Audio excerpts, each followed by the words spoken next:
I can start with a short presentation of myself, just a few sentences. I'm Tomasz Wlodarski. I'm working for Małopolska Institute of Culture Institute.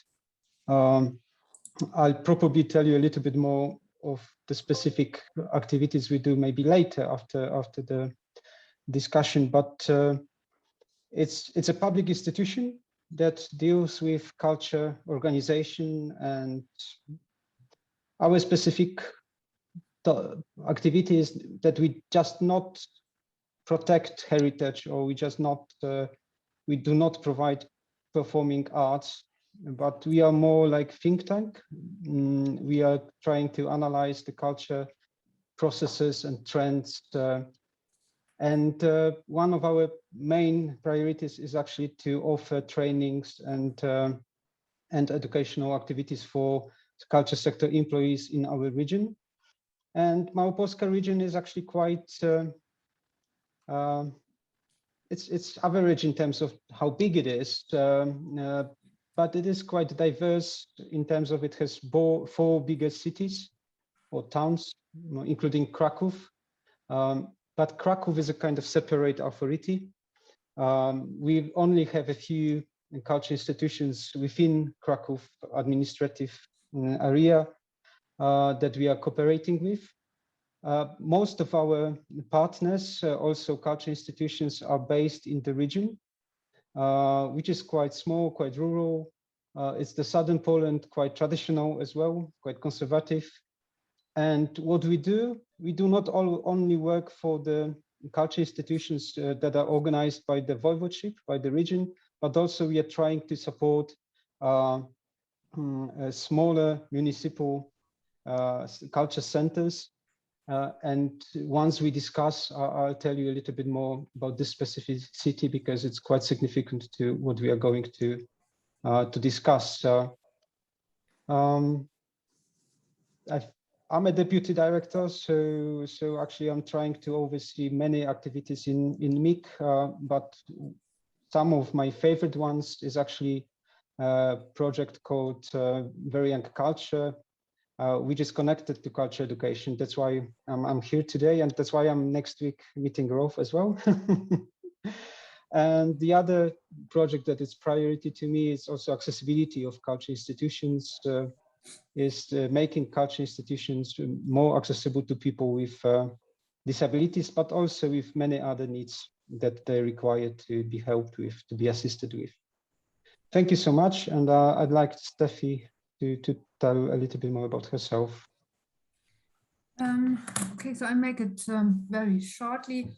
Yeah, Steffi Robak. I'm the head of professor for adult and continuing education at Leibniz University of Hanover. And we have a research focus in cultural and arts education, specialized for adult education. And today with me are Jessica Preuss, my colleague Jessica Preuss. We prepared the presentation and we will present, and our assistants Saskia Meyer and Kim Jordens, who work with us in the research project we are going to introduce with some preliminary results. Yes. And we have some questions for discussion. Our title is Diversity of Regional Specificity, Structuring Processes and Offer Structures of Arts and Cultural Education in Rural Areas. We will also specify the areas quite quickly. Okay. You see the slides? Yeah. Yes. Nice. Okay. Kannst du gleich eins weiter? Mm-hmm. So, hello and welcome. Yes, we are happy to share our slides with you and our research topic and preliminary results. So our workshop has this theme, as you have seen, and focuses on the regional diversity of cultural actors.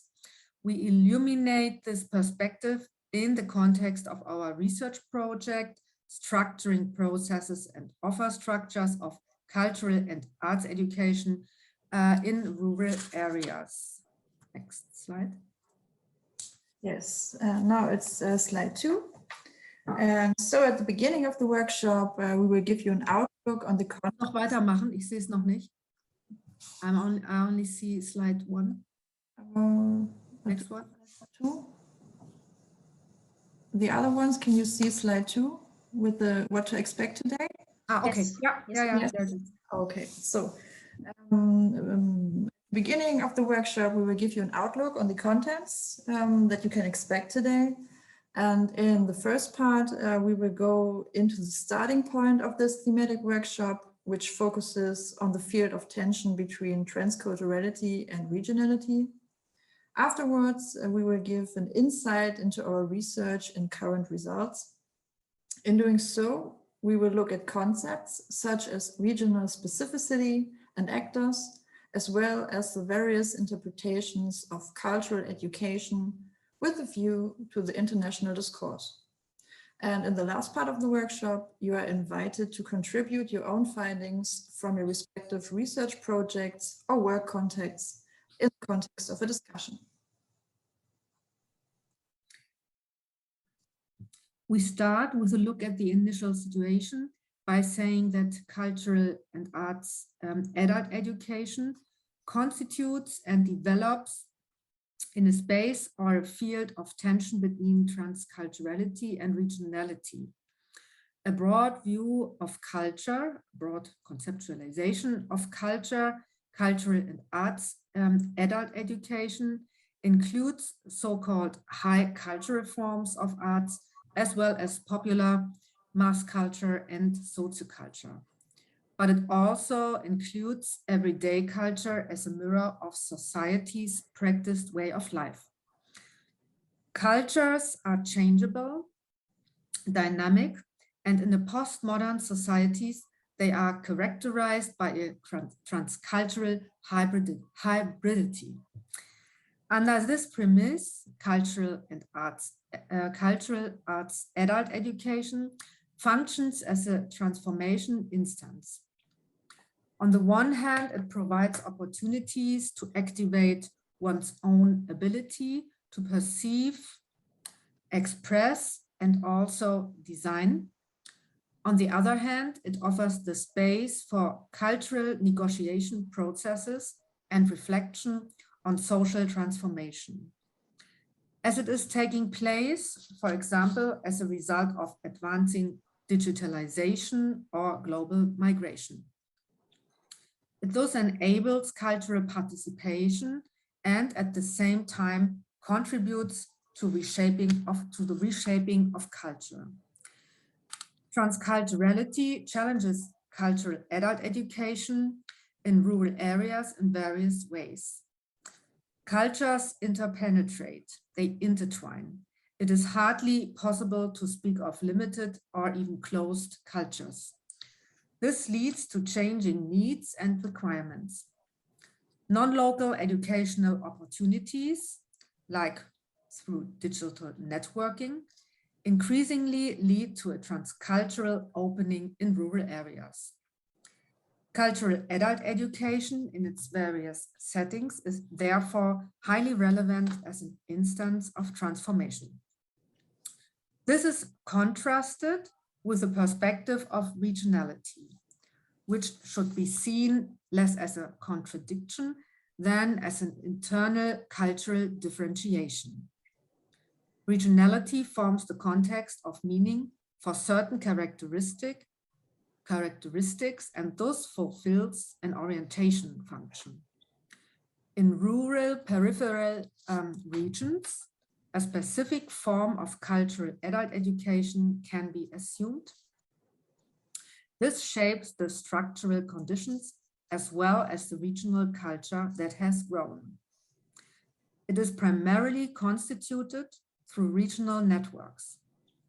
in the sense of cultural formation processes, so how culture in a region shapes and forms, the reference to regionality makes it possible to strengthen the self-determination and responsibility of individuals for the region. Transculturality and regionality are those poles of a field or area of tension in which program planning takes place. So transculturality and regionality form something like a frame. Awareness of the value of regional culture is fundamental for openness to cultural diversity. Variety and opportunities for participation are therefore decisively determined by how this field of tension is explored by those involved in program planning. And this is where the SKUBIL research project comes in. Yes, and at this point, we would like to give you an insight into our research by briefly outlining our research project and presenting a selection of initial research results. In the basic research project, Structuring Processes and Offer Structures of Cultural Education in Rural Areas, which is SKUBIL for short, we assume that cultural education in rural areas takes shape in a region-specific way. Regarding this, we are investigating how rural cultural education is constituted in the complex interaction of regional specificity, network-like actor constellations, and knowledge resources on rural areas, culture, and education. In doing so, we ask, for example, which actors and institutions shape cultural education in rural areas and how they are networked with each other, but also which educational structures become visible in the offers and educational opportunities. And last, which knowledge resources the planners draw on in planning the offers and to what extent the needs of the population are taken into account. The aim of the project is to show the specific form of cultural education in rural areas, but also to identify overarching generalizable forms. 4 rural regions in Lower Saxony are the subject of the study. These include East Frisia, the Elbe-Weser Triangle, the Wendland, and the Harz. On the right, you can see a map showing our study regions in Lower Saxony. In the end, it should also be possible to describe what exactly constitutes the regional specificity of these regions.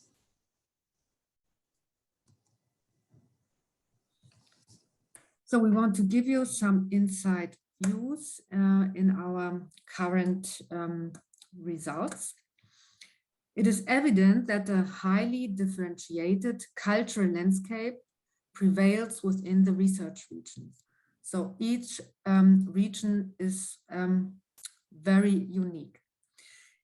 A very large number and variety of cultural education actors were found, which can be compiled in a catalog that currently includes about 3,500 cultural actors. In 2 of the 4 study regions, the in-depth region is still going on. So the number will increase. The number of actors is still increasing. For example, general information on the actors, including postcodes, addresses, as well as topics and target groups addressed, are being collected. So far, the collected information has been differentiated into the categories cultural providers, cultural initiatives and associations, recognized adult education providers, museum associations, or cultural networks. With regard to the actor structures, it becomes apparent that primarily associations, Vereine, and individual actors, for example, freelance artists, as well as public educational institutions are represented in the rural regions. This allows initial conclusions to be drawn about the region-specific educational landscapes, which will be examined in more detail in the further course of the project. For this purpose, the complex research data will be processed in the form of a systematization in order to make the extensive actor structures mappable. In this way, the distribution, density, and regional differentiation of the identified actors can be made. So that is where we are now, and I can say that this is really, really difficult. Furthermore, cultural constructions can be identified that are composed of different resources. These can, for example, be culturally staged or culturally grown. The renaturation of the natural heritage in the Harz region, so the Harz Mountains, can be taken as an example of cultural staging. The Wendland region, on the other hand, is a culturally grown region with its artists' villages. The relationship between the region and the outside world is also significant, so that the surroundings of the respective region also play a role. For example, in the style of border regions, where the aspects of nature, people, history are taken up in the form of border walks. Other striking aspects are the valorization of cultural heritage and being involved in culture. Both the enormous number of identified actors in cultural education and their diversity are an expression of the variety in the regional specificity of rural areas. So we prepared a few questions for discussion. You also might have questions. So thank you very much. Yeah, and we are open for discussion now. Or if you want to refer to our questions, what interpretation of cultural education do you pursue in your research? How do you perceive the tension or the frame of transculturality and regionality? Which actors in cultural education are the subject of your research? Does your research context also show a diversity of cultural education actors? And we also invited Tomasz to say something about his field of expertise concerning this topic. But first of all, you might have questions or comments. Thank you. Thank you.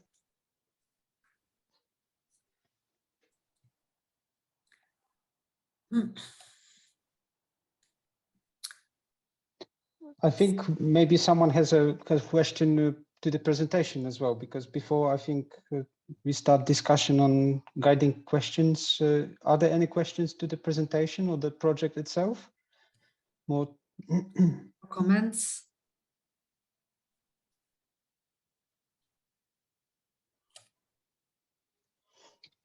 I mean, my comment would be that actually it is,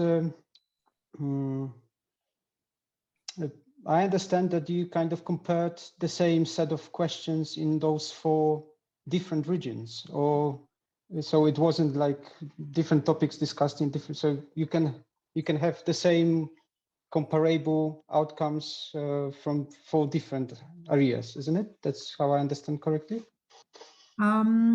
We have the same question we address to the regions, that is identifying the actors and places that offer cultural and arts education.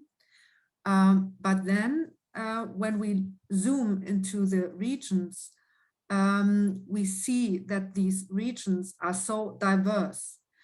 And when we started, we did not really know how many actors we would find. And the surprising, not just surprising, but also really unexpected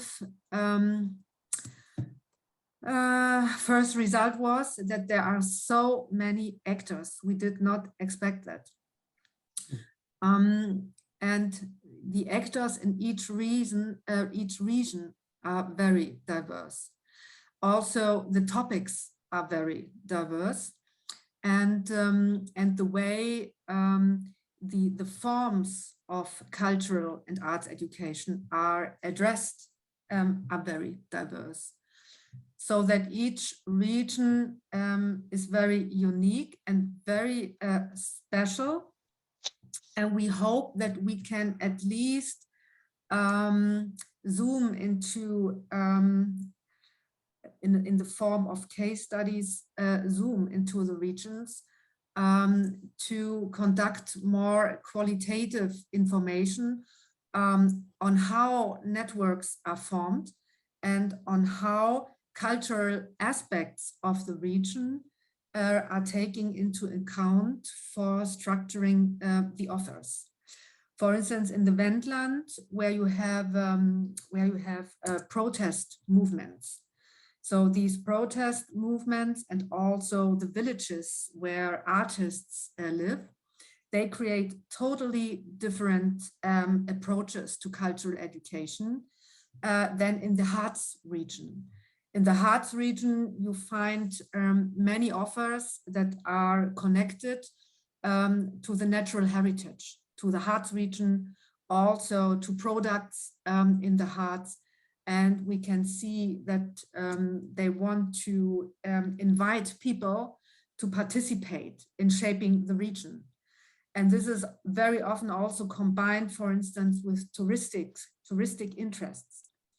You wouldn't find these kind of offers in the Wendland region because the cultural surrounding the infrastructure and also the people living there have totally different backgrounds, interests, and also perspectives to culture. But each one common observation we make is that the actors are very interested and very committed to their regions. So they want to highlight the precious things, the infrastructure, products even, or the heritage. Yeah, the heritage they have to offer something, to participate or to learn or to create something. So we see that there are similarities, but the really, really big challenge at the moment from the point of, from the perspective of research is to systemize it, because the activities do not come from traditional educational institutions. They come from so many different associations, and many of them have a grassroots tradition, but not all of them. And that makes it really difficult to find the right systematization for that. Yes, I was about to ask about the topics, but you've already mentioned some of that, because that's comparing to my experience also. There is some differentiation that I'd like to emphasize, and maybe I'd like to ask or to refer to that. How do you see it? Because you ask, or you are asking in the guiding questions, what interpretation of cultural education do you pursue in your work, in your research? Honestly speaking, we are less focused on cultural education, but we are more focused on culture education. And this is the differentiation that is quite significant to us, because it is about something else. Cultural education is, I would agree that it is a tendency that it is more connected to regionalism, because it is connected to the tradition,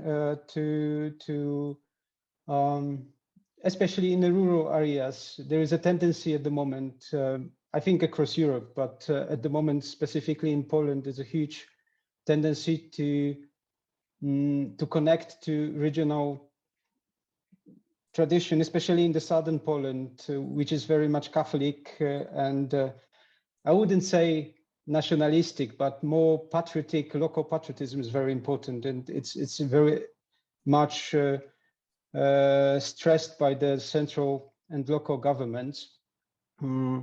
But that's why what many actors do, they actually are focused on teaching about those traditions, teachings about those cultural connections between the future, between the now and the past. However, what we understand as culture education in MIG, and what we try to also promote in the region is the value, the social value of culture. You used at the beginning the term socioculture, but I'm not quite sure whether it is the same definition. But what we stress in our activities is that the culture has very much educational and social potential to be addressed, very much human-centered. It's the space of building relationships, is the space of finding or rediscovering personal identity. It's the space of building empathy with other people. So I would say that this cultural education has a tendency to be within the remit of regionalism, while this culture education has more space for being transcultural, because it's more human-centered and can build the understanding of diverse cultural backgrounds. However, having said that, when you were talking about this cultural and regional activities, I could give some examples of regional activities or of our partners actually that are working using cultural education methodologies, working with youths, working with adults, not only focused, and the priority is not the regional tradition itself, but it's what the outcome of this activity is, meaning they take the responsibility for the activity, they socializing together, they coming up with the interesting performance that is important for the local community and brings community together. So the values that are coming or are beyond the cultural value can be treated as those transcultural values, because they open to other people, they present our tradition to others, but it doesn't mean that they want to push our tradition and put them on the others as well. So they create some space for discussion. That's why my answer to this first question is that actually we really prefer to use the term culture education, and that's what we want to promote and what actually we are trying to promote in the region. And I even, in the last few weeks, I was discussing this with small cultural centers in our region, because next week we have a conference discussing the new legislation that unifies social centers, culture centers, and some of the educational activities within one center of social activities in the municipality, which is for us an opportunity to see this potential for culture being part of this, this not only discussing tradition, not only discussing the regionality, but also empowering the local community and bringing some more human-centered values into the room. I'd like other people as well to maybe answer the question if there is a will in the room. I'm wondering comment. whether we should take away the slides so that we can see each other. Yes, please. Yes. Yeah, Jessica, can you? Okay, thank you. And perhaps can you put the questions into the chat room, into the chat?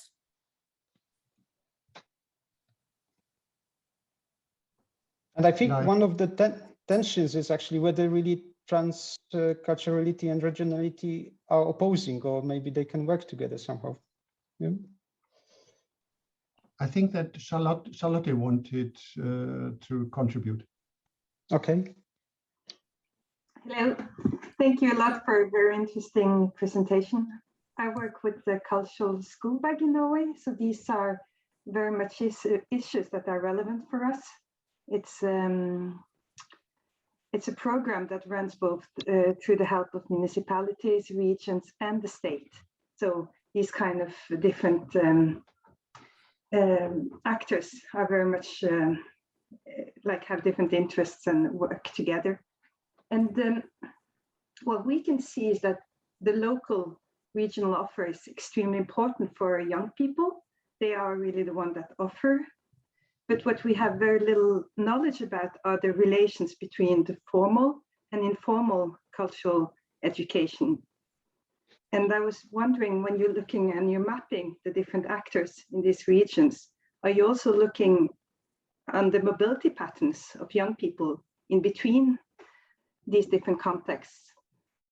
I was thinking of the last question, last of your research areas that was also about the needs of the users and whether these were answered or how they were answered in plans. But maybe, yeah. This is a question, right? Jessica, I think you have to help a bit. I'm not sure. We are trying to identify the target groups and the associations in the mapping. But I'm not sure if we can identify needs of the younger people. If I understood your question correctly. What was that the question, or did I misunderstand it?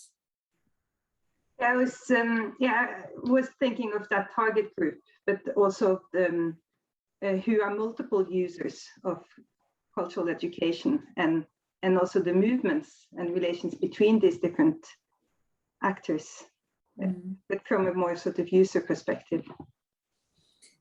I think we will not be able to show the user perspective because we have too many actors. We have to bring in a systematization, and that takes all of our energy at the moment.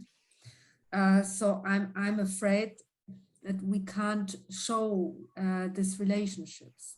Am I right, Jessica? Yes, that's right. The amount of actors is large. It's huge, to be honest.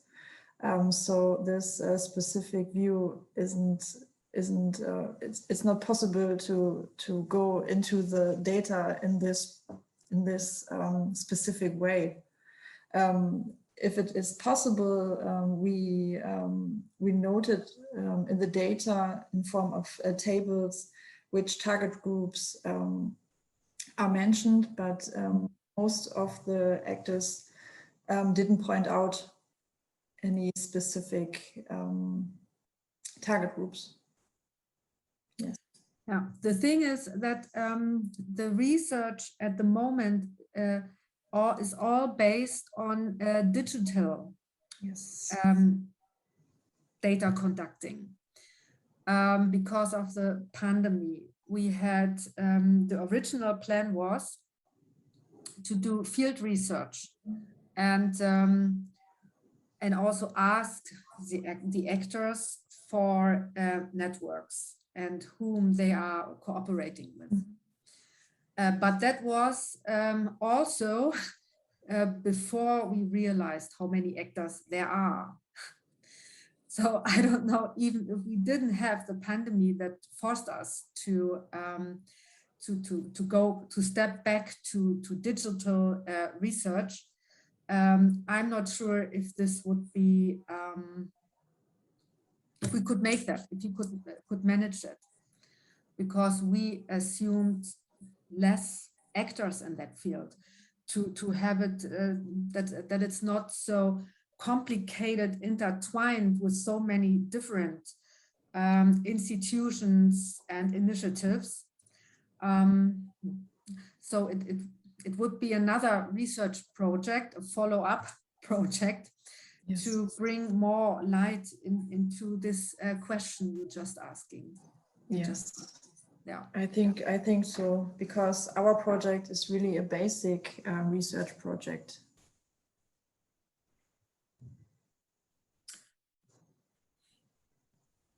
If I can maybe just add a little bit from my perspective to the needs of young people.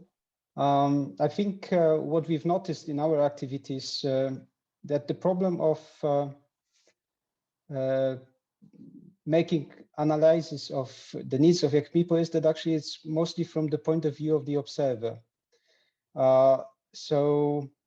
And after 6 years of the project that actually is involving culture education, we haven't done this yet, but we want to look into a little bit more into how to make our observations or start to be an observation, be more participation, and really to make it effective in a way. It is, I would say that the number of actors is huge in our region as well. However, because Polish culture sector is organized according to the legislation, at least majority of it, which is a little bit easier for us because we have structures in each local administration that they are obliged to run cultural activities. So it's easy to contact them and to talk to them. There is kind of predictable structure that we can somehow refer to. Obviously, quite often, I mean, there are disadvantages and advantages. I mean, disadvantages that actually there is an educational structure, it's cultural structure, and there is a social structure, social services structure. And quite often they are working separately, not connecting between together, not noticing that they have the same group they are targeting. However, if they are making connections, it could be quite effective. It's also easier because it's subsidized by the public money. So there are resources as well to really do it. There is some kind of feedback more or less straight away how it's being done. And there is a structure to connect with those small ones. Like next week, we have a conference with the heads of the small municipal culture centers. We do it because we are regional culture center. So we have an impact on what they do, and we can somehow shape their activities as well. We can respond to their needs. So we can ask them questions. So it is some kind of chain that could be used in this this knowledge transfer between the actors of the sector. Obviously, it's also true that a municipality can ask, or they can actually ask the non-governmental organizations to provide cultural activities or social activities or educational activities. But somehow, because culture institution works closely with the local authority, there is a kind of connection between the two, between the people. And what we are trying to do, and I think in more or less effectively, is actually making awareness of those connections and using the knowledge in between. We used to have, unfortunately, after some changes, political changes, many things changed. But one of this was actually that our culture observatories that were actually settled across the whole country and were collecting those different topics, knowledge about the different topics. They are not anymore in culture centers. Obviously, we decided to really continue with this, but because there is no national-based action, it's less effective in collecting the whole picture. Thank you. Rolf, bitte. Yes, I have one question to clarify and one short remark. If I understood you right, the focus of your research is on cultural and arts education of adults and not of children and young people. And therefore, the formal school system, for example, doesn't play a bigger role, and relations between associations and schools, for example, are not in the focus of your research. And at the same time, I would ask, is it possible to separate generations when you look at the field of cultural and arts education in a certain region and area? Is it possible to differentiate between clear target groups, age ranges, or something like that? Or is this not possible? And just one remark, I think in bigger cities, there are a lot of arts education institutions or cultural education institutions. They call themselves community arts education. They work in community arts education, and there are even multinational networks under this title of community arts education or cultural education. Why? But this seems to be very restricted to areas in bigger cities, in metropoles. But of course, a rural, a village is also a community. Why don't we look with the same logic to the rural areas and the infrastructure there and the networks that are possible, as we do it and as it is already implemented a lot in bigger cities? I think the term of community, contributing to community building, wherever it is, whether in a small village or in a part of a bigger city, is the basic approach and the basic understanding of what is this arts education or this cultural education for, should be the same. It's about community building, but I don't think that we use this term when we look at smaller regions or smaller villages and rural areas. That's a pity. Concerning your first question, if we also look at the schooling sector, do we? Do we also, are they in the list? I'm asking the other.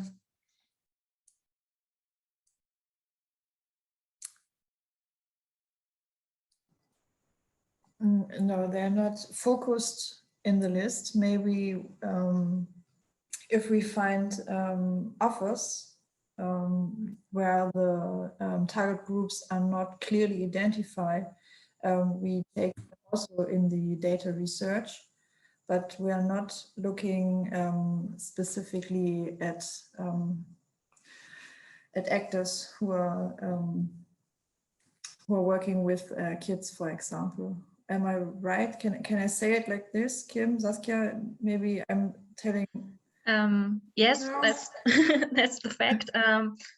But I think the question was also if the school system contributes to our tables, and it's more that rooms and buildings of the school system are used, and there are the rooms for theaters and other rooms for like orchestras to meet. And we have a lot of actors which have a wide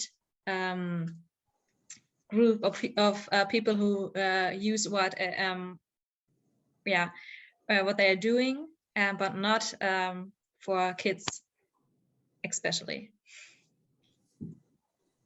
Yeah, that is also not where we started with our research questions.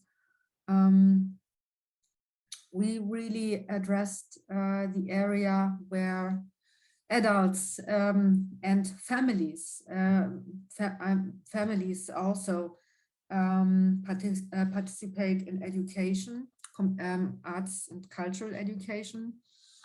And we have and then you asked for the term community arts education.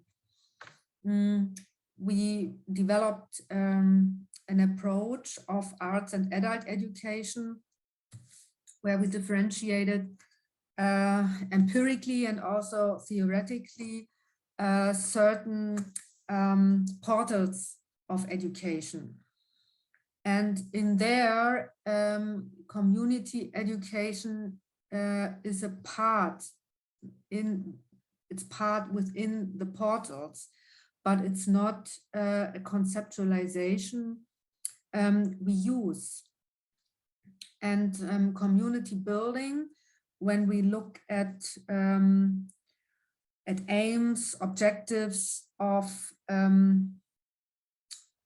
the offers we find, it is one objective, one could say, but there is more in it than community building, and perhaps it is just an approach that is not so. I mean, it is familiar with us. We know that from theory, but it is just part of it. We also want to see how the people use cultural education for their own creativity, personality building, identity formation processes. And yeah, so we stick to, so far we stick to that broad access of the portals, and not to what you mentioned with community building. But yes, community is one objective of education as well. Yeah. Just perhaps one remark, if you allow. Because my experience is that in rural areas, because of the lack of a lot of offers, there is at least one advantage, that intergenerational activities are much more common than in bigger cities, where every target group and every age group is segregated from another. We have a special offer for 3 to 5, special offer for 12 to 15, and special offers for adults. And in a brass band in a little village, all generations play together, and which is an extremely important fact for community building, for identity building, for developing together, and for being taken serious by adults. As a child, for example, being in the same brass band than my grandpa, for example, at the same moment, and I think. This is an issue which is a big advantage, and where really the concepts should really build on. Of course, it's because of a lack of different offers. But to use this advantage and to underline this I think is very important. Thank you. That is we will further think about it. That's yeah, I can see the point. Yeah, thank you.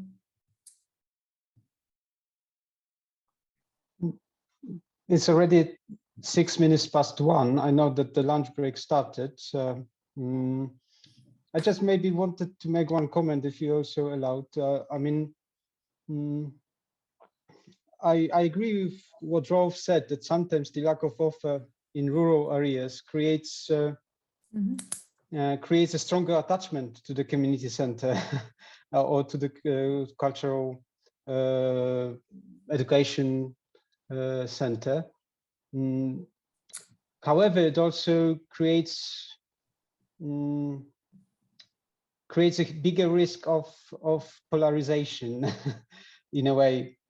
So especially nowadays, when the polarization is really high and is based on values, which is really difficult to overcome. Because in the cities, when there is a big offer, and especially when we are using this culture education to try to overcome differences, to accept differences as well, there is a risk in rural areas where the perception of culture is still as the high culture or exclusive culture. The polarization is quite likely, especially that I remember once discussing this with the culture educator, and the lady said that because it's exclusive, exclusywny in Polish, and I've said, but it actually comes from the word exclude. So you cannot build a community with the culture that actually is exclusive.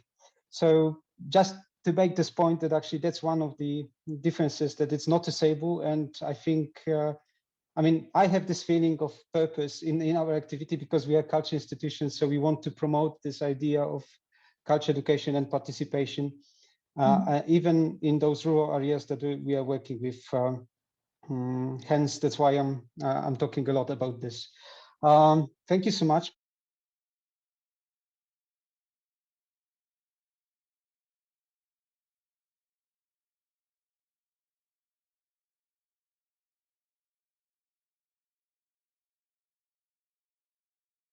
I'd like to introduce myself shortly, but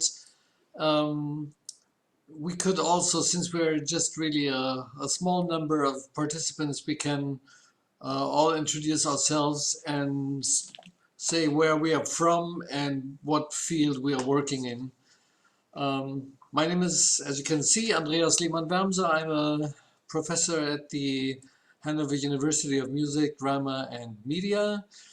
And together with Sonja Nonte, we are researching musical participation in rural areas in sort of the middle of Germany, to areas that are heavily struck by depopulation and economic crisis. And they are very interesting for us, as I said, under the dual focus of, firstly, what are youth and children actually doing, and secondly, how's that affecting school? Yeah, I'll pass on to Sonja because she's in the project too, and then we just take turns. Yeah, hello everybody. Yeah, my name is Sonja Nonte, and I'm working at Osnabrück University, and I am a professor for research methods and school development. And I did a lot of collaborative projects with Andreas Lehmann-Wermser before, and the rural part of Germany is very interesting for us because yeah, sometimes they have a wide range of cultural activities they offer for students at school, but sometimes they don't. And it's interesting to find out the ways schools are using, or the activities they are starting to have cultural, or to offer cultural activities to students. Yeah, so I will pass over to Julius because he's also a member of our project.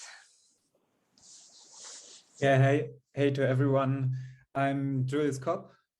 I'm also involved in the research project PReTuS, and I'm based in Hanover. I'm working with Andreas Lehmann-Bermser, and I'm at the moment doing my PhD also in music education, and it's about the musical participation in the background of the capability approach, especially with the perspective of digitalism. So this is my input to this project. Yes, and I'm passing through to the next one. Maybe Adam Svitala. Okay, thank you. So my name is Adam Svitala, and I am a PhD candidate and adjunct lecturer at the University of Iceland. And my background is in research. Well, it's at the moment my research is focusing on empowering immigrant groups and families with young children in Iceland through music and musical activities.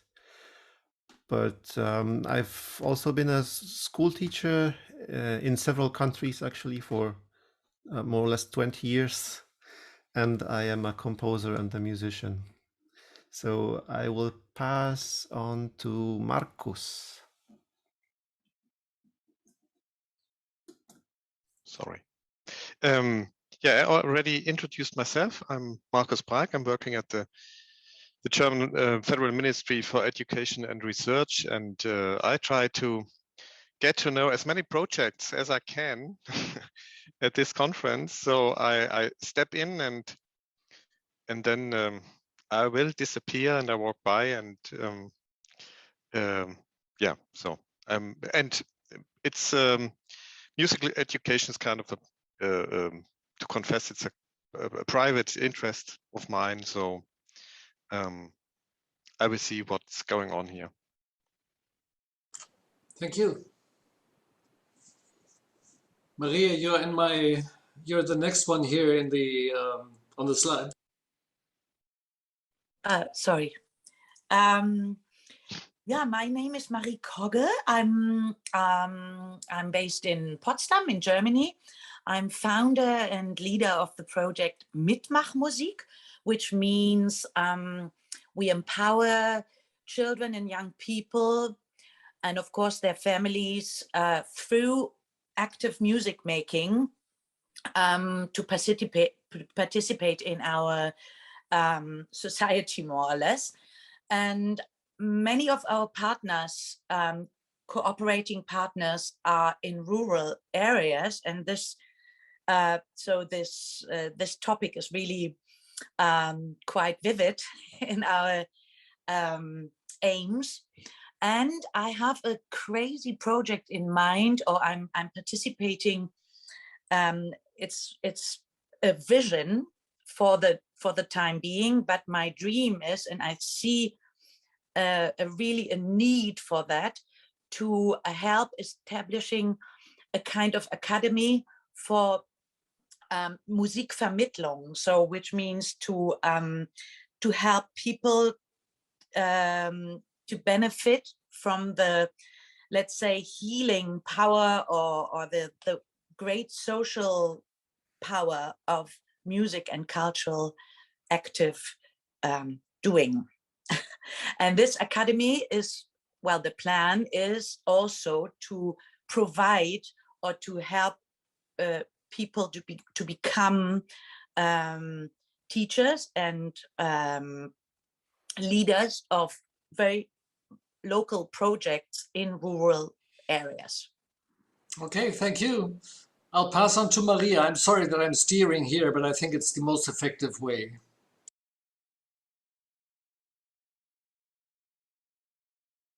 Maria, are you still with us? Maybe not. Then we go on to Jenny. Hi, everyone. I work together with Nina Kolek in the MetaClub project. So same counts for me as for Markus Brag. I'm going to just jump in and out during the different breakout sessions. Thank you. Sara Iglesias. Hello, everybody. I'm a research officer at DLR Projektträger, based in Bonn. I'm a new colleague in the cultural education team and also from my earlier life musicologist. So I'm very happy to getting to know the project, this project, and yeah, I'm happy to hear your discussion. Maria, we see that you're with us. Would you like to briefly introduce yourself? I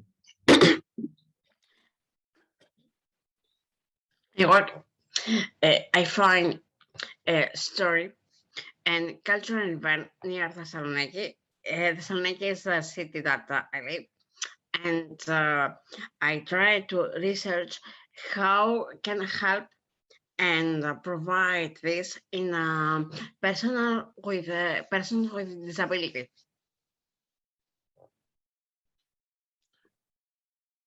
Thank you.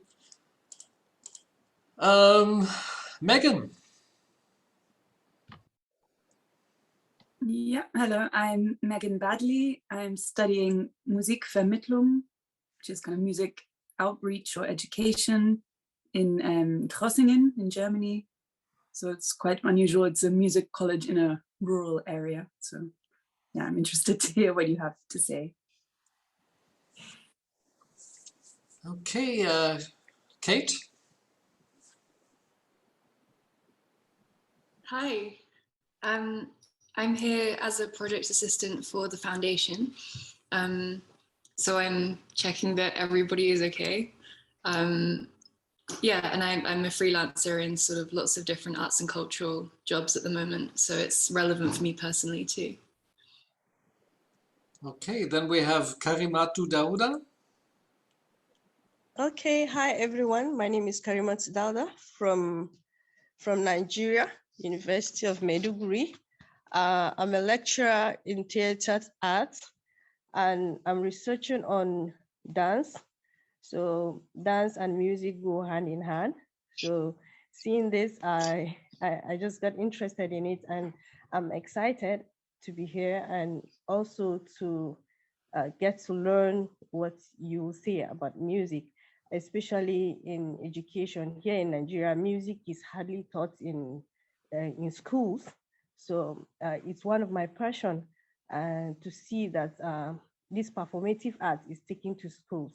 So I'm interested to be here. Thank you so much. Okay, thank you very much. Then we have a person with the unusual first name of Breakout, but I suppose it's just the backup, right? Probably. Okay. Well, as I said, I'd like to have a first round of you reporting what are the challenges in the development of arts, or is more specifically music education. What is hindering or fostering schools' development? Could you speak out about the challenges that you see or have experienced? I see we don't have that many practitioners among us, but that's why I'm saying that what you see or experience.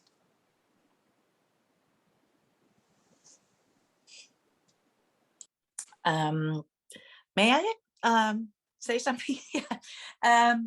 Well, there are two things, two very contradictory things I see in our time concerning musical education in schools.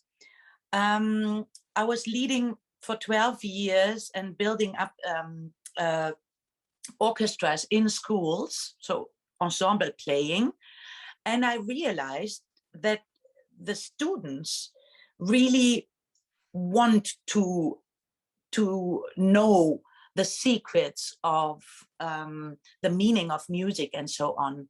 So they really want something. So it's really not true that they want to just I don't know, sing pop songs or something. So I think they really need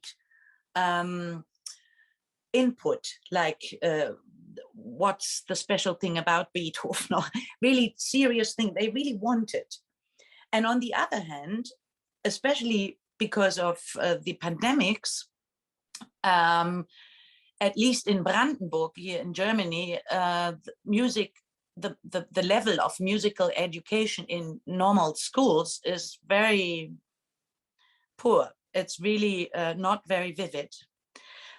I give you an example. I did some research, and obviously in the entire region of Brandenburg in Germany, there is in normal schools not a single one school or orchestra existing. So a working school orchestra.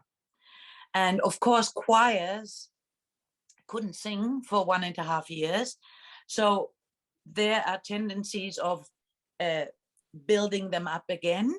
But many students, they give up playing an instrument if there is not a communal or a social attractiveness of continuing.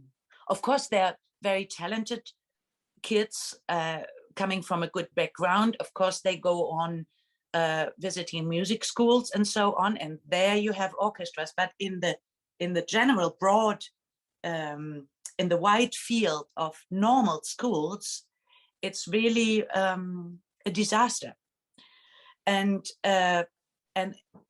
as I said, I see that kids need it and need really to experience music, not only to learn facts about music, but really to feel it. How does it feel to make music, to be part of it? So that's my observation. And I would like to add the question whether that is a typical rural experience or phenomenon, or whether it's a general phenomenon, but maybe others can contribute to that. Well, I don't know, but because I live in Potsdam and I work in Potsdam, and this is not a rural place. And so the described situation is more or less the same. In rural areas, it's even worse, probably. So there is a big need for projects, and of course, yeah, that's a big question. Of course, there are programs supporting projects in that direction, but without big engagement of volunteers for the time being, it seems not to be possible to supply the country with projects. Adam, you have conducted quite a few projects in rural areas in Poland. Is the situation there completely different, or is it similar? Oh, yeah, that's a good question. I think that part of the problem is that the situation is very different in different places. So it's kind of difficult to assume how it is in on the level of a whole country or even region. But I think that this problem of togetherness or having this experience of doing things together, it seems to be important. And I also feel that in this debate around digital tools in music education, there is a very strong focus still on quality. So we talk about latency, about sound quality, but we don't talk that much about how to make those tools work for this sense of collaboration, and to what extent we can kind of recreate this using when we are forced to be teaching, to do distance teaching and learning. So I think that I wouldn't make any assumptions about how it is in particular places, but I think that this aspect of connecting, and also what was the very beautiful aspect of the projects that I was part of was that we could see if the projects were ongoing for a couple of years or even months. Sometimes we could see that the community changes somehow with the music. It's kind of risky to say that it's because of the music, but music is part of the change that's happening. And now, of course, it's much more challenging because we can't really go to, not always at least, to the communities and work the way we used to. So I think that this is, in that sense, it is a universal problem, how to work with this togetherness and this feeling of making music with other human beings. Karimatu, Adam just used a big word saying it's a universal problem.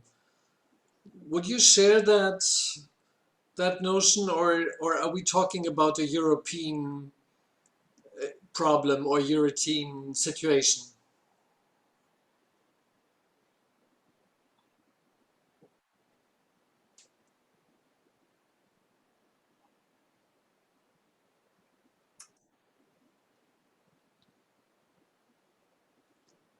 Yeah, well, I would say, yeah, it's a very, very big problem, especially now, since through the pandemics,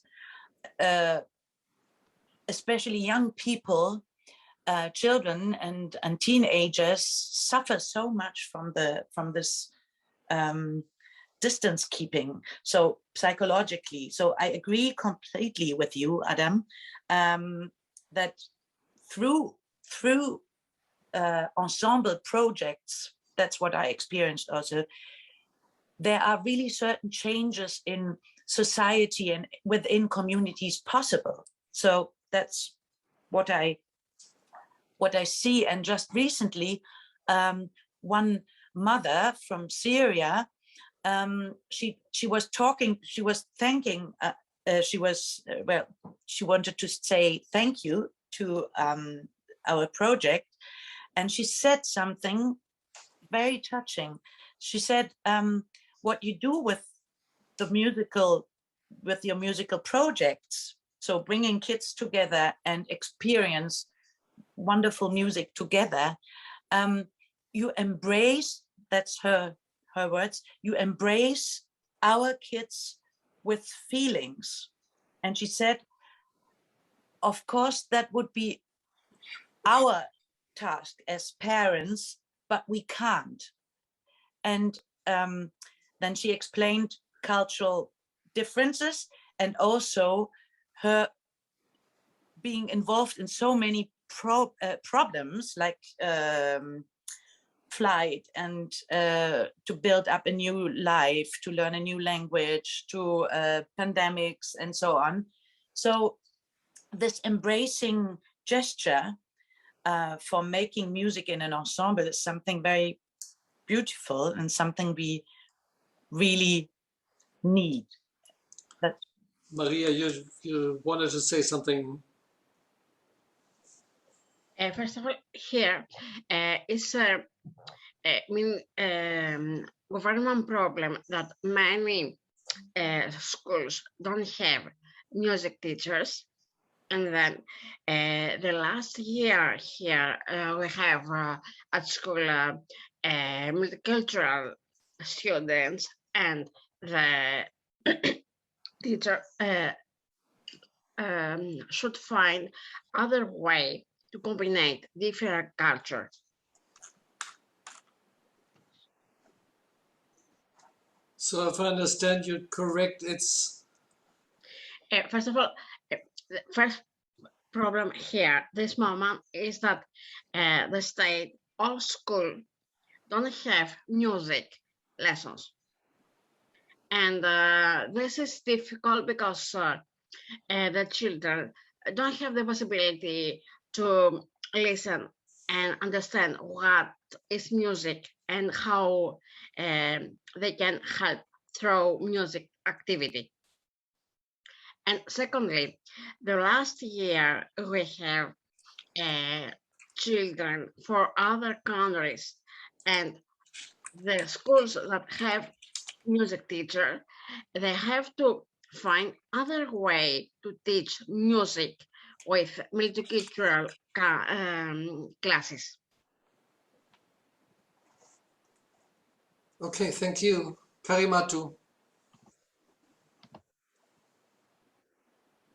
All right.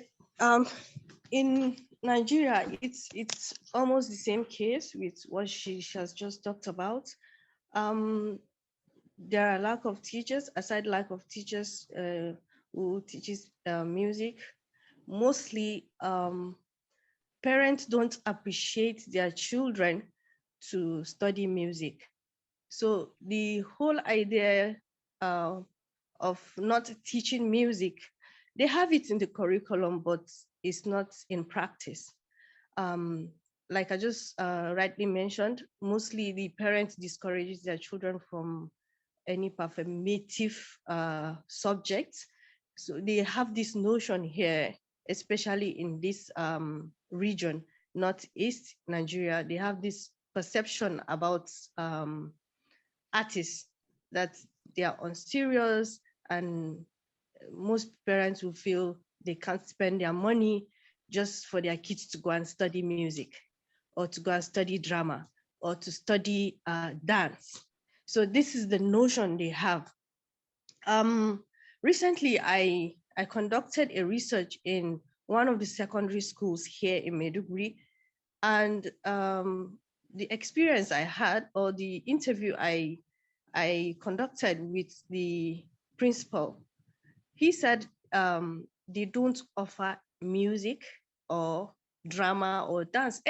The performing arts is excluded, but it's inside their curriculum. So I question it. If they have it in the curriculum, why don't they offer it? Because I believe there are students who might be interested in offering those subjects, or there are students who are talented and who would want to study it formally.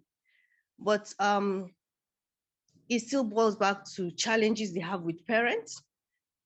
He said there are some students who indicated interest in that area, but their parents came and warned seriously that they don't want their kids to study such courses.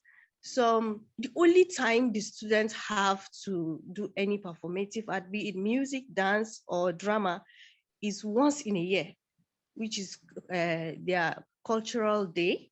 They call it cultural day. They display different dance of different tribes in the Northeast, and then they display drama and songs. That's the only time the student gets to rehearse and then do a performance. And this happens once in a year. And the outcome or the feedback from the students were very encouraging. Even the principal himself could attest to it, that the students were so excited, so happy to display their culture, to sing the songs in their culture, in their dialect, and then do the traditional dance, which was something new for them. It was something unique for them, out of the ordinary. So I suggested, I recommended, instead of it being once in a year, they can make it twice in a year so that the students can learn.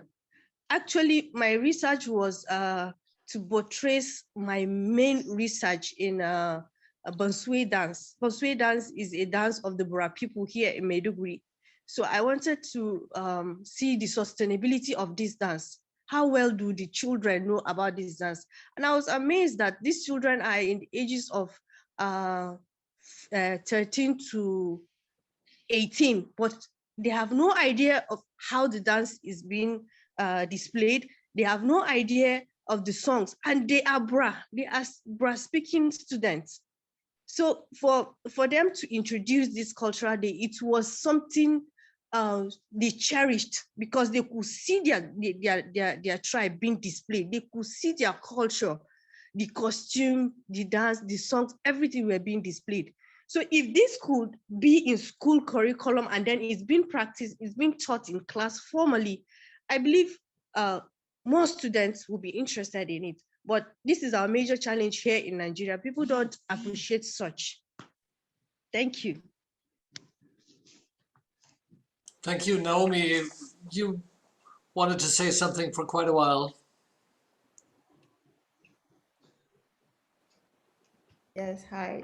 My name is Naomi. I'm also a colleague of Karima, and we carry out similar projects, even though I'm mainly an artist, a visual artist. Just to give a little bit of contextualization to what she just said, the concept of music and music education is really different here in Nigeria, and then it's even worse in the north part of Nigeria where we all come from, which is Borno State. We do not understand music in the structural way that you understand music. So yes, music is seen as an informal activity, really. We don't have the notes that is being played. It's not being taught in school. And then you have these problems where she mentioned the lack of interest from parents, where they don't really understand why a child or why they should study music as a form of, it's just, okay, if you want to learn music, just go out there and do your thing and learn on the streets or the traditional method of music that we have. So I just thought I don't want to talk a lot. I just wanted to add that and give some sort of context to the kind of music education that goes on in Nigeria, but specifically the northern part of Nigeria.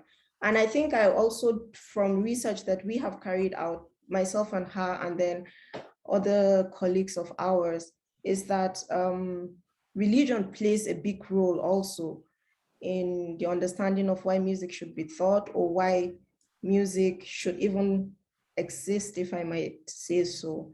So these are current challenges that we are facing when you're talking about music education, cultural education in this context. Thank you. Yeah, thank you. Before I turn to Sonja, I think we should keep in the back of our heads the question, is it really part of the role of school to introduce? I mean, we have heard a couple of instances now of informal or non-formal music activities from Nigeria. I know that Adam is his project is placed not in school but outside of school. So one might have the question, why does it have to be in school? Although I'm really right now, Dr. Weig, please don't listen. I might question our research project because we are focusing on the role of music education within school and school development. But anyway, Sonja. Yeah, thank you. I think it's very interesting to think about the role of teachers for giving possibilities for participation in cultural and arts education. And I want to share a perspective of Germany. So Andreas, you collected data concerning the lack of teachers in music education especially. And I think there is a lot of data that shows that we have especially this problem of qualified teachers in music in the rural areas. So I was thinking, we have some schools in rural areas which have a focus on music education. They have a music profile, for example, and they attract very gifted or talented students most of the time. Some of them are giving an open opportunity for our students, but yeah, we have these special schools, and we have schools where cultural arts, music is not that important for their profile. So I think the pandemic situation leads to a point where both of them are affected by the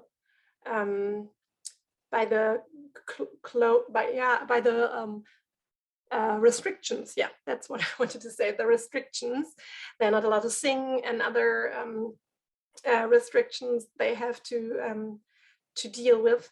And so there is like maybe that's I don't know, but before that we have like gifted students, and they got a lot of ways to they have a lot of ways to use these activities and to be part of cultural activities and music activities. And we have students who didn't have these opportunities. So we have social injustice. And now I think it's like, yeah, we have the same problem. And I think that might be a chance to get settled and start from the very new point. But we need collaborations.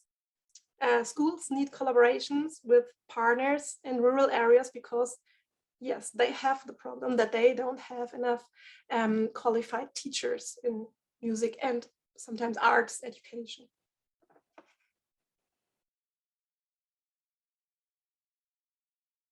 Oh, you're muted, Andreas. Adam, I'm sorry, I come back to you, but is it really the task of schools to offer a music education? Well, on one hand, I mean, this is a very interesting question. I think it also might work different in different communities. When we think of the problem of qualified teachers, that's also quite interesting. One of the research projects that I was involved in Poland, when we were there was a nationwide competition for music teachers to present their ideas for running a music band, and also the one of the criterions was that they had to present their work already with a school band in Poland. And but we didn't ask for their formal education at all. It was just if you were a music teacher and you have a band with kids and you want to get some funding, then you can apply.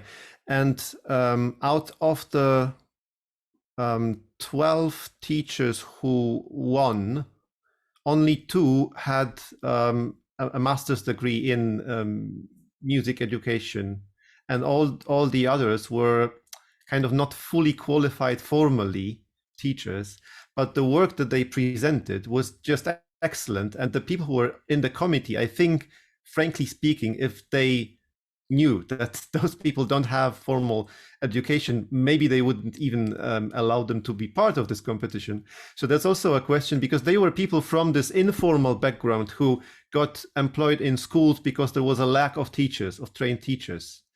So that's also an interesting issue. But just to add one more thing, on the other hand, like maybe it's not the role of schools to introduce music, but it's just a waste of all the benefits that music brings in to school, not having it in schools. And that's a different, I think, also take on the problem, that this aspect of community building, being together, and all the benefits that we know that music can support, we just lose them if there is no music in schools.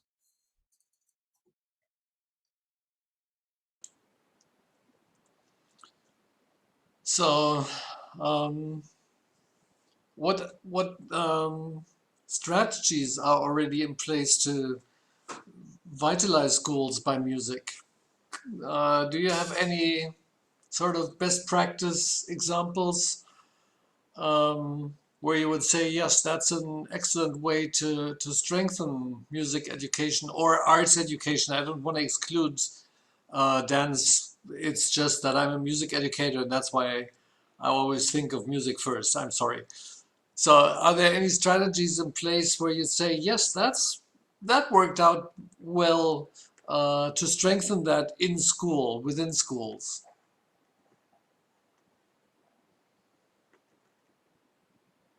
Marie. Yeah, for me, there's a very big example, positive example in history.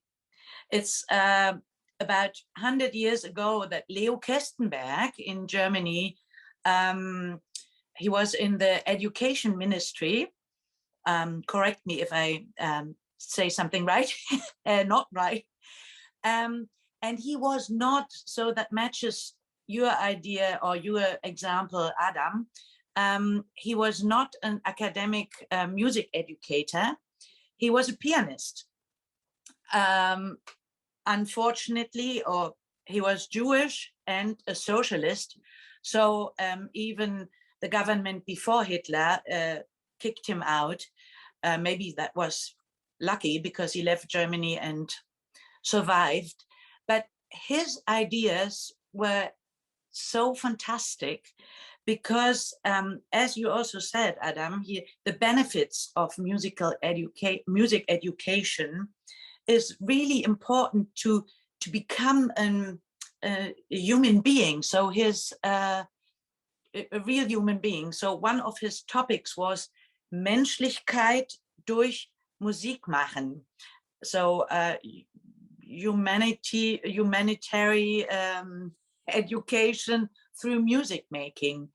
And it's amazing, his ideas very precisely how to work in schools are fantastic in my view. And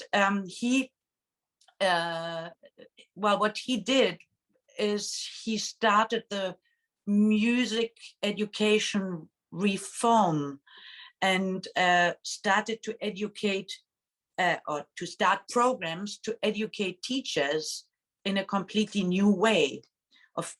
Unfortunately, in the Nazi time, this was really destroyed, and I think it's our time now is a good point to refer to that. Of course, one has to translate many things in our times, but that this is really at least my leading star.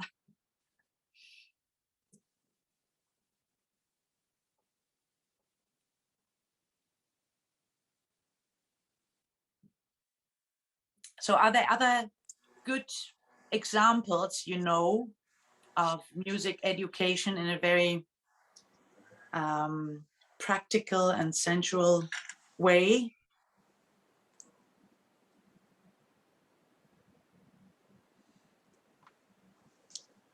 If not, I'd like to throw in the question whether this is also a matter of social justice in rural areas. To give opportunities, as Adam said, to people who are disadvantaged, excluded from music education.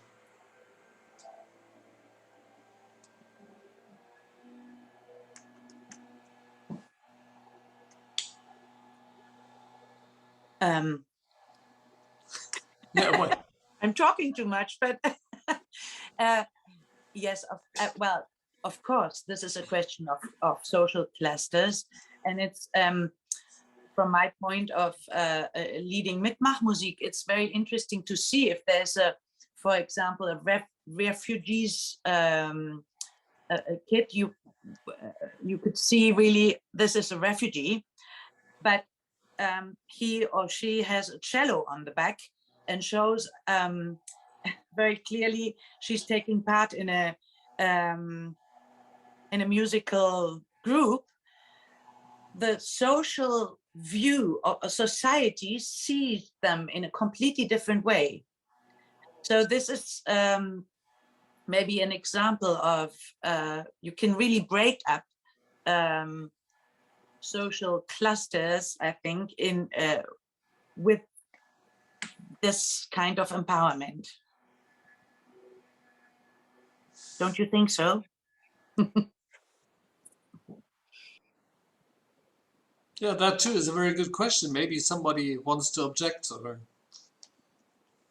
is that the role of school and arts education in school to break up class structures?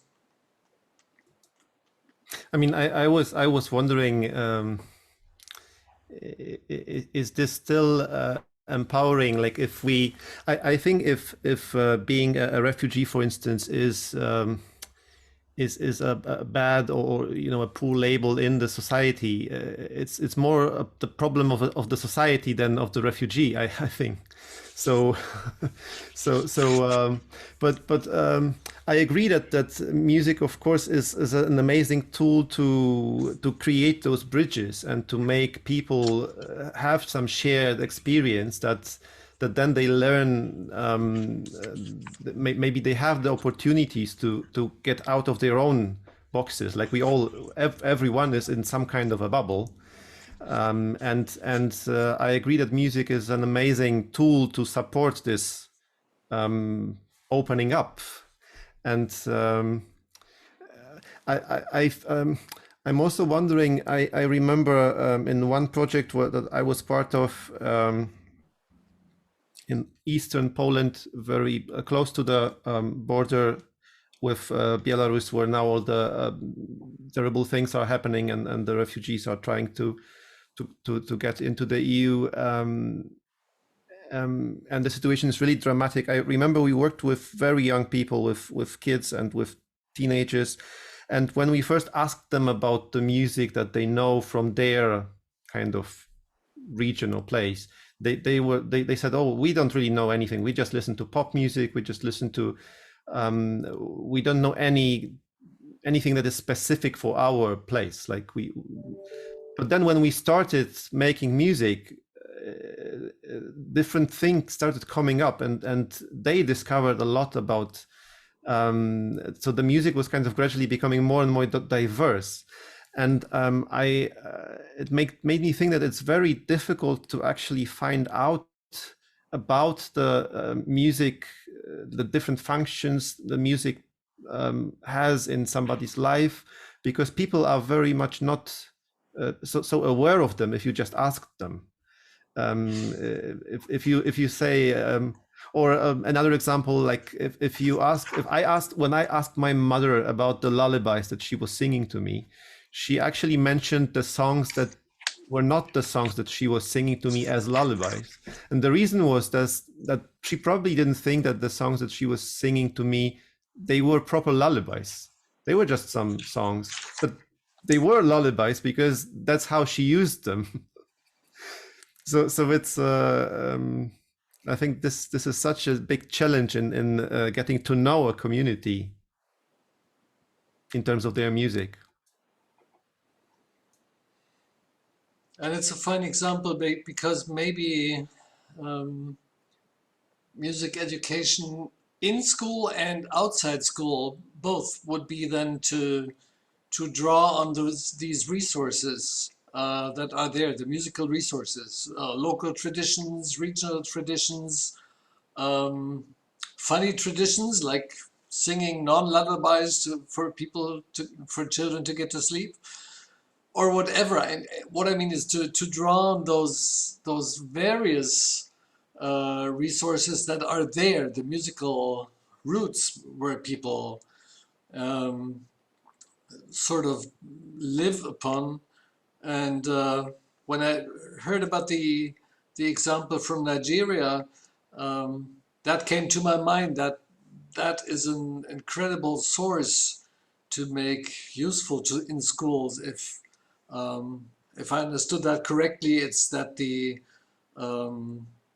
songs were not in English but in local dialects, and also all of a sudden became valued in schools. Naomi is nodding, so I understood that correctly. Thank you. That would be an example for me of drawing on those resources. Karimatu. Just to respond to what you just said, yes, sir, you actually got it right. The songs were in our local dialect, and most of the kids just learned it. They can't even speak properly. They just learned it. So it was something new to them, and it was quite interesting. Yeah, we probably all have examples in our countries of those local dialects, minority languages, which we have in Germany too, also in very remote areas, but we have them. And that'd be interesting if they can actually, build a resource. Something we haven't discussed, but at least I want to mention it because it plays a little role in our research project, is to what degree digitalization changes all those mechanisms of musical transmission. and musical tradition. When all of a sudden there's a host of possibilities that digital devices make up in also in a musical sense. But does it open up possibilities, or does it narrow down possibilities? And are they used as a broad tool, or are they just used as in a very narrow sense? We don't have time to discuss that, but it would be an interesting question to look at that intersection of digitalization and regionalization. What does it actually do? What forms does it take on? Our time is almost at an end, but is there anything you would contribute in terms of a closing word?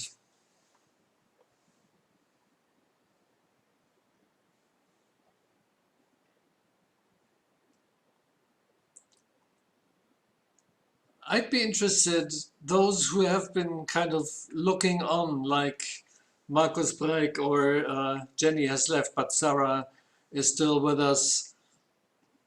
How does that discussion of the last hour appear to you? Does it seem strange, or did you have the feeling it touches relevant questions?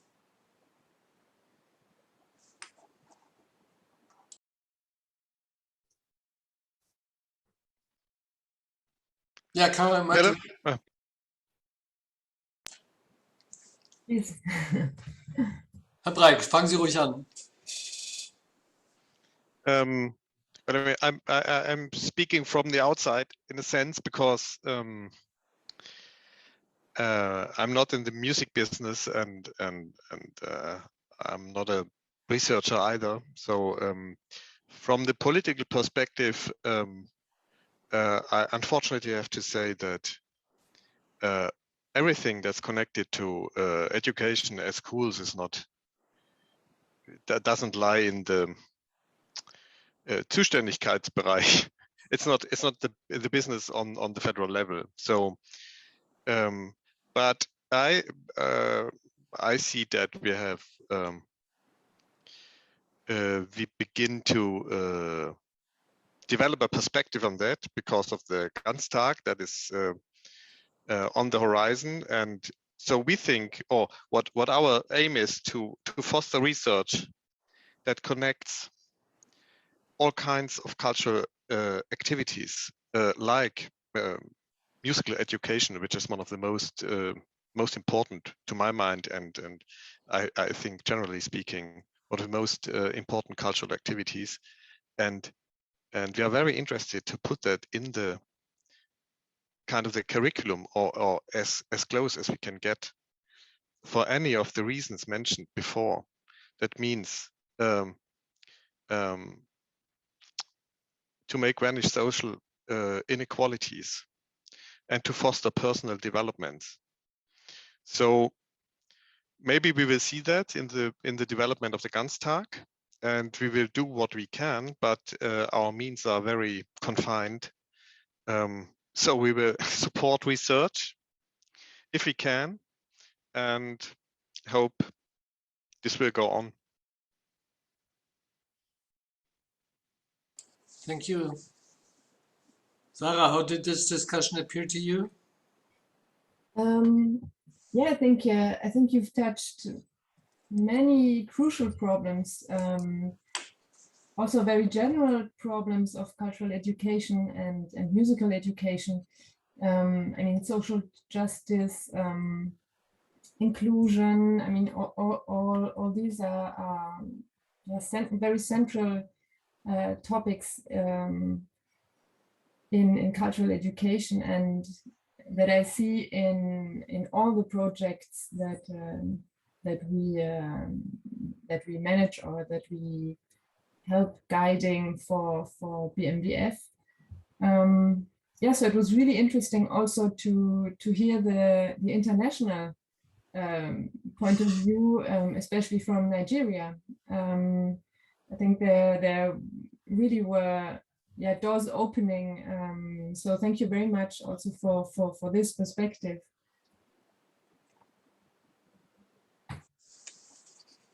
I think that was a very nice word at the end here, nice closing word.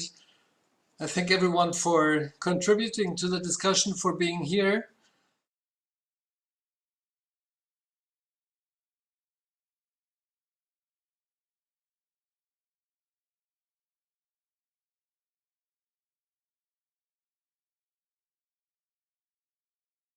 We are a team of 4 researchers. I'm not the only one in the Wasteland ?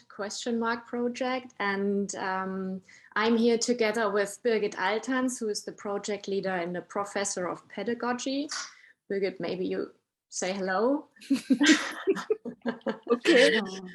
And Jana Wieland, who is also here. Hello. And Fiona Schrading, who you just met, a few of you. And myself. We are all coming from different disciplines and are working interdisciplinary. This is a very important point in our research project. Birgit is, as I said, professor for pedagogy. Jana is a cultural anthropologist. Fiona is coming from media and culture studies. And myself, having studied philosophy and art history. So we are from different perspectives working on the same questions or the same empirical field, if you want to say, and which is, as I said in the beginning, based on 3 different institutions of cultural education in 3 different regions in Germany. One is a museum, one is a theater, and one is an art foundation. So the institutions are quite different, and we are investigating effective areas or effective spaces in these institutions, around these institutions, and around in the environmental areas. So this means the village, the practices in the village, everyday practices, artistic practices in these areas. And the aim is, as I said, to examine these areas as where affects localize. So affects are a very special subject because they are not graspable in a very direct way. They come along, they do appear, they have a kind of passive way of being in it, and we have to look for the traces and the perspectives how we can approach this phenomenon. And we invited Gabrielle Ivinson from the Manchester Metropolitan University because her research is crucial for our research in our areas, because Gabrielle, as I might say, is very familiar with all the theory about affects, which is also a very demanding field, as I would say. But what we found very interesting in her research is the way that she combines the empirical research and the theory to connect both of them and to describe these entanglement between all these different traces who come along when we were researching affects. Gabrielle is a professor of education and community and leads the Youth and Community Research Group in the Education and Social Research Institute at Manchester Metropolitan University, and develops art-based methods to attune what lies beyond the spoken word, enabling difficult issues to be surfaced. Her scholarly activity involves rethinking horizontal formal knowledge as living knowledge that is place-based, sensory, embodied, historically developed, indigenous, and class-based. So this is one of the perspectives we really found very interesting in your research. Besides, she coordinated the Creative Margins Network, exploring how to make arts accessible to marginalized young people, and chaired the British Educational Research Commission on Poverty and Policy Advocacy in Education. She published widely, of course, but among her articles and books I would like to mention just a few which cross maybe also our research. This is the recently published book, Transdisciplinary Feminist Research book, together with other people, and a recently published article, Staging Affects for Kids Post-Migrant Theatre, which is to be published now in 2021 or 2022. I'm not sure when it is really going to be published, but we already had the chance to read it. And it is based on research, empirical research in South Wales on a few people, where she shows how on gestures of people, on the historical circumstances and environments, the question of affects arises, and how you describe it empirically, how the affects are embodied in persons and in landscape, for example, is maybe the point where we could start the discussion. And we would really, really like to hear about this article maybe, or about the examples you had brought to us, how you connect these traces together to find embodied affects. Very warm welcome, Gabriel. I'm very happy that you joined this workshop. Thank you so much, Miriam. That's a beautiful introduction, and I will indeed do my best to try to make some examples speak to us all. I'm going to now share my screen and hopefully start a PowerPoint. So I just wanted to say that in case I get lost and have to technically do something. So I'm really hoping this is going to work.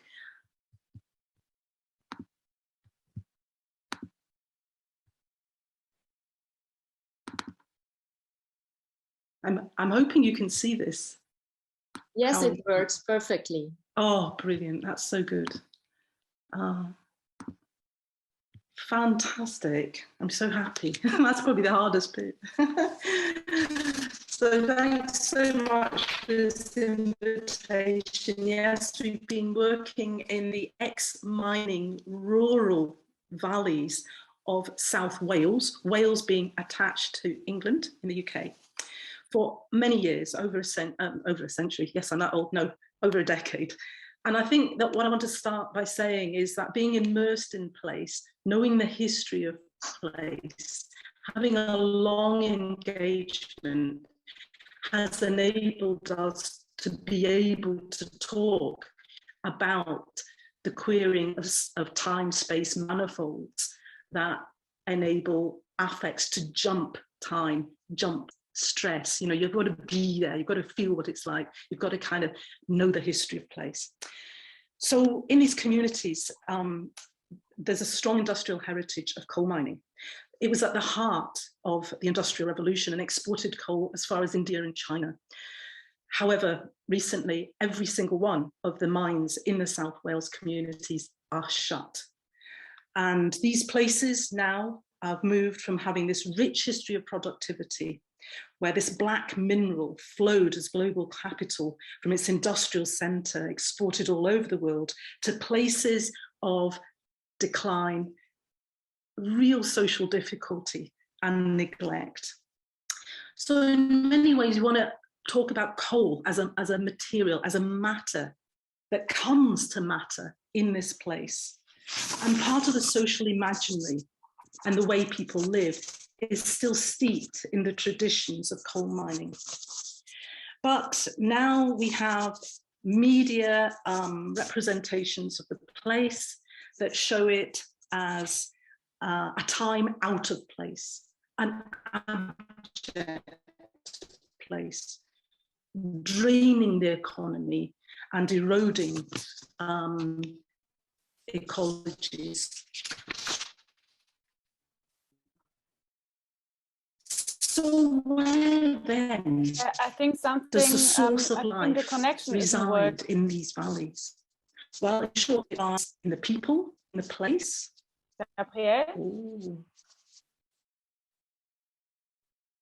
Okay. Are you hearing Gabriel, or is it just my connection? Can you hear me? Now we My can hear, connection but is auch bad. now it's I'm stopped. hearing you.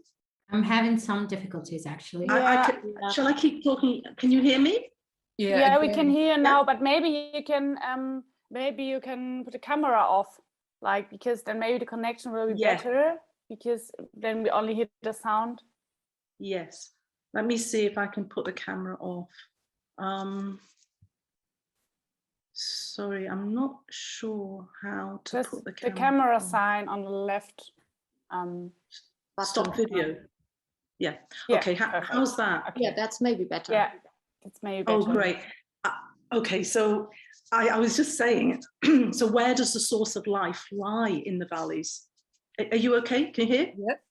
Yep. Okay. In short, it lies in the people, in the place, in communities' resilience, and in what Karen Barad calls the liveliness of the ongoing differential articulation of the world.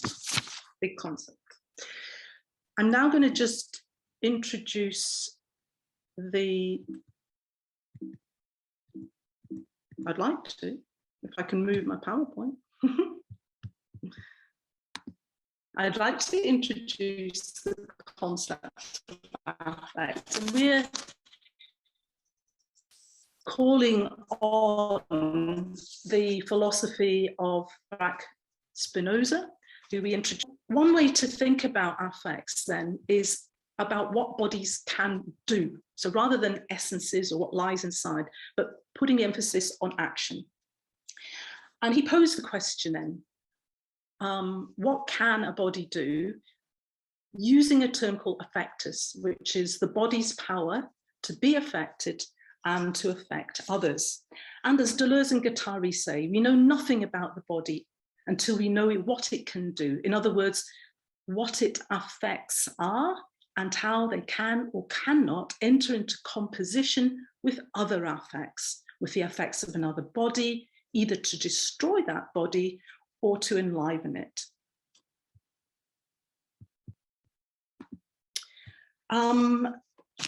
So I just want to, at the moment, introduce the methods that we use. As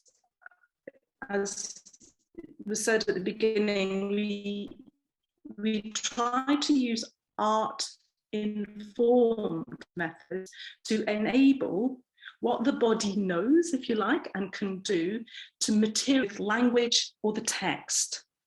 So we want to focus on corporeality.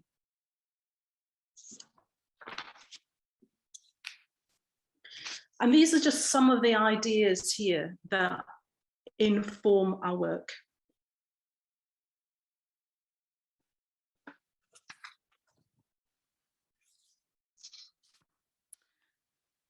I'm going to move now to the example.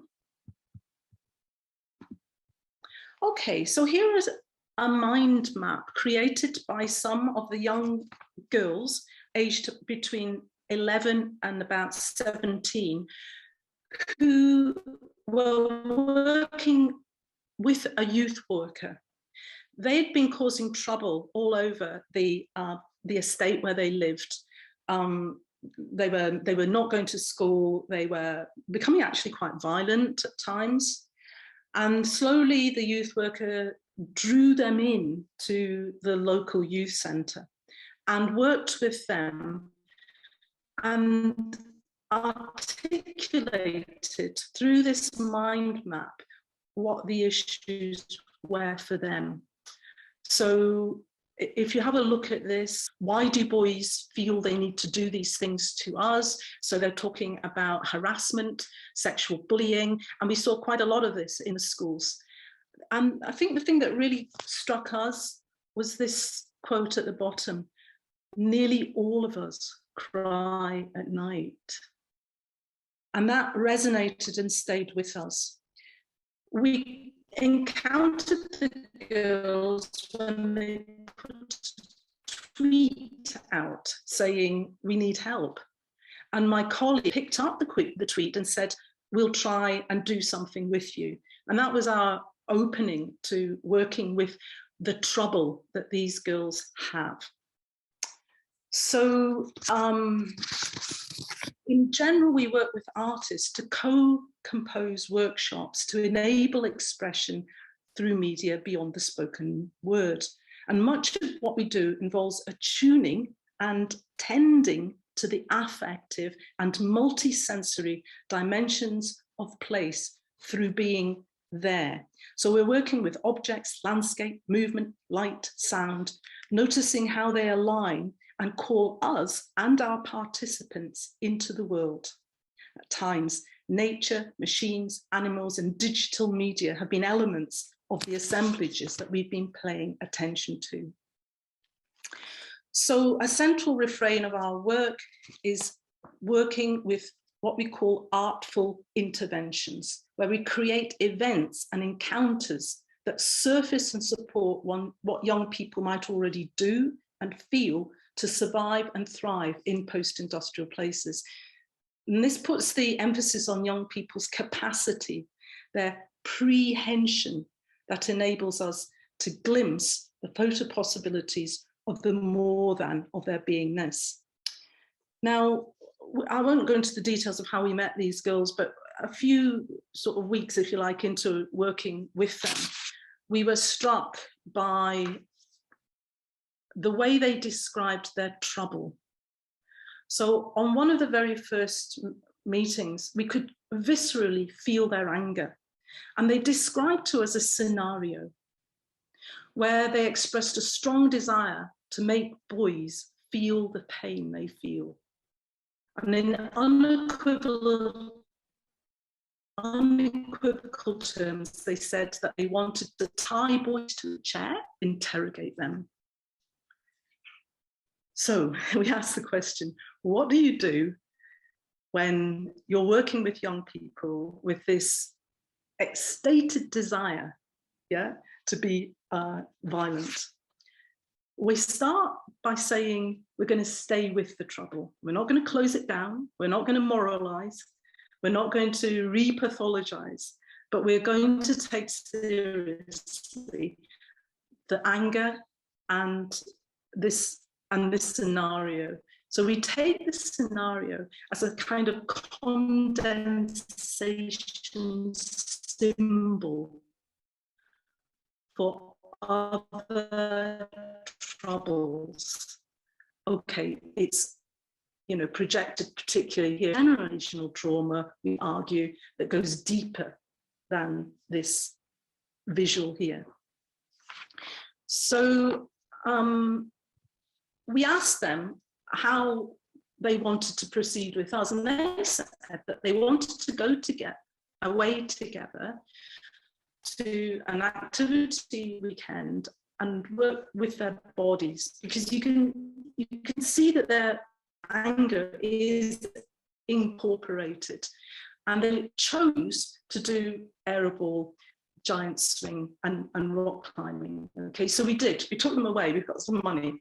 We were on a research project and we started doing these activities, but in between these activities, so on the first day we did the zip wire together, which I must admit I was terrified to do, and the affects were running through my body. And then we moved into an art room, which we set up like this. So here are lying around. Oh, I think the connection broke again, but now, okay. Gabrielle? And you can see what we've been doing, can't you? We've been kind of, So in this artifacts and materials that resonated with the scenario that I had shown you earlier about the chair. And we just said to them, this is a body. There are about 11 young people. At first, they really didn't know what to do. They were struggling to work together. And then slowly they came together and started to work using the material that we had laid before them. They actually came together by focusing on the one boy who was there, who was gay. And they started to think about his trouble. And that enabled the group. It was an idea that enabled them to mobilize. And slowly the room began to fill with the rhythmic banging of nail on wood and sounds, and there was a sort of labour that resonated to us with the labour of coal mining and of steel making, which I just actually want to show you this. So the hammering was a mimetic, if you like, reference to the labour of mining. So I'm gonna just go back there. So our art-based approach was to set up materials like this and then enable something to emerge in a very open kind of way. And as they hammered, they also started to write things. And you can see these little labels here where they're writing all the abusive comments that the boys shout at them in the corridors and in the street. And they hung these from the seat of the chair. And here are some of the actual labels, the labels, okay? But they also started to create beautiful things. One girl, if you have a look in the middle of the chair, designed a piece from Beyonce's slogan, Slay Queen, created from drawing pins, tacked into a sheet of clear acrylic, which stretched across the back of the lower chair. It also designed a cutout of the colour hanging at the bottom, a swishing, swinging undertow. And then butterflies were clipped into the vertical uprights, hovering and fluttering, as if lending the chair wings. The uprights have got these luminous orange and green tapes on them. Were they a warning sign? Here are some of the more beautiful elements of the chair. And here's the sobbing figure in the middle. The group carry affective residues of the group which work to bond rather than break the group apart. So the intensity of their work made us feel that what they were doing really mattered. And our gaze was drawn to the fragility of the form, the intricacies of pattern and twitching movements that invite the observer to touch, read, and puzzle over. This chair had morphed into an anti-chair that connected to a complex multiple representation of what was mattering and mattered to them. So this isn't a chair for sitting on, and we argue in the longer paper that it kind of hovers between the real and the virtual. And then the chair went on out into the world to become a political artifact. We used it in assemblages where policymakers were writing a bill about women's sexual harassment, and we managed to get young people included in the bill. It's been into educational settings, it's been into settings where people have been thinking about sex and education relationships. So you can see the chair, if you like, on the left-hand side. So it sits there representing young people. So the artifact carries a proto-politicality into the space. And here it is sitting down near the Welsh Assembly building.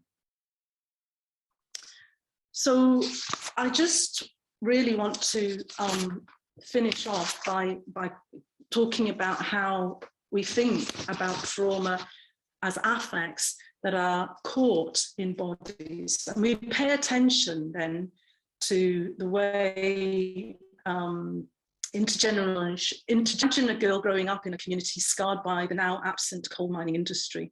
What do bodies say as they sag defeated, lean forward in eager anticipation, or straighten to attention?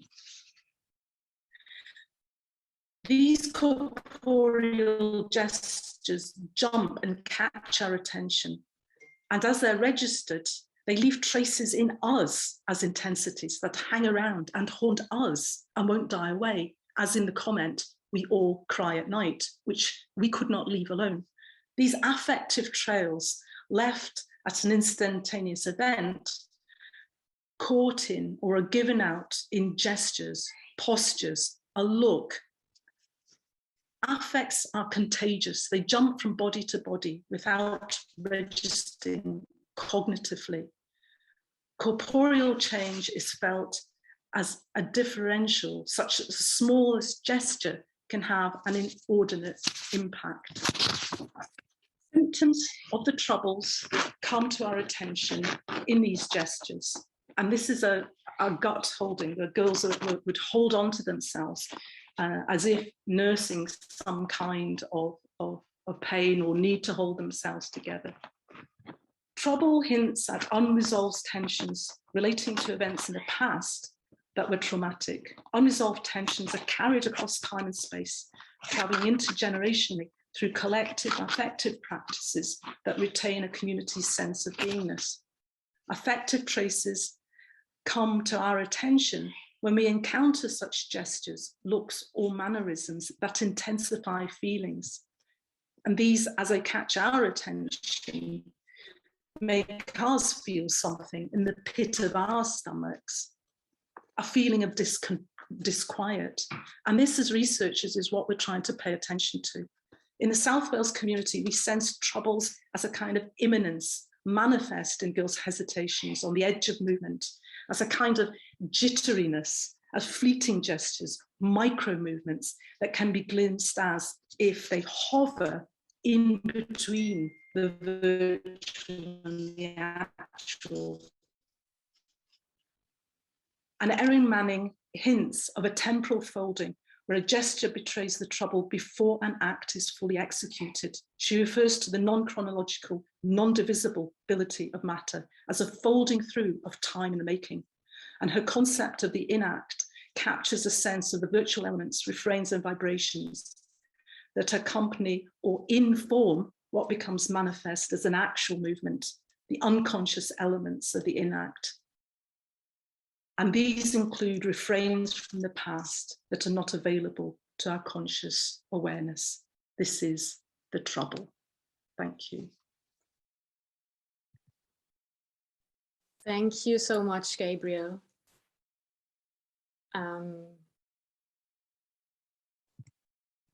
If it is possible for you, you can turn on the video again. Yeah. So that we can start the conversation. And you mentioned referring to Donna Haraway's Staying with the Trouble, which you explained in a very literary way in the beginning of your speech, that how you approached these girls, which has become very important. And these are things, they are often neglected or not thought very well, but staying with the trouble is a very interesting part that we in our team used to when we went into the fields and asked where do we start? And so there were little things coming across our minds, for example, and this is actually the point where I would like to give or to pass on to my other colleagues to start the conversation, to look for the tensions we discovered when we were going into the fields and into the institutions, especially, well, there were institutions that were, they are, it's, how do you say, well, for art and education practices known, but not for example, you don't find people traumatized there where you connect very specifically, I would say, but you have a whole institution and we didn't actually know where to start. And what we found, or two of us at least found, which is one important question, how do this historical circumstances influence the research for affects? And maybe as a starting point, I can start with my example, but you're also welcome to share some thoughts with me if you want. I can Jana or Fiona, if you want to start, please give me a sign, or all other guests, of course, too. If not, But I just thought perhaps we have to leave some space for questions to Gabriel from the guests, from the other ones joining the workshop. So maybe if you because that already was, have ones, please give me a sign and you're very welcome to ask. because that was a very impressive talk, I thought, with a lot of concepts, and I could imagine that there could be some questions. If they are not, it's fine, then we are going on. I just wanted to leave some space. I'm impressed again, Gabriel, about the chair. It's such a wonderful artifact, and it's saying so much. It's really, really great. Thank you. Okay, that was just... Anyone? So if questions come up, it's no problem. We are not such a big group. Yes, Sarah Pagoda, please. Pagoda, Entschuldigung. Pagoda. Pagoda. Not a Chinese building. Sorry, I thought in German. Yeah, the chair. It is charged with effects and it's meaningful to everyone involved in the project, but the chair is lacks kind of intersubjectivity, so it can't communicate on a non-effective level to, or maybe not, yeah, to others. So do you have any experience on how people who don't come with pre-existing knowledge and context and how they responded to the chair? And then also, can I ask another question, because I'm Wales based as well. So is the chair connected to the Eisteddfod? You know, the Eisteddfod is a national festival that is runs every year, and it's the embodiment of Welsh identity. Artists compete, they are mostly poets, and the winner gets a chair. Oh, that's so nice. Wondering, I love that idea. I'll start with the second point. I actually worked with choreographers, you know, according to the last bit of the presentation to enable young people to express in the Eisteddfod, actually, as it happens. So that's a lovely, I love the jump, the effective jump is great. I love that.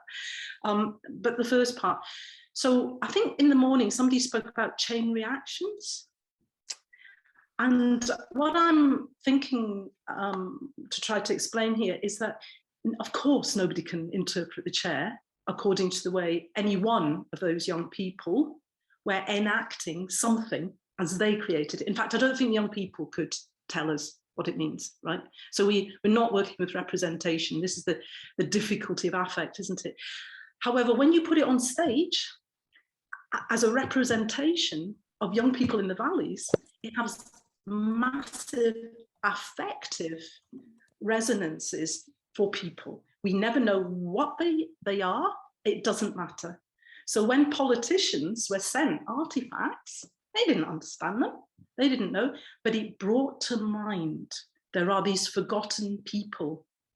And I think the politics worked by unearthing an underlying guilt that they know fine well. The policies they are working with are simply getting nowhere near the trouble, right? They went on to incorporate young girls into the, as it happens, this act on sexual violence without us having to do much more work than send artifacts. Okay, so that's the way affect works, doesn't it? It's an intensification of the body, and that could ignite all kinds of possible thoughts, ideas. And that's the core of this, right? So we're not doing representation, we're not doing meaning. It's an openness. It's a speculative approach where things run out of control. We're not in control. And that's really hard as a researcher, to let these things out into the public domain and then watch the ripples. And sometimes years and years later, somebody comes back and says, oh, I changed my practice in the school because of, and then they'll tell us something that they had seen. So, you know, it isn't like our normal research repertoires. It isn't impact that we can define or know in advance. So it's future oriented, but it's open. And then it does its own stuff. And this is where concepts that decenter the person and put in place actually, you know, materiality. And here materiality isn't passive, it's active. Okay, it's affective. It does stuff in the world. Thank you, I completely agree. I had the same experience with a maritime boy over the summer who kind of transformed into the protagonist of all and gained agency himself in art projects. No. Thank you. Any other questions?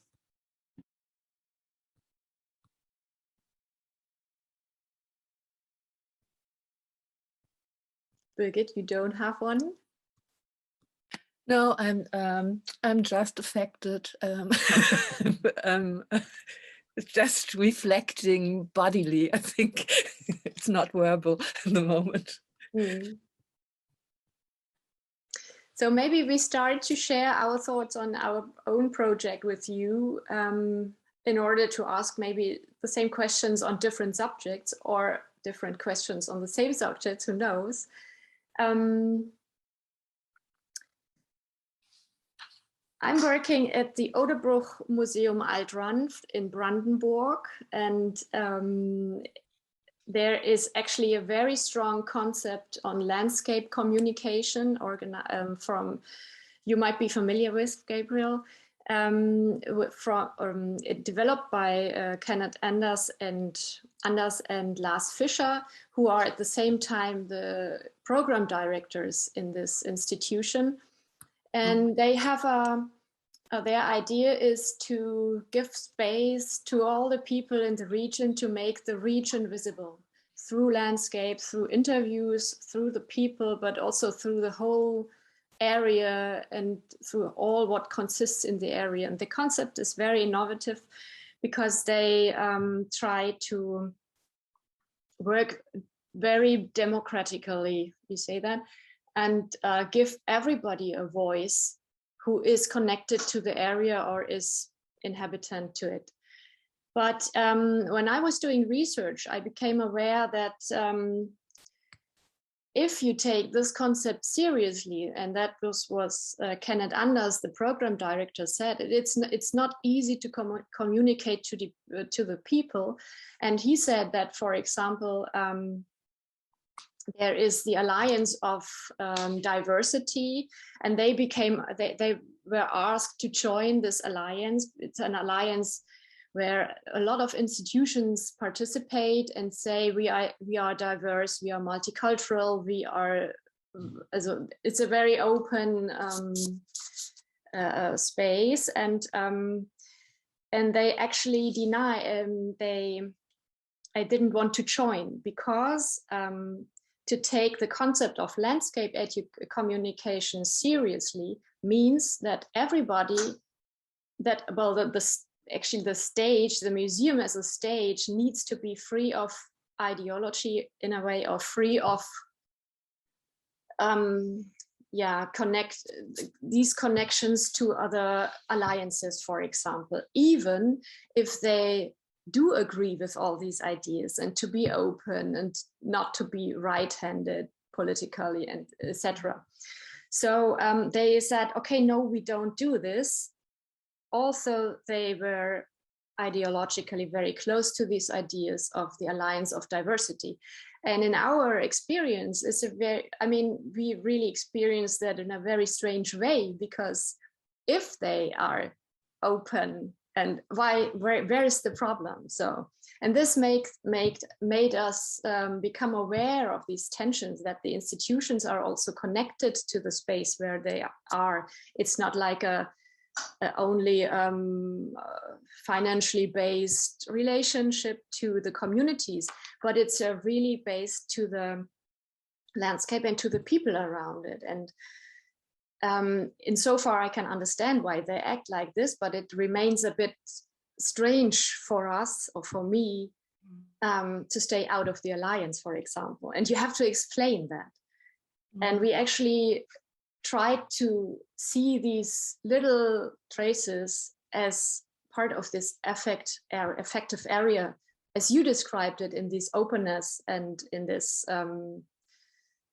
you lose control over it, just to mention these little things coming across in the same way. Yes. Yeah. And this, for example, relates in Brandenburg, in my mind, also to the history of the GDR and the double kind of colonialization, if you want to say, because after the Second World War, they had to change their complete system. And after 1989, they had to change their system again completely. And it's not a change of system in an exterior way, it's intrinsic. And it does make something with people. And you see also this concept in this relation to the history. And this is where history becomes obvious to me in this search for effects in the area. But we have 10 minutes left, and I do not want to stress the audience so much with my concerns, but maybe it's a starting point for the beginnings of the traces.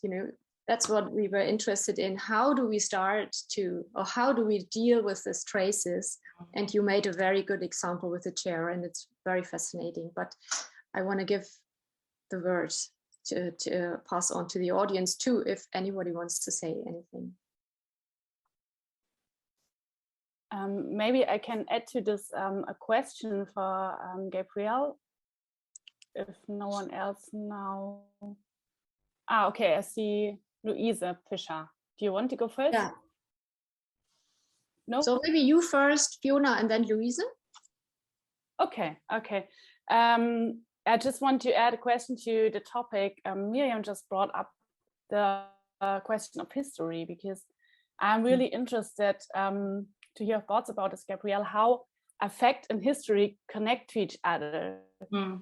Because I read some quotes about that maybe effective arrangements and like effective textures of places are of course changeable, and they're like historic because they have a becomingness. Yeah, they change.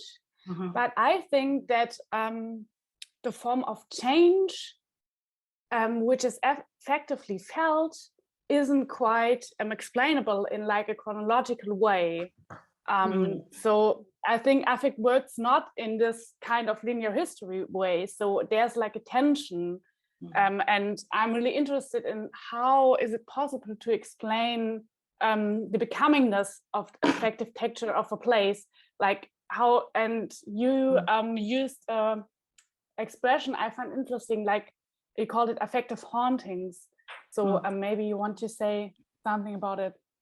Yeah, I mean, thank you so much, Fiona. You're so right. The normal concepts for time, as in linear time, just don't work. Okay, so you know, these theoretical approaches are trying to create new concepts. So when I talk about vibratory, let me try and see if I can make a connection to the problem that I think you're rightly pointing to here.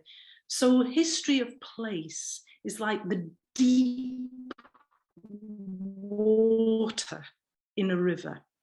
Yeah, it's got a depth. It involves, if you like, the history of practices that have taken place again and again and again over time, like in our mining community, or where people feel a connection to the territory because their granddad works there, their great-great-grandfathers were there, la, la, la, la, la, right? So this is the deep beat, if you like, of a place. And then what happens is it might, if you like, if we throw a pebble into the water, so we go in there, like, you know, in the project just described previously, then we put something in right? And maybe it's somebody in a museum that I don't know, interacts with the community in some way. And then you create ripples, don't you? Now, these ripples meet the deep waves, if you like, of history. And they can do two things when they refract, right? So we're using other concepts here, like time refracting, history refracting. They can either heighten something that's already there in the deep history, which is what you get with nationalism and the desire to strengthen feelings of this is my territorial place. And as I said at the beginning, you know, these ripples can either open the body or they can destroy it, right? And we don't know beforehand. This is the problematic of this stuff, right? So yes, you can put a pebble into the water, it meets the ripples of the deep history and it may reinforce them, right? And this is a problem for us all. However, there's times when you might plop something into the water and it actually just diffracts it slightly in a different way. And something glimmers or opens up as a proto-possibility of a change. And that's where we tend to be working when we're working with bodies. Can we see something slightly change? And the danger is that as it comes to an expression, which might be, you know, a representation expression, it gets co-opted back into your dominant practices, discourses, deep historical, right? So we're on the edge, aren't we, with this methodology, with what can we glimmer that opens up? And like Miriam, sometimes we have to say, do you know what, sorry, I can see where this ripple's going and I'm going to stand back from this, right? Okay, so it involves always ethical, political awareness of how we set the ripples off, and we can't, know how they're going to act, but we always then have to be alive to the tensions that you've explained. I don't know if that's any help. It is, Fiona, isn't it? Yeah, thank you so much for this really good image of the deep waves and then the ripples, and they're affected. Yeah, thank you. It's really good image. I think that was a very good introduction into diffractive methodology. Yeah. It's really very concrete.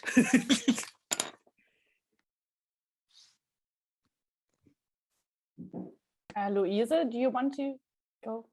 Yeah, Louise, it's yours.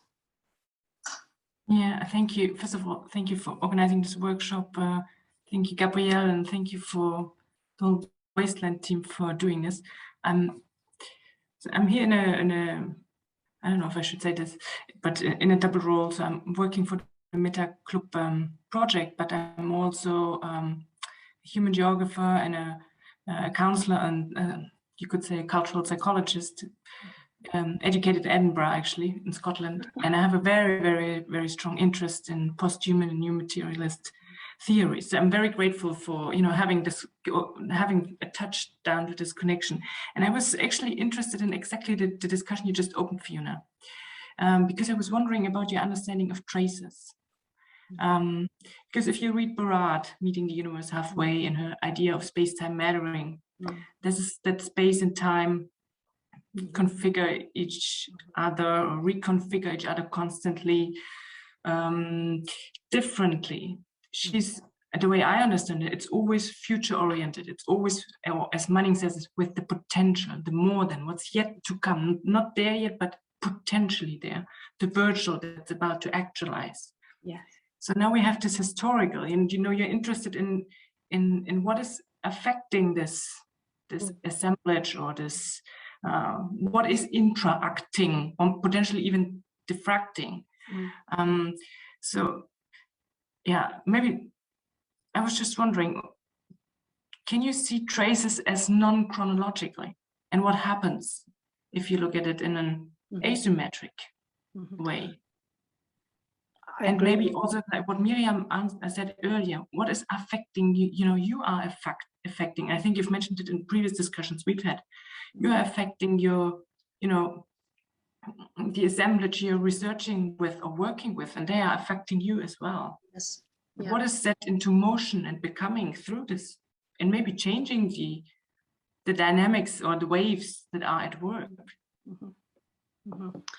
Yeah, I mean, you know, when you come to actually try to write this, and you say, as you rightly, all these, you know, notions that, you know, you've got multiple forces, haven't you, that assemble, but those assemblages are always dynamic, they're always in movement. So a shaft of light might come down into the hall where the girls are working, and the body moves like that. You know, so sometimes you have to decide which of these traces you can articulate, and it's always speculative. You know, there's no causal element to it, is it? You know, so when I showed, what I tried to do with the girls hammering, right, and what happened in that workshop was, you know, that chair was there, and the hammer was there, and the nails were there. We had no idea what would happen, and as this hammering went on, and the girls like took it in turns, and it was a labour, the hard wood. And that resonance to us with the labour of the male body hammering and chiseling away at the rock face is, you know, what we chose, if you like, to suggest was a tracing. And that's because bodies and the gestural vocabulary, if you like, that we have come from what a community lends to us. You know, we know this culturally, you know, we only want to stand so far apart in Western culture, but it could be much closer in another culture. So our bodies, through the practices of the past that we encounter through the rhythms of our everyday life, embody, okay? And that embodiment is, okay, it comes out of these deep practices of the past, but you couldn't in any simple linear way say that the girls hugging of their gut, you know, is directly related to the pain of any particular thing that they had spoken to us, but the body has become crumpled and full of pain. And so, you know, it's a queering, isn't it, of space-time. So we're always searching for other ways to articulate what the traces might be. It's always speculative, but there are times when you think actually making that connection to the girls' hesitation is making connection to the way the male laboring body is still seen as heroic, nostalgic, and is maintaining a very particular notion of patriarchal masculinity and femininity in the valley that the girls are trying to escape, right? So then I talked about the deep water of the place. You might say patriarchy is actually the gravel that's like, you know, been there for eons and eons on the bottom of the river, you know. So as we're making these choices about what to describe, as Barad says, you know, we're making a choice about an intervention into the world at that point. And it puts a lot of onus on us as researchers then, because, you know, some people might want to come along and say that's utter rubbish. that does happen to us. And others feel something that makes them want to act differently in the world. So it's hard stuff, isn't it, this? Fiona, do you want to answer quickly, or do you? Only if there are like no other comments now, because I'm happy to maybe someone else want to. I just want to mention, what you described was in the chair project, that your own effect as researchers had been a starting point of the trace. You know, this we are crying at night. That was the one what affects you, and so you started to go on, and I think this is very important for us as well, the way how we are affected when we are as a team in Brandenburg, and what the landscape and all the history of the landscape does to us, because we were very affected in this area. And again, when we were as a team in Schleswig-Holstein, I don't know the English word for it, in the north of Germany, and at the museum, again, we were very strongly affected as a team, and we have to figure out what happened to us as a team to find the trace towards it. Fiona. Okay, just very short, and then you're Jana, okay? I just wanted to add that, because of the trace, that I think it's important like to rework causality. So it's not that like there is a cause in the distant past which is still there, and then it's radiating, and then now it's affecting something, but it's like the haunting thing Gabrielle was writing, what it's talking about. It's like it's still there, but it has no locatable origin. So they're like heterogeneous times mixed in this effective assemblage there. And just one example I met in my research field was an association of culture and history in the village, and they created or reinvented the history of the village, which is like a military history, and connected, entangled with the history of Finland, because there were soldiers of Finland there and stuff. And so it's really, I think it's maybe, you can see it the other way around. So it's not like effective things happen in history, but in the effective practice of the association, they created the history.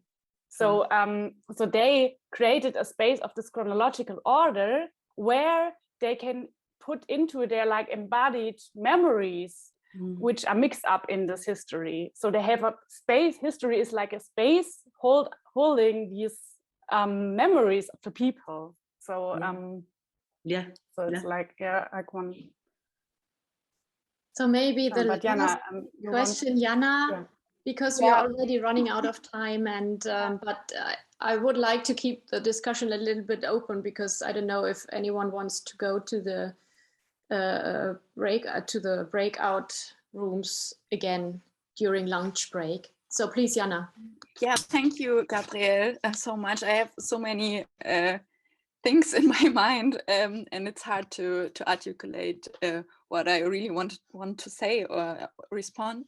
But I think also with the chair, the way of intervention which the chair does, like after all this process, I find that really interesting, and also referring on the research I'm doing on a theater in Niedersachsen in West North Germany, which is performing at a lot of places, but also in one project on the beach, and what these interventions also do to the places. If you, for example, give this chair a stage on these places you showed, or if the theater does an intervention on the beach, and what is like happening with these places or with these landscapes. So that's what I just wanted to say, but yeah, there are a lot of thoughts maybe we could share another time. Yeah, thanks. It's lovely to see you, yeah, and I'd just like to say, you know, what you're doing there on the beach is you're stirring things up a bit, aren't you? Things might come out. Resonances might be made, you know. If nobody else has a question, I would really, really thank you, Gabrielle, for sharing these intimate thoughts on affect and affect theory and your empirical research. Thank you so much.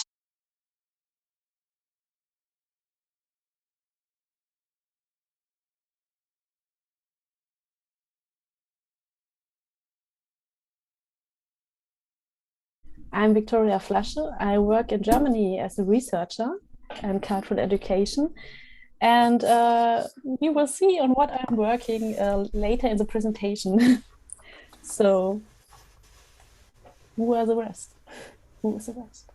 Hello, I'm Joelle Taylor. I'm the poet who's writing a piece to present at the end of the whole conference. Hello, from London. What is the room you're sitting in? It looks amazing. It's a big gay room, yes. Cool. My name is Christian. I'm Director of Libraries and Citizen Services in Roskilde Municipality. Today I'm calling in from Denmark. Hello, everybody.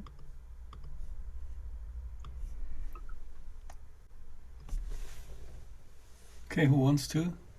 Olivia with the guitar. Yeah, hello. Olivia, the guitar. I'm Olivia. I'm calling in from England, and I'm from Babylon Arts, which is a gallery. But we also run a program of arts events in libraries as well. So I'm looking forward to hearing about your discussion.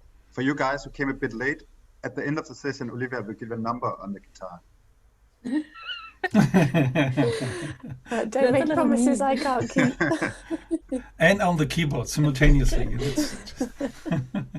So if Benjamin would share his background, you will see he is in a if I would, you would. Well. It would. If I do this, it looks similar. So there's a piano and there's a guitar and stuff like this. Well, we'll have to start a band after this. Yeah, we could start a band, right? Sarah, would you like to introduce yourself? Hi, my name is Sarah Marder, and I'm American. I live in Milan, Italy, and I founded an organization called Wise Places, but I pulled together lots of different threads, and the library theme called out to me. So I'm happy to listen and hear, because I love the idea of I love it when libraries kind of update themselves and become, let's say, community centers. Great, fine. And I'm Benjamin, and I work together with Victoria on this library project, which is one of the projects we have on digitalization at my chair. I guess the other visitors are not really there, maybe, and we should just start, right? Yes. I think there were lots of problems with people not being able to get into the workshop, so it was a little chaotic. Okay. Maybe the internet is not with us today. Instead of the prayers in the beginning. Okay, the short description of our workshop. I would like first to present briefly our ongoing project, so the results so far. And then, however, we will focus on what these results mean for education in rural areas. And afterwards, we would like to discuss with you and our guest, Christian Lauritsen from Denmark, the change of the library. And I would really recommend to you his homepage, also the homepage of Christian Lauritsen. You find it when you Google his name. It's full of really impressive impressions from his work. It's really cool. As a director of the Libraries and Citizen Services in Roskilde. So now to our project. No, wrong slide. Okay. Our project builds on the problem that the lack or the monotony of cultural offerings in rural areas is a reason for demographic change and the rural exodus. And this problem is particularly affecting young people, as they are often less mobile than the grown-ups. And we investigate now how rural areas can be developed so that they form a culturally attractive environment for digital natives. So we examine cultural education, always against the background of digital transformation, and especially in the context of youth cultures.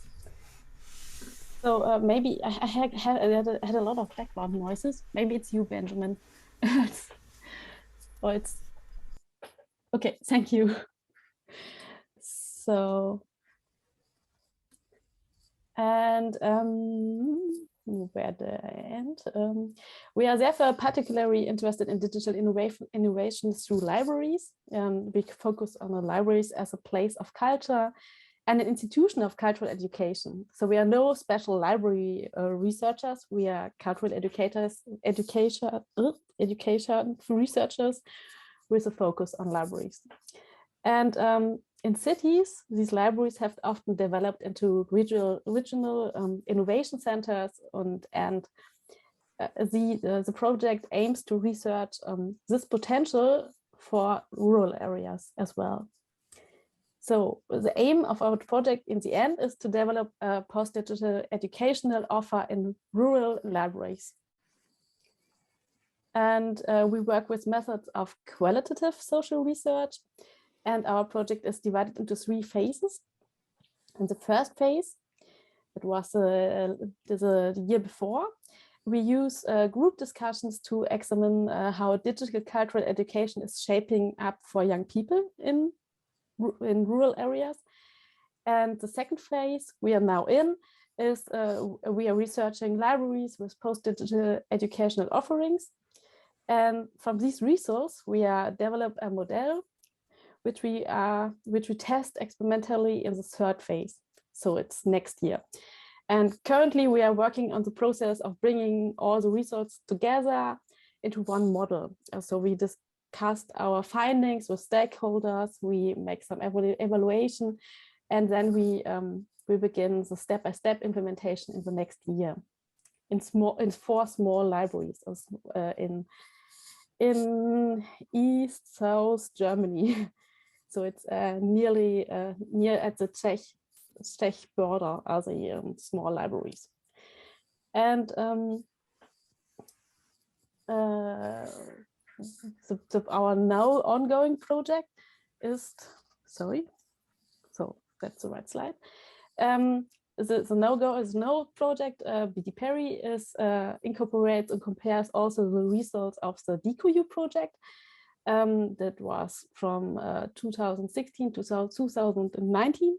And its full title is Post-Digital Cultural Use Worlds.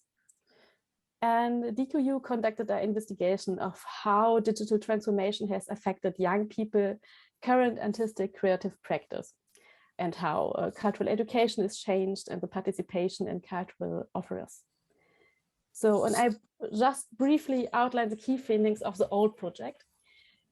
So in the post-digital culture, so far familiar, institutionalized and established boundaries are dissolving on several levels, or experience a new framing in the context of the always networked practices through the internet. And these central dissolving tendencies are, first, that's between genres or disciplines such as dance or music or theater. And second, between the audiences and creatives. Also, it's no longer a strict border between experts and lay people in cultural and creative practices.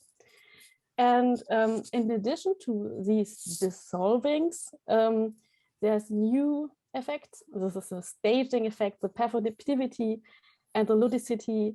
So as fundamental gamification becomes a new dispositions for cultural education. And this is often, especially for young people, as a moment of motivation for creative activities, to be seen and to perform something. And as a consequence of this dissolving tendencies, so we call it hybridizations play a major role. So the material and traditional aesthetic and creative aesthetic practices are now also always intertwined with digital technologies and applications. So this is always hybrid, so it's always mixed up. And in application, the sense of hybrid creativity emerges where algorithms introduce aesthetic knowledge into design process. So by using platforms, by using special apps, or by referring to special cultural trends on the internet. And it's also always very collaborative creativity, because it's not only people who are mixing up together, but it's also people with things, people with this algorithms, people with this internet cultural practices. So, but in this project, in the old project, in the DQU project, the distinction between urban and rural did not play any role. So now in the project BiDiPeri, we look especially at the rural areas, and if the digital spaces of young people there look different. Is there a difference between the practices of young people in rural or urban areas? So, and now our temporary results we have so far from this point is also first you must know we had group discussions with young people, and we conducted expert interviews with people who are working cultural with young people in rural areas. So this is our this was the study, and now our very briefly nicht compromised shortly our findings. So the rural use words are like the urban ones, fundamental post-digital, but this post-digital differentiates itself regionally and spatially, and this is especially because of the network connectivity. This is a central basic need. The young people are often discussing in our group discussions, and its absence, the absence of the internet in villages or so on, creates or increases inequalities. So especially during the Corona pandemic situation, when school was online, it was very difficult to join for them. And this could be very one village could have a good network, and one could be a bad network, and they're right next to another. And this network point is, along with the mobility, which is known in the use and rural area research for a long time, that is really create a greater or lesser inequality. So even for cultural, not only for school education. But if you look at the young people, they're well networked, both in the region and globally. Oh, they have friends all over the world in the social media. They are, but they are also part of the village structures in the scout group or so on. And it's precisely this post-local networking that leads to an openness to innovative offerings. And their own orientation is often diametrically opposed to local or school offerings. In the group discussions, we had a lot of frustration about, for example, schools with a high technical equipment, but no internet connection. That was really annoying for them. And these young people often perform translation work between digitally and regionally oriented cultures. So they try to translate for their teachers or for their educators what social media could be like, and try to bring present their scout group on social media, or bring new events, at least for new events.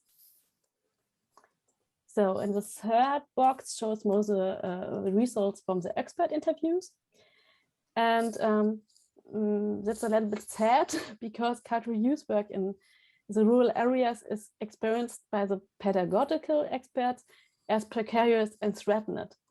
They're spending a lot of time on working on to get money to make their work. And second, it's always multi-generational orientated. So offers for young people must always be visible and acceptable for the village community as well. And so the educators really struggle to create visibility and acceptance here. excuse me, someone said something. I don't. Buongiorno. Oh, Miss Mada, would you please unmute yourself so we don't hear your telephone? Thank you. Okay, and compared to the urban areas, educators and young people are more oriented towards local rituals and symbols. So even in supposedly rebellious youth events, such as graffiti workshops, they always refer positively to local symbols. So that was the first project phase last year, and now to this year results. It's on the analysis of successful libraries in post-digital education. And sorry. And here we conducted interviews with experts in Germany and Scandinavia, in Denmark, in Sweden, and Finland, and analyzed a large of numbers of offerings we find in libraries. And the first result is that libraries in Germany especially rarely schedule young people as a fixed group of clients. Especially if you look to the digital cultural offerings, they aim primarily at children, or end up to about 12 years when they are formally for teenagers, or they are for families. And if you talk with the librarians, there's a rather deficit-oriented attitude towards young people. Successful libraries, on the other hand, ensure such a parallel or cooperative use practices among different age groups. So they make offers that mixed up teens and seniors and grown-ups, and it's not such a strange borders, strict borders between the clients. And the second, it's most important for Germany, is that administration or even higher level institutions often tend to take a negative view of digital cultural development. And these successful libraries work intensively and creatively to remove institutional obstacles. So they have to, if they make a gaming workshop, for example, they label it as a literacy thing. Also, on they have to make such a tricks to bring the administration in their work. So they are all developed the strategies to sometimes even trick the administration. And the third box is that successful libraries are oriented towards the inclusive idea of the third place. And it's even if they do not explicitly refer to the concept, as they emphasize being a place for neighborhood and the community to meet. It's a library for people and not a library for books, thing that they emphasize in the interviews. And these successful libraries are characterized by network, logical self-images. So they have this platform concept, they try to share the expertise and the competence, they make this trial and error principle, which is good known in digital communities. And the central condition for success, from our view, from our research, is this professional attitude of the employees, and this is regardless of their formal qualifications, even if they come from different fields, even if they are not formal qualifiziert.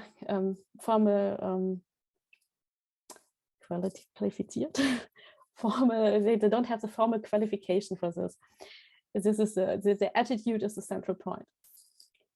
So, and this are our results. So we have a few questions prepared to discuss with you, but maybe first you have any questions to our results or to our project in general, so we can first talk about these questions.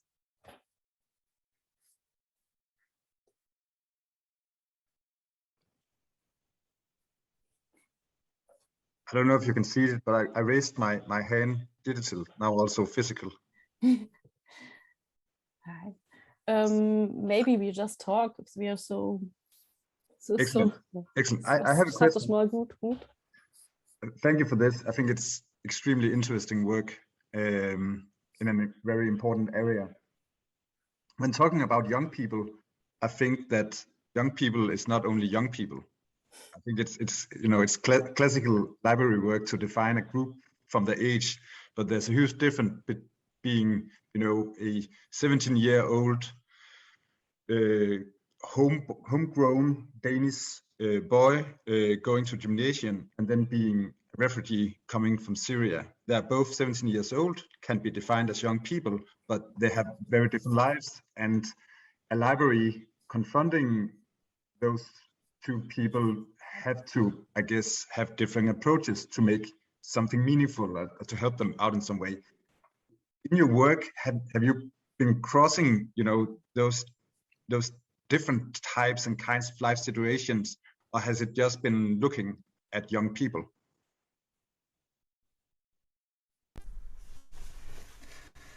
Yeah, thanks for this.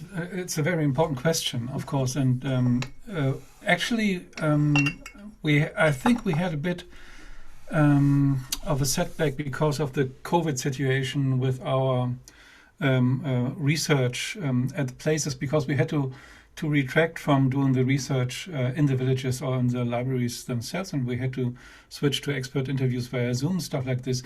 But Victoria, if I may answer, this was your research. Actually, you were there. We already saw that the migration or post-migration society is also in the rural areas more than we would have expected in a way. So, or let's say it's more naturalized and it's just more normalized than we probably would have expected, especially for Bavarian small villages. So I had this, maybe it's a kind of cliche, but I had what I at least thought of looked different than what Victoria taped on video then, and this is quite a thing, I would say.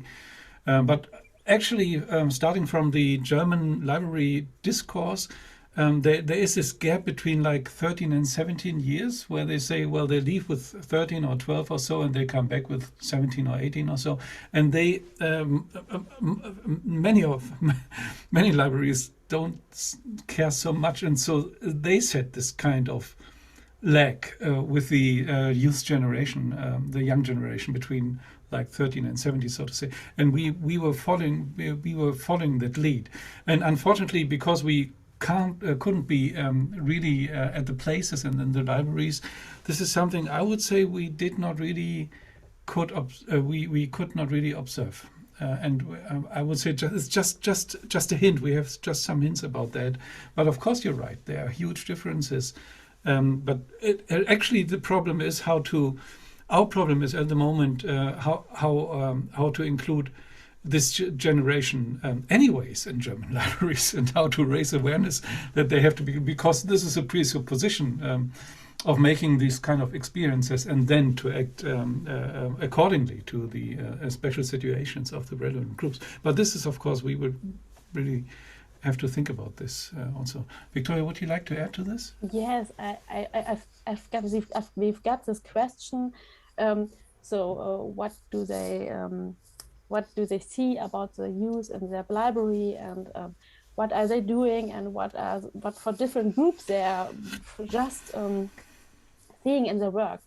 And in just 2 interviews, I've got this intersectional debate or so on. So they are saying something about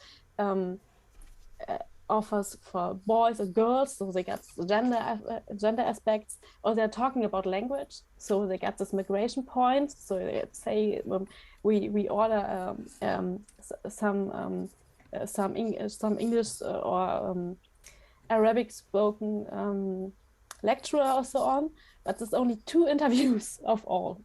It's I've got no traces for this view of the librarians.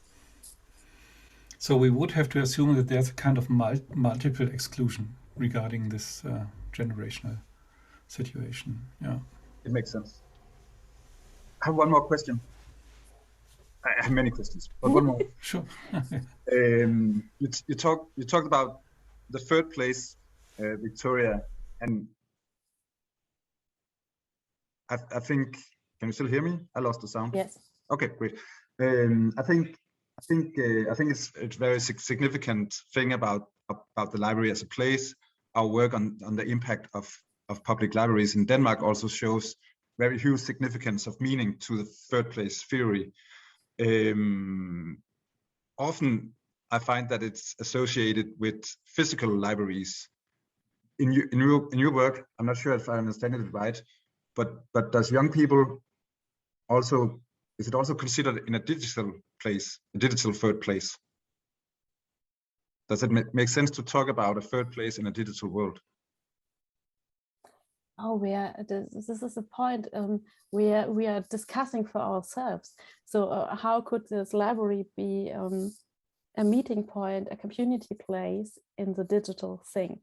It's but in Germany, it's often even the small libraries are not the third place in the physical space yet. So this it could be a vision, but it's not yet our findings, or this is not yet in our results. Thanks. Yeah, I'd like to add to this because this is also quite interesting question. Yeah, of course, we have. I think we have certain kinds of. Well, maybe we should make a difference between third place and third space. Like in the third space is from the post-colonial discussion context of Homi Bhabha, which is more kind of an artistic space where boundaries blur and dissolve and things can be negotiated. And the third place is something where a non commodified public space of a new kind is possible. So this, I think, these third places you could discuss if they exist on the internet. I would say, I guess they are there as institutional maybe endeavors or so. To create like virtual meeting spaces or points or where you could do things. We like to think a bit more, not so much in this online direction, because we try to thinking the rural area globally. So we try to think about the local and the connection with the global sphere through digitalization. And of course, digitalization means it's a planetary wide process of a cultural process of change, and this I think has quite interesting potentials for libraries and especially for rural areas, because if libraries would be kind of a hub to interconnect the local and the global and to support this kind of interconnection and let's say to cultivate this kind of broadening the view and also making it possible to reconfigure what you yourself are as a rural area with regard to the rest of the world. So this would be a good meaning of globalization, I would say, yeah, not this top down, but more the bottom up idea of globalization. We are asking if libraries could act as such, and so our view is what we would call post-digital. It's we are trying to think of a state where the digital is as normal as the non-digital, so to say. So as it is in youth culture nowadays, youth culture, of course. So this is what we think we're heading, and this is what why we I think would not we didn't come up with the idea of looking into pure online realms. May I just ask back, because maybe that's also interesting. Do you have something particular in mind asking this online? It's just because it's just struck me that, I mean, we just did the study on the impact of public libraries in Denmark, and the library, the physical library, as a haven, as a free space, is a third place in between our private life and the other thing that we got in our life. It could be work, it could be study or whatever. It holds so big significance for them, but it was, strictly pointed as the library as a physical place. So it just, made me thinking if it makes sense to talk about the third place, which I find is extremely important in societies, as a digital thing also. You could call Facebook a third place. It's not our private life and it's not our work necessarily, but I don't find it to be that comfortable a third place, because it's not connected with a lot of trust, and it's also connected with a lot of, you know, harsh tones and all these kind of things. So it just struck me that when our world is moving into not being only physical and not being only digital, does it make sense for communities and for us to talk about a third place, which is digital? That was where it was coming from, basically. Right. Well, I think it makes a lot of sense, because for example, there would be a chance for looking at rural areas. Of course, nowadays has a lot to do with like heritage and inherited knowledges and the transformation of traditions that are still known. Also, there's a certain kind of connection to what maybe conceptualized, or what UNESCO conceptualized as indigenous knowledge. So there's a kind of localized knowledge that's being lost in globalization processes and modernization processes that could be rediscovered. So there's a lot of knowledge, I would say, in the traditions, and actually in maybe in practices in rural areas that are maybe kind of outdated or whatever. And the libraries could really act, because they can have kind of an archival and curatorial aspect. Many don't. We've learned that. So we talked to library experts that refused the notion of being archival or curatorial. They just said, well, our job is to just if a book is more than 5 years in our library, that's a bad thing. So we really have to get everything through, just to ventilate, so to say, ventilate cultural goods. But I think rural libraries could connect the local knowledge to the internet, so to say, to create representations, to create recognitions, to create this kind of place of online representation, and then maybe to create some kind of, for example, initiatives or activities from schools or whatever, to reconnect to that knowledge and to bring it, so to say, to connect, maybe to interconnect it to different parts of the world. I'm thinking that the big chance of the post-digital would be that a rural area does not only connect to, let's say, the next urban space or whatever, but it can connect to other rural areas in similar situations, facing similar questions, having similar learnings to do, so to say. It would be very interesting if a small library would connect, like in Germany, of course, would connect to a small library in Scandinavia, for example, because they could learn a lot, I would say, based on our experience now.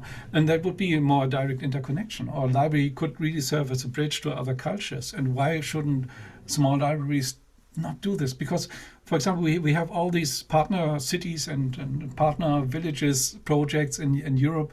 That is something that could be greatly enhanced if libraries would understand themselves as this kind of cultural agent, and not only a place to lend books.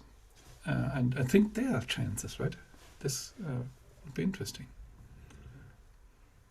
But can a digital area also be rural?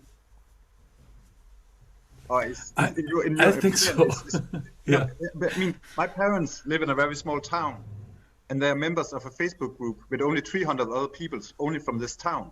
So I guess in some way that is a rural area, but in a digital world, because they're only connecting digital with the people who lives around them. Yeah, right. It's translocalized. Okay, but I think there's something to learn from all these realms of postcolonial computing and stuff like this. So where, for example, the diaspora,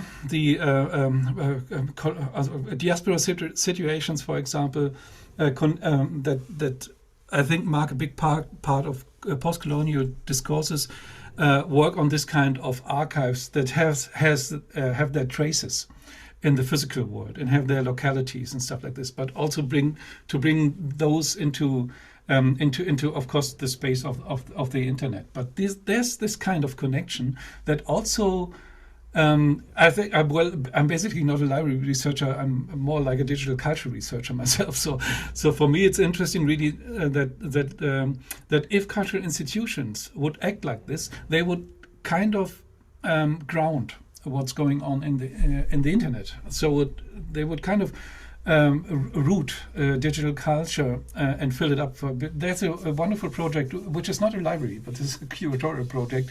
It's Decolonizing the Archives. It's DTA, it's called. And if you see what they do, it's always leading to certain particular places and particular historical times.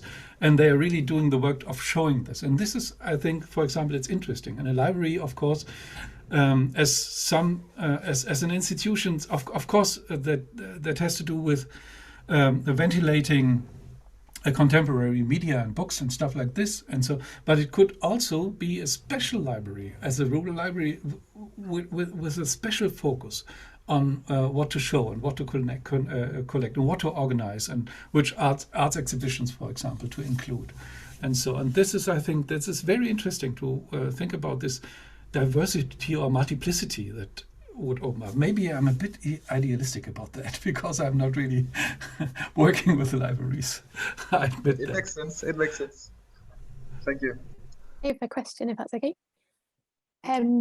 I was just really interested when you talked about how libraries often come up against barriers from their own organisation. So like the admin, or kind of maybe there's a lack of understanding around digital. And I was just wondering if you came across any kind of good examples of that, especially with engaging young people. A good example for a positive example for dealing with administration, or we got a lot of, but it's always kind of triggering or cheating strategy from the librarians. They maybe in one case, the woman she find a paper from I don't know, from some higher level administration, and she says, "Oh, this should be the Wi-Fi in a library," and she give her own administration and say, "So this as a standard, go and make me such a Wi-Fi."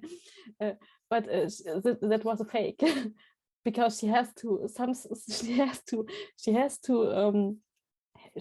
deal with this. Why does a library should have a Wi-Fi? This is a point. We really have to say, we even don't know if this point is understandable for you as from Scandinavia and the UK and the USA. If it's even possible to understand the situation, they are frightened. They are frightened to introduce Wi-Fi and the internet in libraries, because then the youth would come, and when young people come, like we call this Jugendliche here, the youth. When the youth comes, you lose control. They're doing things, and you don't know what, and they're using this Wi-Fi, and for what matter would they use that? So they're really frightened of pornography and all the stuff that they can control if they provide Wi-Fi. That's what they are having in mind, if they are in part, not everyone, of course, but this is really a thing in Germany, and it's not only a single case, and not only the small cities. I heard this from the Erlangen Library, and it's a city of 100,000 people, where there were discussions if to introduce Wi-Fi or not, and this was one of the arguments. So, do you know this term, German Internet Angst? Maybe it's a well-known term in the digital studies area, and it's really like this. So we really have this problem of anxiety, internet anxiety, online anxiety. That is crazy. I didn't realize that. 2021. We've got a long tradition of absolutely. Absolutely. Saving the youth from the media, saving the youth from the TV, saving the youth from the comics, saving the youth from the social media platforms. Now, this is a long tradition, and it's very, very strong. It tells a lot about it's very telling about Germany, dear neighbor Christian. So if you want to understand us better, keep that in mind. I consider it a huge democratic problem. It's like when people talk about video games here, people, especially video games, they think, oh, they're bad for young people, and it's actually a really creative medium, and it's so hard to kind of convert people to understand that actually it's good to be engaging with these things. We have to say the bigger libraries don't face these kind of problems, or the middle size. It's really the small ones where you have like, we have one example with I think it's typical. So they have like one 100% position to drive the library, and there are two, for example, two persons driving the library, and maybe they're like 55 or whatever, so they're facing another 12 years before new staff would enter the library. And from the generational layer, so to say, they really don't understand digitalization that much, and this is it then. And if there's not a supportive structure in the, I would say, in the local area, in the for example, from the administration, if there's not some kind of support for change, then this will not happen.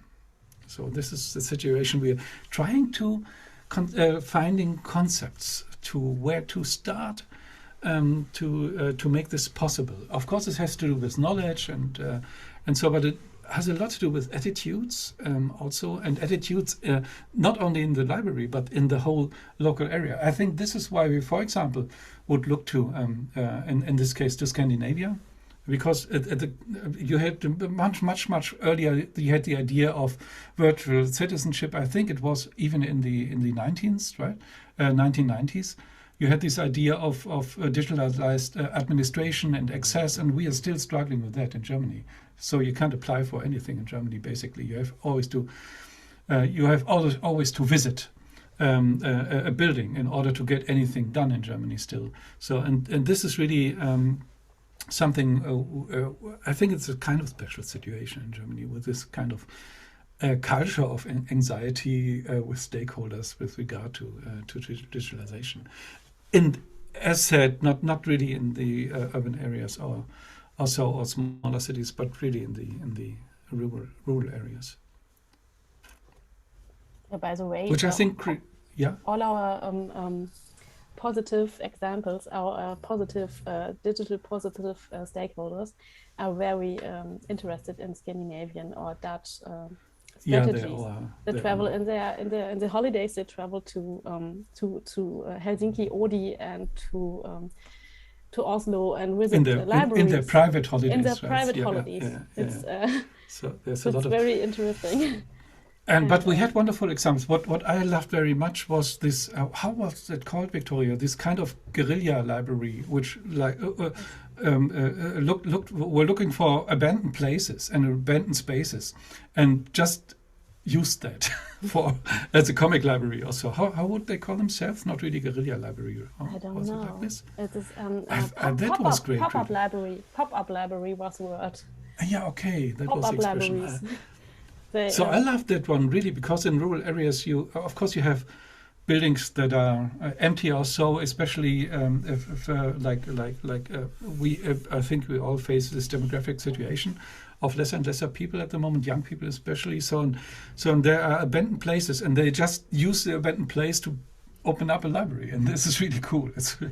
I love this very much. So there are ideas, and I think our job as a project is to make those ideas visible to just collect those visibles examples, and to open up this kind of thinking, because who would have thought about this idea to use abandoned spaces for your own library? So that I think is quite creative.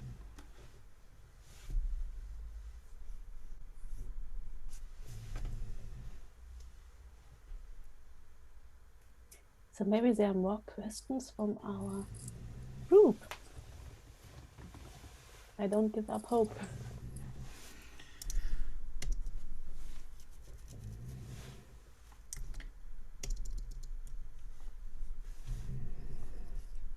I don't have questions, but I'm enjoying, I mean, it's kind of like a brainstorming for me, and I'm just enjoying listening to the conversation. But I actually, well, I guess I guess we're about to end anyway. I really wanted to pop off, but it's useful stimulus to me, and it's also useful to see the difference. Germany and Denmark are right next to each other, but as we see, culturally very different, as is the case in every European country. No, I'm in Italy, and next door we have France, we have Switzerland, we have Austria. Everybody's a little different, but very interesting. Yes, it is. Do you have the concept of open libraries in Germany? I mean, libraries that are unstaffed some hours of the week where citizens can lock them in themselves? One in Würzburg. And that's an experiment. They're testing it. Okay. Sorry, I didn't understand. What is this, the experiment? What libraries where? It's not an experiment in Denmark anymore. We have it for years. It's called open libraries. It's, you know, normally a library is only open when it's staffed with people. Mm-hmm. And to my opinion, the employees of a library is the most important asset. Without any employees, it will only be a room full of books. Mm-hmm. But anyway, it makes some flexibility to the room and to pick up books and just have a third place to stay. If you can extend the opening hours, due to, you know, budget situation, you can have open from the morning to the night in many places. But in Denmark, we have for years what we call open libraries. You have your social security number, which is called, it's a card, unique card that everybody in Denmark got. You just swipe it by the entrance of the library, and you can walk in from 7 in the morning to 10 in the evening, even though there's no staff in the library. And you can just sit and read your newspaper, have a cup of coffee, book a meeting room, or pick up the books, or return the books that you got. We have 6 libraries in Roskilde municipality, and they are all open from 7 in the morning to 22 in the evening, 10 in the evening, all days a week, also Saturday and Sunday. And then, of course, they are staffed in certain hours within our budget and possibilities that we have. But it's making a huge flexibility for the community that they can access the collection and the different facilities that a library holds. But I remember when we implemented it, it was, you know, people was like, this is not going to work, guys. They're going to steal all the books. But what happened? Nothing happened. People just, you know, a library is something that we share, I guess. It's something that people care about. So we don't have any stories about people having parties, people stealing films. They're just using shared public places, and they take care of them. So it's I think I see different experiments around. It's been in Denmark for some years now. It's like there's an implicit set of rules that people are respecting. And I mean, being an American, I've lived in Italy for 33 years. We grow up with the honor system, we Americans. And then you come here and they're like, the honor system, that sounds like something the mafia does. And I'm like, no, it means you respect the rules, even if there's nobody there controlling you. So it sounds like an honor system experiment. Yeah, totally. The interesting thing is that the administrative back structures and the rules that are applied from the administrative back structures, so to say, the backbone of what you're doing. So somehow that is possible in Denmark to implement this idea. So talking from my experience with German administrations of institutions, there are strong at the level of local governments or so, or at the level of our university. They have very strong legal Abteilungen. Sorry, I'm missing the word. Legal departments, for example. Yeah, and the legal departments are controlling what's going to be happen, what's going to be possible, and whatnot.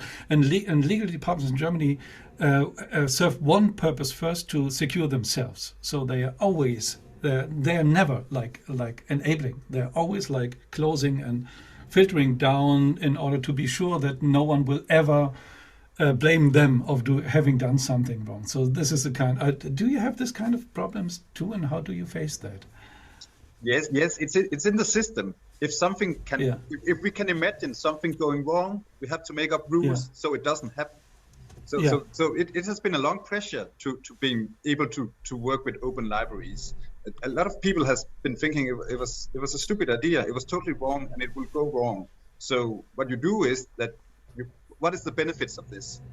It's more accessibility to important institutions in our communities. This is how the community can benefit. Having that story straight, and then starting with small experiments. Okay, we take one library and we do it 1 time a week. Okay, it works out. Then we expand the experiment, and then we implement it at the end if it works out fine. So that has been the story over some years for the open library system in Denmark. And then to me, it's also very much about trust. I mean, do we trust each other in this country or in this community? So it's based on trust. One of the things I love the most is in the summertime when you go around in the countryside in Denmark, you see small stands with fruit and stuff, you know, potatoes and tomatoes, and they are unstaffed. And there's just like a small box and a number where you can, you know, pay. And people don't steal the potatoes. They take potatoes and they pay for them. Yeah. You know, it works. It works. You know, this we have too, and we saw this in the UK and everywhere. This works surprisingly. But would you say you would rather have to convince the administration to make it possible, or is it rather the political layer that you would be working on to make this possible? I mean, I'm because I'm a director, I'm the administration myself, I guess. So it was not so hard to convince me. but and the politicians, depending, they care very much about the community, to my experience. That is the job. It's about making communities a better place to live. And that doesn't necessarily go with a lot of rules and a lot of, you know, we can't do that and we can't do that. So in Denmark, it was actually, I'm not saying, I mean, I think most of the pressure and concerns come from inside the libraries, from staff and library directors. That was this, they are going to steal our books. Have fun, they are going to steal all the books. I mean, so I think the pressure from the outside world was not that bad. Maybe a bit concerned, but not that bad. It's the same with fines in the States. I'm very inspired about libraries dropping fines from, you know, late returned books. It's extremely sympathetic to me to do that. I've tried in Denmark. Nobody has it in Denmark. That doesn't fly. I mean, there's a mechanism saying, but then they will not return the books. I mean, can we test it? Could we take? I mean, but it works. It works in the States, and I think it's breaking down some barriers for people who are underfunded and are worried that they will get fines because they, you know, won't return the books, and then they will not use the library. So it's kind of the same mechanism, and I think the key is to have your story straight and look at the benefits, and then start quite small, do some experiments, see that it works here, could we scale it a little bit bigger, and then hopefully it will work. That's interesting, because I think we could, that's quite helpful for our thinking in our project, what you're discussing, because I think regulation and too much regulation in that sense prevents democratic citizenship in a way, because it cannot unfold, because responsibility doesn't have a place in that sense, because there's a rule and there's observation and stuff like this. And this is interesting because it's an aspect of cultivating, and I think, yeah, I can really connect to that. So that has a lot to do with becoming responsible for anything, in that sense, becoming part of or heading towards sustainability implies to become responsible, and this is really prevented if there's over-regulated, so to say. So that could also, this is new to us, Victoria, right? But it's interesting, like this democratic citizenship aspect of opening up libraries. That could be a part of our thinking about libraries too. It's a huge potential, and you can just see that the visit number has gone up dramatically since it, because the accessibility to the library as a place has been increased by many percents. I think there is one thing to be certain about. I don't want politicians to think that it's that good idea, because I don't want any politician to think, okay, we can just have, you know, open building with a lot of books. The community can take care of themselves. We can remove all staff. I mean, that is, you know, I've been worried a little bit about that sometimes, you know. So at the same time, I'm really working hard to promote and to visualize that the difference that our staff makes in the communities. The books don't go to the shelves themselves. I mean, and we have a lot of people making use of our librarians and library staff. And if you wouldn't provide the quality of the library itself, this would cease to work, right? Exactly. So it's, and also the library is not only about a place where you can stay. It's about equal and free access to information, cultural activity, and that is not only a room you can access. That is a lot of things around that to me. So and that doesn't come by itself. That comes about professional staff working with a direction, in a library system that has some ambitions in a community and know where they're heading. So you need staff for that to lift it up. You can't just have buildings around in the community with some books in it. Or you can, but it's not a library then. Right. It's a different thing.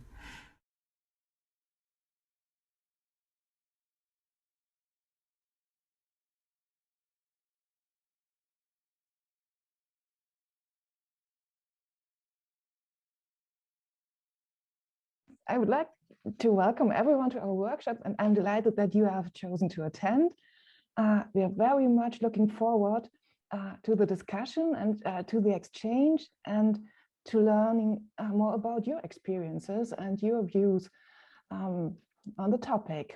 And we start, I think. You can see our schedule for the workshop.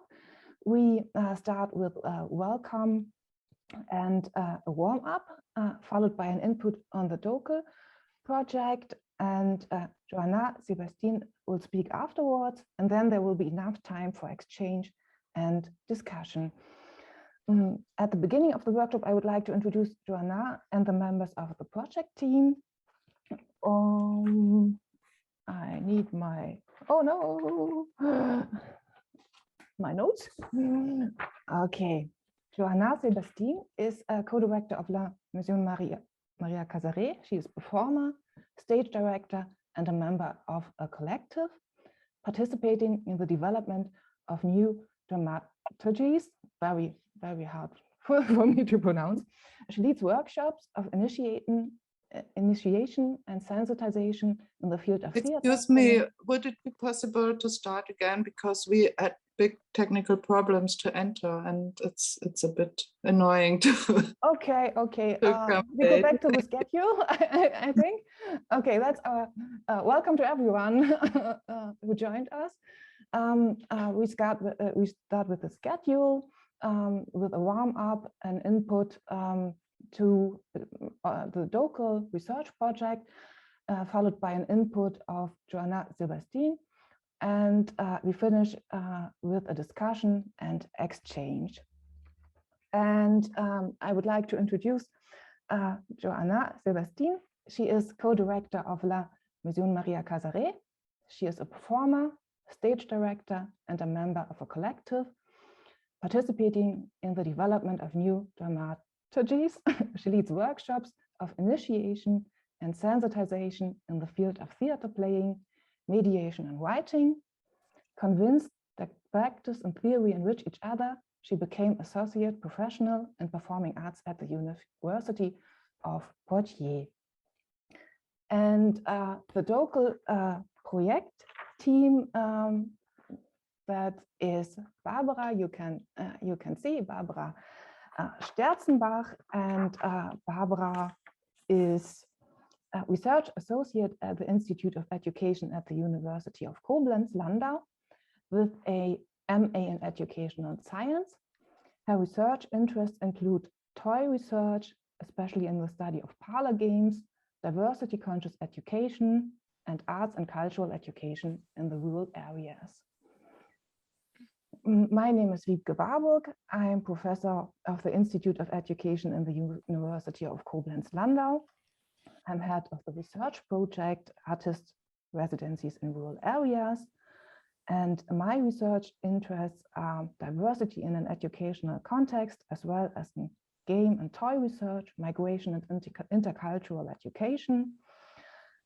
Additionally, I'm a member of the Center of Contemporary Theater and Performance here in Koblenz. And The third member of our project, the research associate, Micha Kranitzfeld, unfortunately, he's ill today and he can't participate, but he sends his best regards. Okay, we can start, Barbara, with the warm-up. Yes.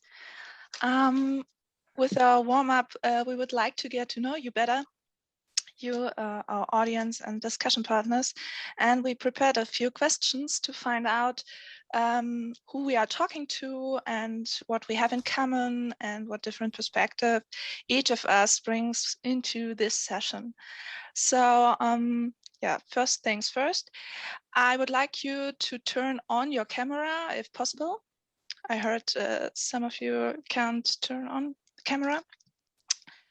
And furthermore, you will need a memo or a sticky note, so something like this, to cover your camera. So I can show you. It's like this. If you don't have anything similar within reach, you can use your thumb as well. So just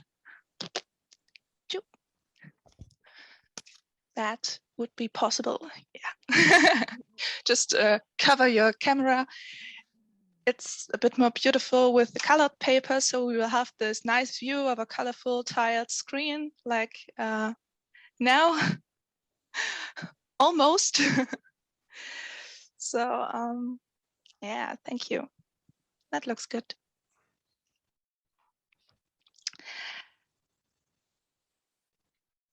I will join. Okay, so some are searching for some colored paper, maybe. Okay, let's start. Please uncover your camera if you want to say yes. And in any other case, so, leave it covered.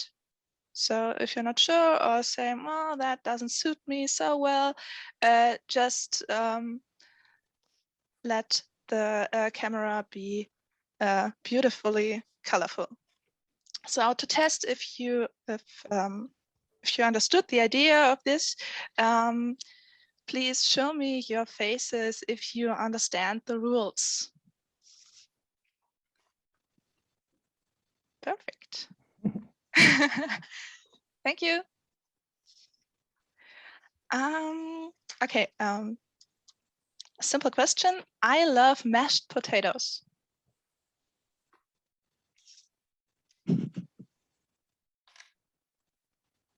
Hello. Okay. Okay. Some of us don't like mashed potatoes. Okay. I would describe myself as village child. Also, definitely yes. Okay. Thank you. I work professionally on the countryside.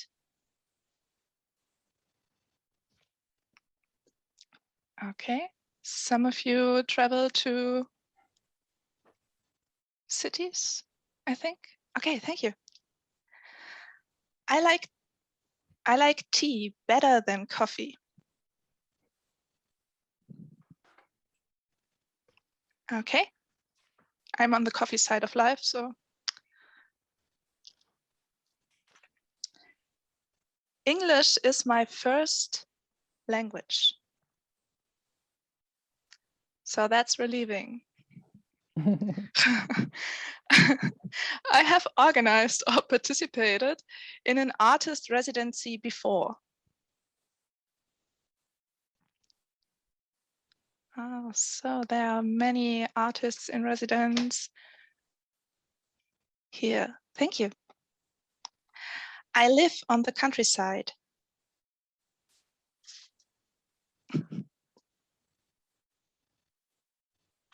Okay, thank you. Rural areas have responded differently to the pandemic than big cities.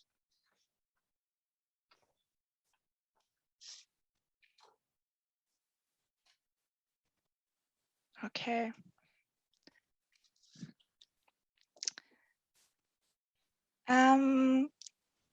then about our guests today. I live in Europe.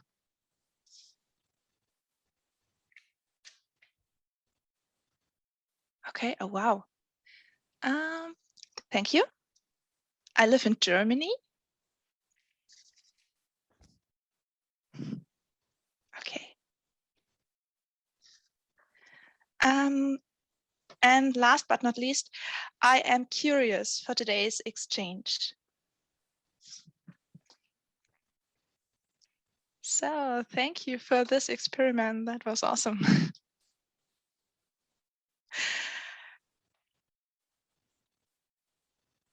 So there's a question. Yeah. Yes, would be nice to see your performance too. I only see your screen, this white screen with the warm up, but it would be nice to share comments. Okay. So I didn't know that because my view of the session is different. Yes, I can see as well. All the screens. I didn't know. I'm sorry. But yeah, now I will follow the schedule by introducing you to our project DOKIL. So I hope you can follow these. Yeah, well, in our research project, DOKIL, we investigate artistic residencies in rural areas as places of play, assembly, and communication. We focus on residency programs that address artists from the field of contemporary theater and performance, inviting or sending them to a rural community for several weeks or months, and also promote participatory projects between artists and these communities. Since August 2020, we were able to observe 7 residencies in Hessen, Sachsen, and Mecklenburg-Vorpommern in the sense of ethnographic basic research, and were allowed to document the artistic work of the artists with interested people of the communities. Subsequently, participants and contributors to the artistic processes were interviewed in group discussions. And in addition, expert interviews were conducted with program managers of tendering organizations. So what is a residency? Now I know many of you know already because you were organizing or participant in an artist of residency program. But the European Commission's Directorate General for Education, Youth, Sport and Culture defined the phenomenon of residencies in 2014 in its policy handbook on artist residencies as follows. Artist residencies provide artists and other creative professionals with time, space, and resources to work individually or collectively on areas of their practice that reward heightened reflection or focus. Artists' residencies typically offer accommodation, artistic coaching, production support, and/or presentation facilities. Increasingly, residencies are thematic, with the artists in residency working with other artists, scientists, and professionals from a range of disciplines and sectors, and all working within defined communities on specific terms. It further states that artist residency may ask for a tangible outcome, like an art production or a workshop. In the description of artistic residencies cited here, the focus is on artists and their professional development. The format of an artistic residency is primarily thought of as adding value to one's career.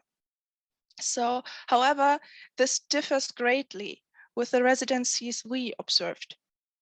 In our research, we examine residency programs that promote participatory projects and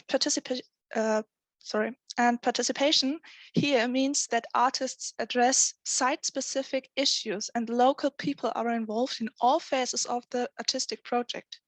Different population groups should be addressed. And how this is done, we want to present in 5 exemplary scenes from the residency of Theater Joschek to show you what differences occur to the description and how participation is meant in these residencies. So these are Theater Joschek with Matthias Falz and Ekaterina Kamara. And the call for applications for the residency is made by the sponsor Flux from Hessen. Through a jury process, the 2 to 4 applications are selected whose projects are to be funded. Flux describes residency projects as follows. The residency projects are specifically designed for rural areas, focus on intergenerational encounters and artistically accompany the demographic change in the countryside. Each residency is characterized by the specificity of the location, by the artistic signature of the theater creators, and by the diversity of the participants. Just need a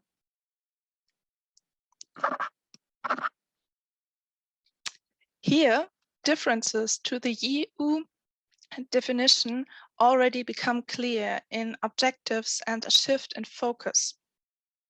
The artist, his aesthetics, his career or development are no longer in the foreground. Rather, intergenerational encounter is formulated goal of the residency.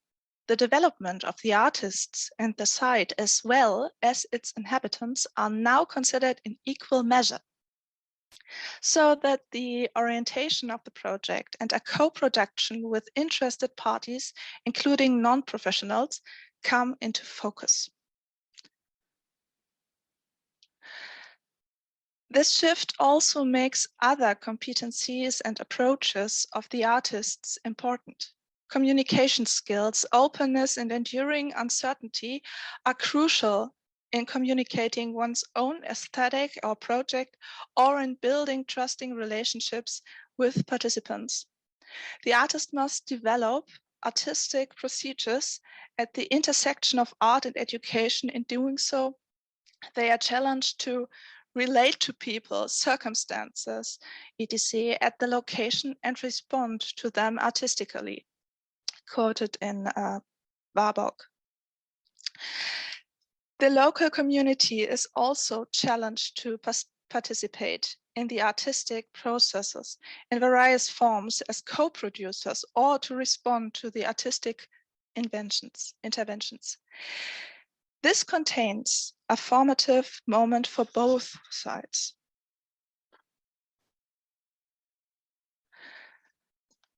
Spontaneity, improvisation, and networking skills in finding and designing spaces also play a significantly greater role. The entire residency does not take place in cultural buildings. Here you see, for example, a hall adjacent to a church, a volunteer-run cultural cafe, the forest as a public rehearsal space.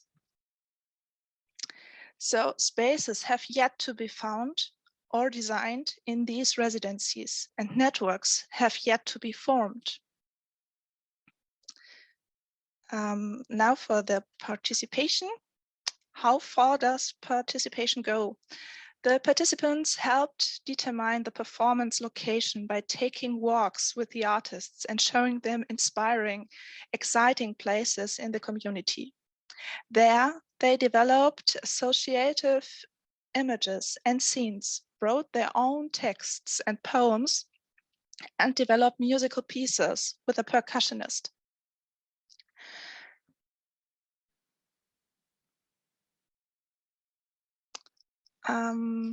Site-specific themes are difficult to show in images. In this project, the artists asked about conditions, emergence, and decay of community and relationships. the history of this particular place, as well as people's relationship to it, were themes as well. In other projects, texts by local authors, the history of associations, or biographical narratives by residents about their migration experiences were the subject. In our focus on participatory residency projects, we have observed that the role of both the artist and the addressed population is shifting greatly. So this is what we want to discuss later on. So thank you for listening until now.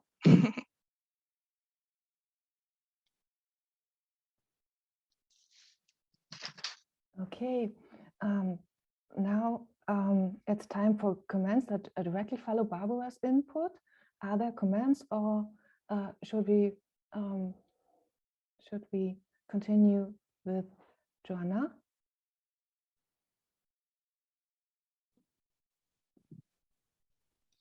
Okay, I think there are no comments directly, so it's your turn, Joanna. Okay, thank you.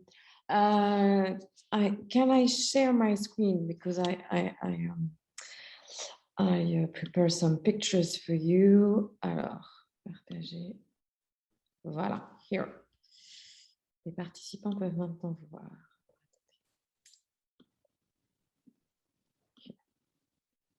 You got it? Yes, perfect. Ah, c'est pas le bon. Sorry, that's the beginning.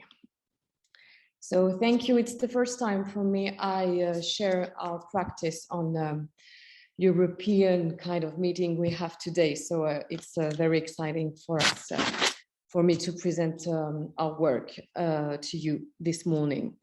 So Maison Maria Casares is a cultural center dedicated to theater. Maria Casares was a famous, very famous theater actress. She was born in 1922 and she died in 1996. She fled the civil war in Spain. She was Spanish and she took shelter in France. And when she died, she had no children and she decided to leg her house to the small town of Alou in order to thank France to have welcomed her and her family after she fled Spain. And this house, as you can see on the picture, is an old mansion with a large park and it's crossed by a river. The association who built and ran the project was created in 1999, so 3 years after she died. And I managed the place since 5 years with Mathieu Roy, which is a French theater director. And I'm more than an actress myself, than a director. La Maison Maria Casares is in Charente-Limousine. Charente-Limousine, it's a territory, a very rural territory in the west of France. It's an hour drive from any large city and 40 minutes from the first train station. The town is less than 500 inhabitants and it's poor with a lack of every kind of public institution. And so the needs and also the suspicion regarding a cultural institution such as Maison Maria Casares in this type of rural territory is equally important, the needs and the suspicion. Actually, before we took the lead 5 years ago with Mathieu, the place almost closed because of a huge misunderstanding about what this kind of place can bring to the inhabitant and the territory.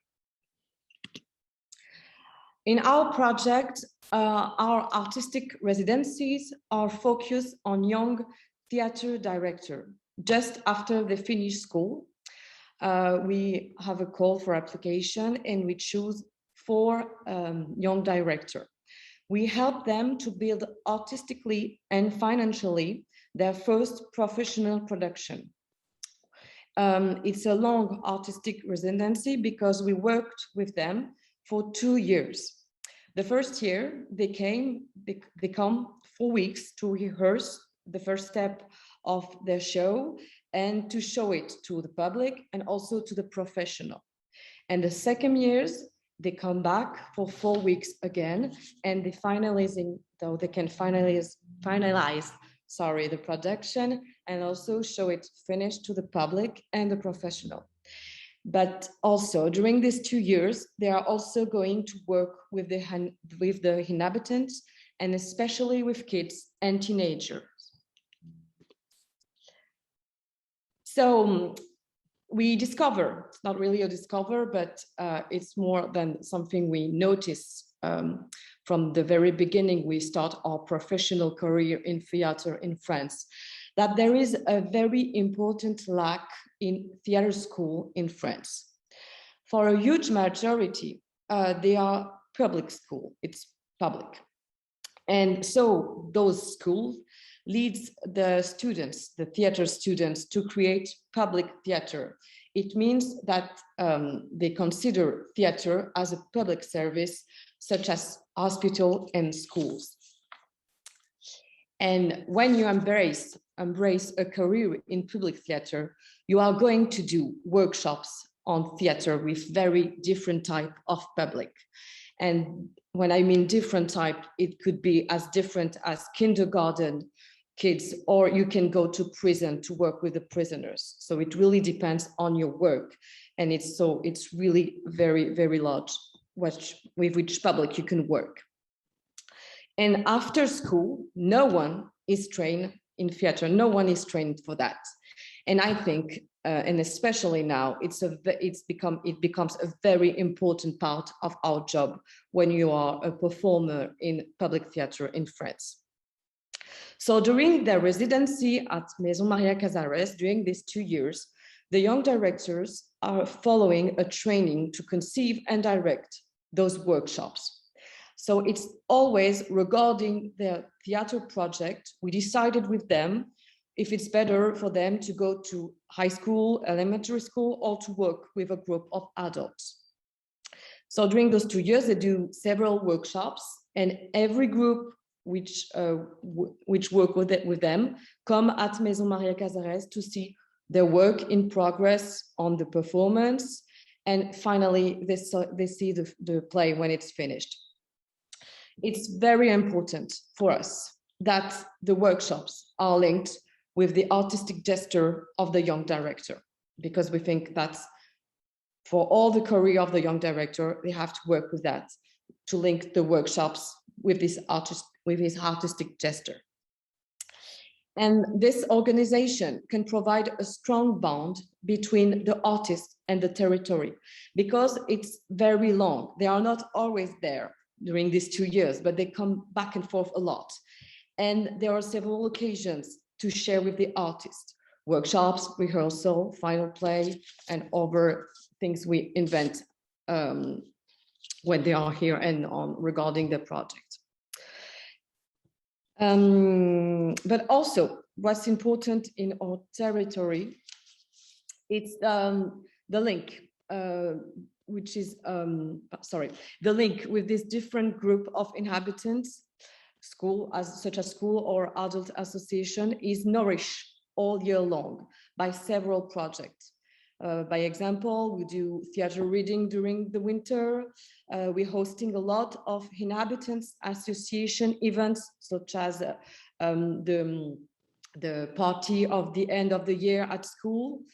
And so there are also regarding the project, there are also some project who needs another type of relation with the inhabitants, such as collect memories and to help them build the performance they are working on. So, I mean, we invent a lot of things between the inhabitants and the artists. That's a really, how to say that? It's a work in progress with the artists and the inhabitants. Also, another major aspect of our project is who helps to have a really important link with the inhabitant and the cultural center is our summer festival. During this summer festival, all the production are made for the festival, and it's a long festival. It lasts for 4 weeks.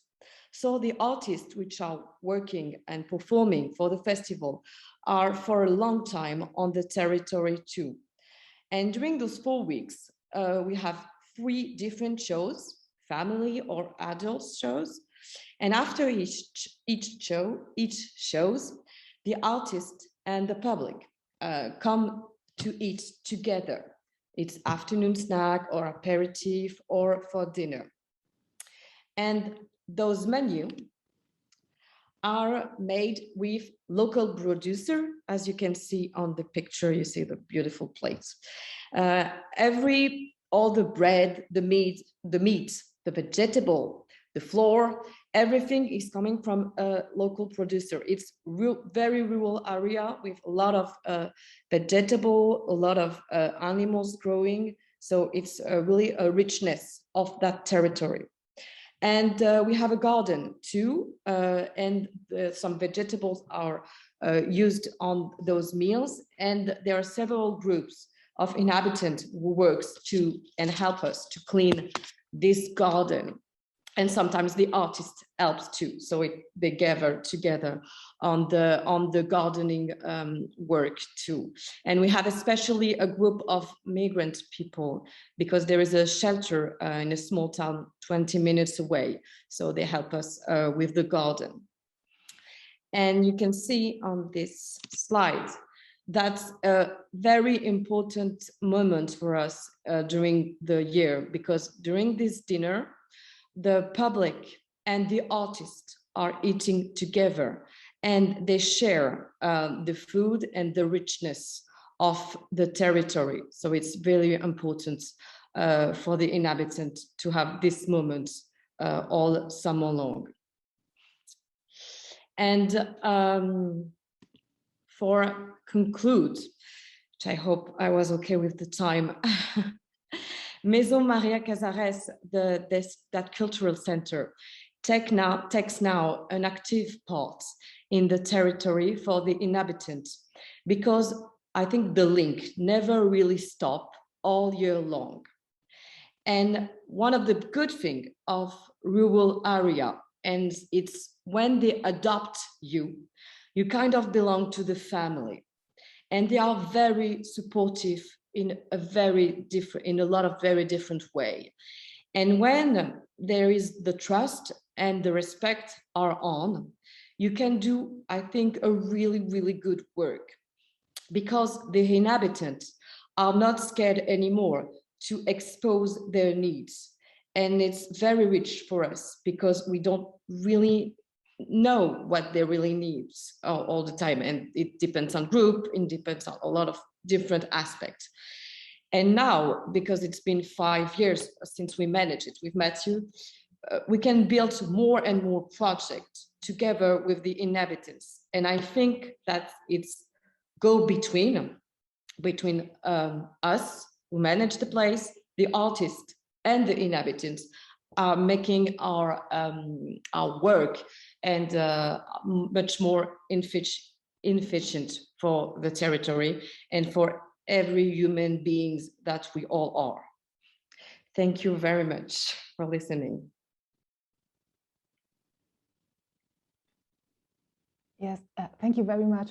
I think it's amazing what you do, and the structures you provide for the young directors and for the rural inhabitants. It's really amazing.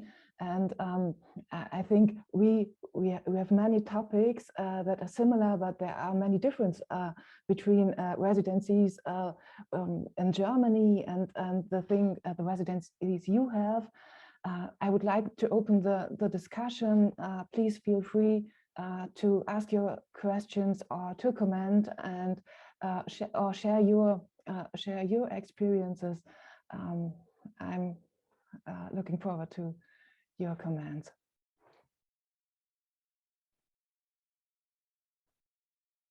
Are there any questions? Of course. Yes. Hi. Hello. Hello. Hello. My name is Laura. I come from Albania. I'm from Tirana, Albania. So Joanna, thank you very much for sharing your experience. It's absolutely fascinating. I love it. And I work with more in visual arts. I have a gallery, but I have also an organization, Partner for Art, Culture and Tourism, which is more or less the combination that you have mentioned for the territory. How do you support your, I wanted to know, how do you support your organization in the structure? What is the structure of funding for you? How do you get support from the municipality or and artists? They pay to be there? I have to say we are a lucky country in France. French people doesn't say that all the time, but I like to say that too, because the funding for theater, public theater and public arts are really not that bad. And so it's a building of foundation. There is the state, the Ministry of Culture, which is the biggest money who come from work there, because as I say, it's a very rural and poor. So the town is really too small to help us, but they do help us a little bit. But we cannot count only on that. And even the area, Charente-Limousine, very poor too. And so the two biggest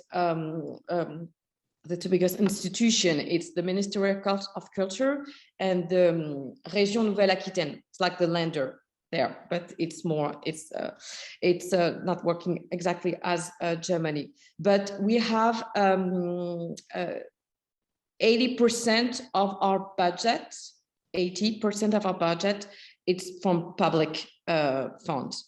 And we just have 20%.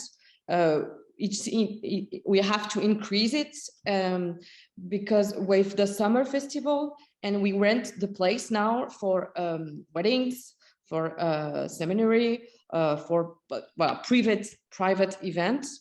So, and we're gonna have a guest house also. But what we like in this idea, it's also that, okay, it's bringing more money to the association, but also it helps the meeting with public, the audience, common people, and the artists. Because in France, one of the big problems, and that's the performer who told you that too, it's the separation between the artist and the audience. We have to find new way of link and meet. Voilà.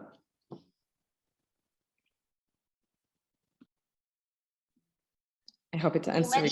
You mentioned that you invite for every year for artists, or once in 2 years. These 4 artists that work with you and the community to produce. So how do you select them? Do you make an open call or? Yeah, we made an open call. So because they are really young and they are just out of, it's just after school. It's on, we choose on paper, and after we meet them, but we made a bet. We make a bet because we don't see the artistic performance, because it's really the beginning, and most of the time it's the problem in theater. You cannot show it as easily. You need a room, you need a team, and you need the condition to see the beginning of a theater work. So we made a call for application, but we are not alone. Now we are a group of theater institution in Région Nouvelle-Aquitaine, so in the second circle, if I can say that like that, to around us, who runs theater institution to help us choose. And that the thing we are building just now, it's those institutions who helps us choose the young directors.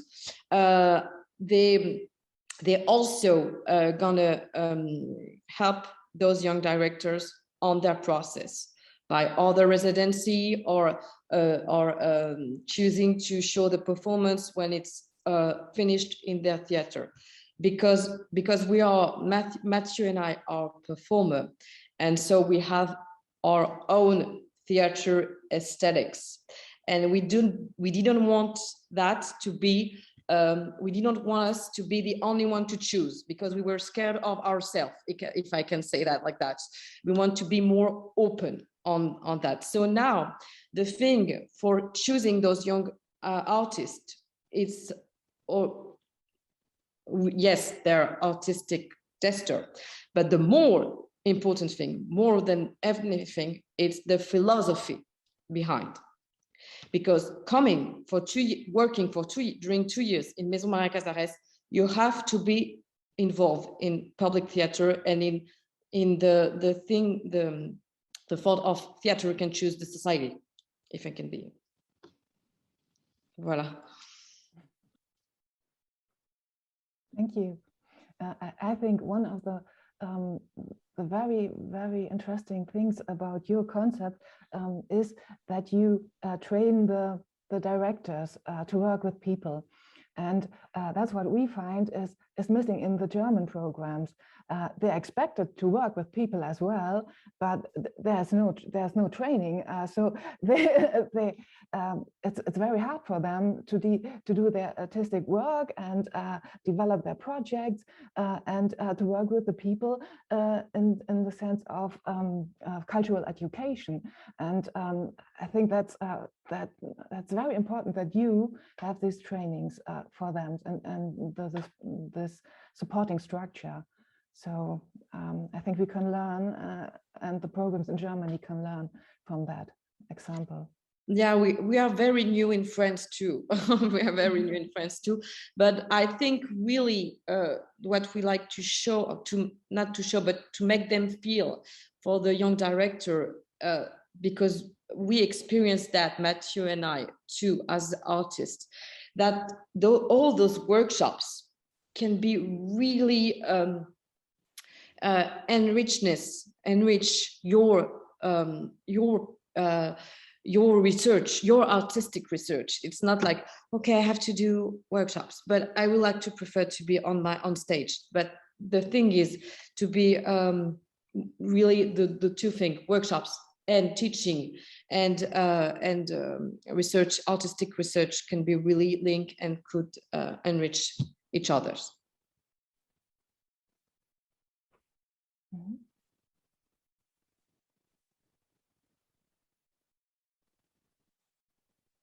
Are there others who would like to? Hello, Hello. I'm Valentina from Sicily, from Palermo, which actually is a very big town because we're 1 million of inhabitants, but very peripheral because we're on an island in the middle of the Mediterranean, as you know. I'm a curator, art historian and curator, so I have worked a lot in my practice with artistic residency, but selecting the artists I invite. It's a bit complicated, my story. I try to sum, not to tire you too much, but I'm from Rome. I lived in Rome all my life, and I've worked in Rome where there was the British school at Rome. So I've always worked with English artists coming to Rome and measuring themselves with the great history that all of you know. And so producing new artworks, responding to Italy and its culture.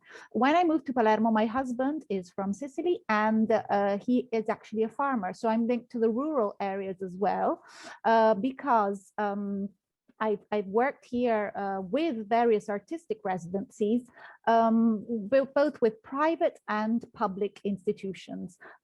With public institutions, with a museum, which is called Museo Civico di Castelbuono. I'll send you the link online.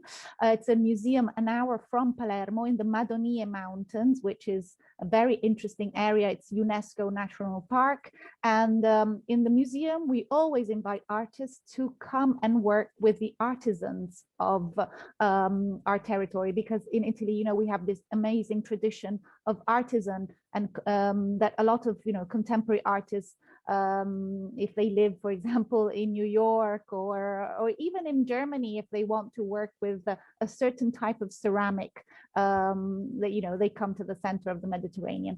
So this is what we try to do. Very difficult to find funding. So the question that Laurescia from Tirana arose is very interesting for us too, also because our museum in Castelbuono is a city museum, which mainly funds itself with the ticket.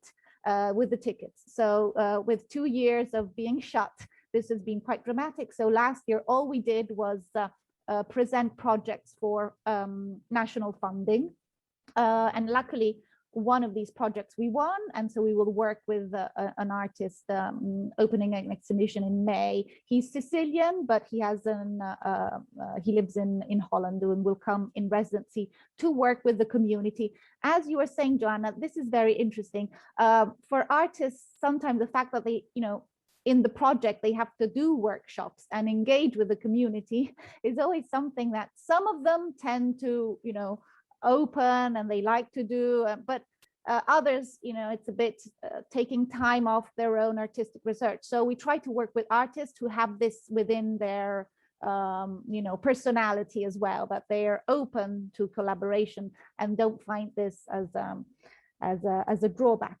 I also work with a wine company in Sicily, and we do a residency which is in the wineries of the company, and there's always a theme, like Barbara was saying. Artistic residencies now have themes, and so they come, a group of international artists come to Sicily. We travel through the various wineries, and then after a year they respond to this residency, opening up a place which is normally closed in Sicily. It can be in Palermo or also in the countryside. It depends. It always changes, to have a change also in the communication. At the moment, I also won a call for papers for a project which is being done in the Madonia Mountains to study how artistic projects can create social regeneration. So this is why, for me, this conference today was very important, because I have 3 case studies in 3 different regions of Sicily, which I am presenting. And of course, the engagement with the community in rural areas is, of course, the essence of the success in any project. So thank you, Joanna. Thank you, Barbara. Very interesting. Actually, Joanna, it would be I will show your Marta Casares project to the winery where I collaborate, because they do a theater festival on Mount Etna in the summer, because in the mountain areas the agriculture is terraced. So there is a natural amphitheater in one of these terraces between the vineyards, and they normally do an open air theater festival in August. So maybe it would be interesting to collaborate. Yeah, with pleasure. Yes, we will. Thank you, everybody. Yeah. As a freelance, unfortunately, I have to do a lot of different things. Thank you, Valentina, for your for the insight in your work. Very, very interesting. I think it's interesting to work with closed locations and to give new life. I don't know how to express this. Okay. If I can say something more, because yes, with the public funds in France regarding the rural area, that's a battle all the time. It's a new battle, because when they work on theater or on cultural institution, it went all over France, but more in cities. And it's really new that now they say, okay, we have to invest into rural area. And the battle is that the state has to be really strong in our foundation, in our funds, because as I say to Laresha and to all of you, the town and the territory is so poor. It has no money to support a cultural center or any other public institution. So the state has to be really strong. And even the area, the Région Nouvelle-Aquitaine, we have a lot of difficulties with them, because they don't want to be. They say we have to make this, to give you the same institution in Bordeaux and in Alou.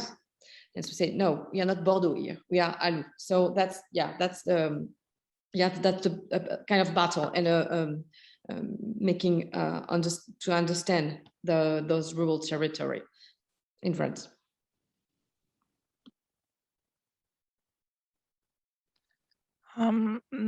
That's something we can see in Germany as well, as there are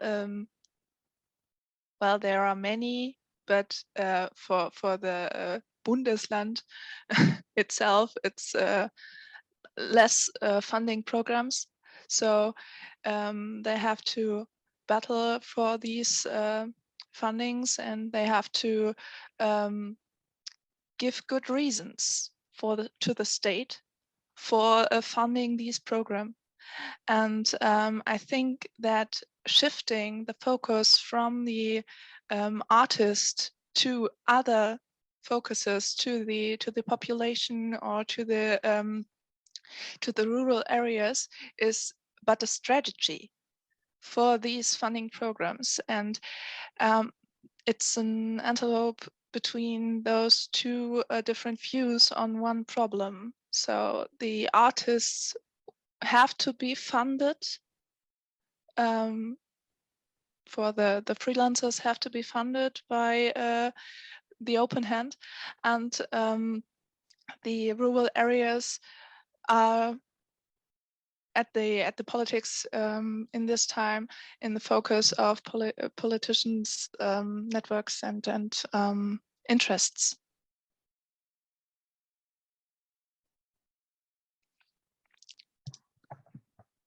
Hello, everyone. I have a question for you. I just would like to thank you for the presentation. I'm just jumping into the conversation because it's exactly precisely what I'm doing. My name is Valentin. I'm working for the Observatoire de l'Art Contemporain, which is a private institute in France, based in Paris, but I'm living currently in Marseille on the Free Island.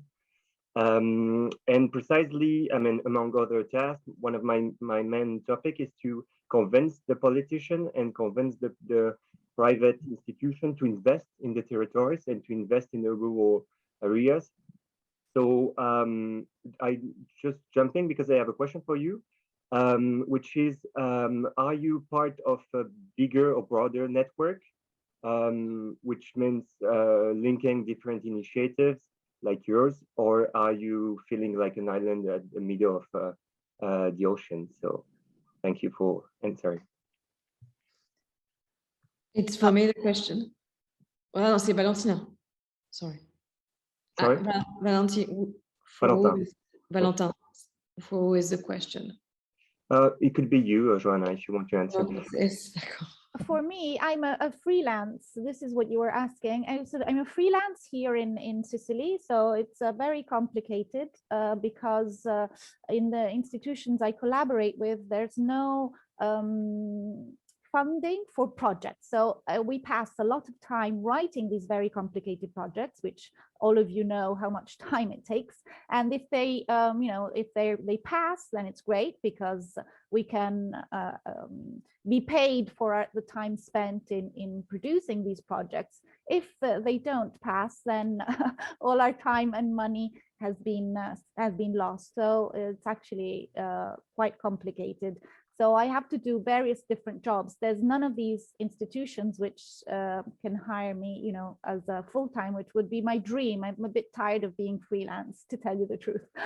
So the great thing I can do is work with the private companies. And they're not, Sicily is not a place of big industries. So in a way, this wine company is great because I can choose the artists I want. I have complete freedom, and I also have a very quick way of operating, not having to wait for the slow time of funding. And so, I try to counterbalance with working with a private company, which works though in the themes of agriculture, sustainability. Wine company has all the issues that are interesting for me working in Sicily. With the private funding now, since 2014, we had a big reform in the management of public funding in Italy. The minister, which is today Franceschini, made a big reform. Unfortunately, Sicily is an autonomous region from the rest of Italy. So we have our own parliament, which adds a lot of bureaucracy on top of everything else. So, but luckily we can access to this public funding. So the project I'm working for, Castelbuono, will open on the 7th of May. We did this, it's called PAC 2020. And so we can invite artists, and of course, all the themes, working with local artisans, working with the community. It's all elements that, as you know, add points in any project now. And so I wrote this project in last December. After 6 months, they told me we won in July. And then we have a year to do the project. But of course, being, the emergency of the pandemic, we had asked for a sum of 50,000 euros to produce the project. And the project signifies also creating an artwork which goes to the collection of the museum. So the artists have to be paid also for the artwork on top of the production. And they gave us half of the sum. So we have to do the same project with half of the sum.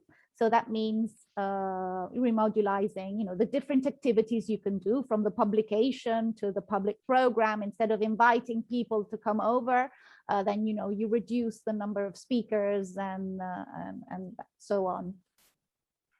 Is there something else? Maybe I missed, the specific question you asked me. No, sorry, you can go. Well, I just want to specify my question. Just as I said, it's more about the network. What I've seen through my survey about the different collectives or initiatives like this is just that being part of a broader network, like making bridges among different initiatives, is something super important to survive. And that was just my question. If you are part, if you're part of a broader network, because I know that in France, many different projects are now settling down in order to create like bounds among different projects, as the so-called ATA, which is for Johanna and the French speakers, Les Autres Territoires de l'Art, which is quite easy to register online, and you can find many different initiatives, and that could help you to just like promote your project and show and find subvention. So that's it. Sorry, Barbara. No, of course. I mean, networking is obviously fundamental. And so I do this both with public institutions and with the private company, because absolutely, otherwise, the project, in programming, what we do, we need networking, because again, it adds points and sense to the whole project. Once we do it, we like, when also it's a private company, to invest in networking, because we always do a project with a local institution, because it's more interesting to engage with a public space, especially in Palermo, or in the countryside, where once they did an exhibition in the archaeological museum in the south of Sicily, in Gela, where nobody goes. So it's interesting for this private company to enhance public heritage where the state doesn't arrive, because we have too much, paradoxically, in Italy. So that obviously is fundamental. Luckily, since Manifesta 12, because Palermo hosted the Biennial of Contemporary Art in Manifesta in 2018, which was a big success and created a lot of international networking as well. Unfortunately, the COVID, erased a bit of this, but the momentum is continuing because of the precise geopolitical situation of Palermo at the moment, at the crossroads of the Mediterranean, of the migration of populations, of the also the climate change as well, and so there are various other national institutions like the Fondazione Merz from Turin of Mario and Marisa Merz, which have moved to Palermo, and we generally, with the wine company, we do various projects with them. So now I try to answer your question as well. We ourselves work at a university, so we are not part of a greater network for artists or residency programs, but we do the survey. And in our first attempt to find these very specific profile of residency programs which fund participatory projects in rural areas and come from the field of theater and performance, we found 3 organizations. So it's in Schloss Brolin and Augustusburg and Flachs in Hessen, and they are all funded by official institutions. So the state, Hessen has this program called Kulturkoffer, culture suitcase, if you want to have something like a translation. And these are the structures in Germany. There is not a European-wide structure that I know of, but the Bundesverband and Landesverband for kulturelle Bildung, cultural education, which Stiftung Genshagen and other Kulturhäuser, cultural houses are part of. So there's this Rat für kulturelle Bildung and these associations which are on a national program, but not that I know of a greater network. But I can give you links and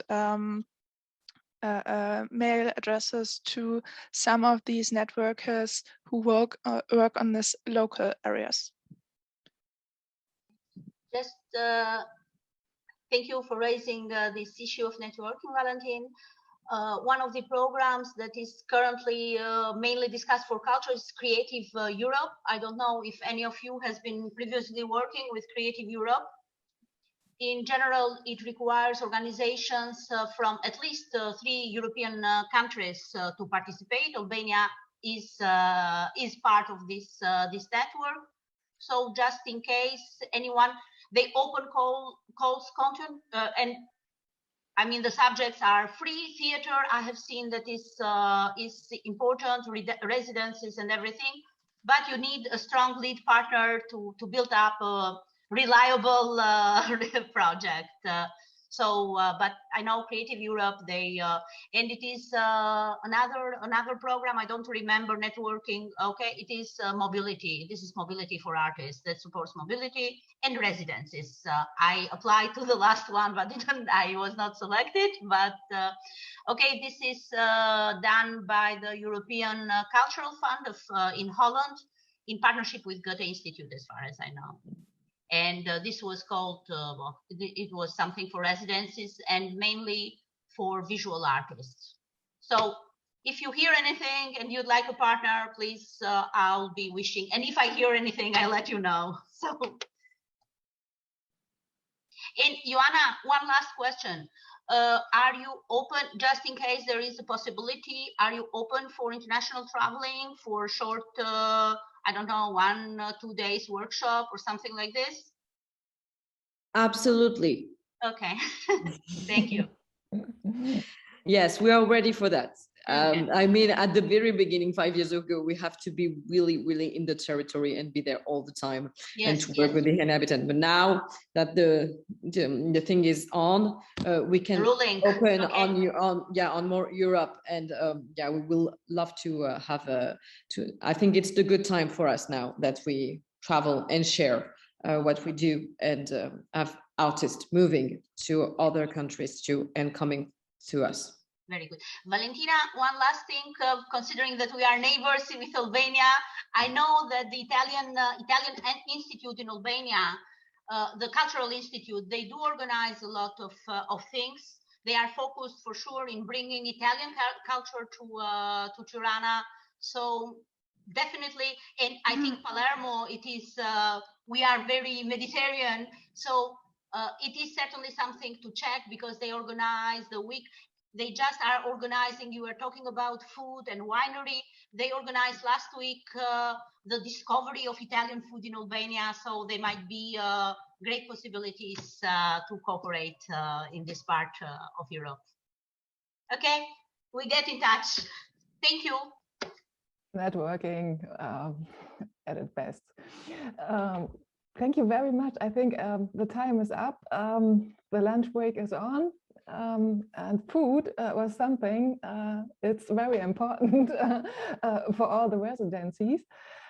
So enjoy your lunch, keep in touch, take care. Thank you, Joanna and Barbara and everyone else. Goodbye. Bye.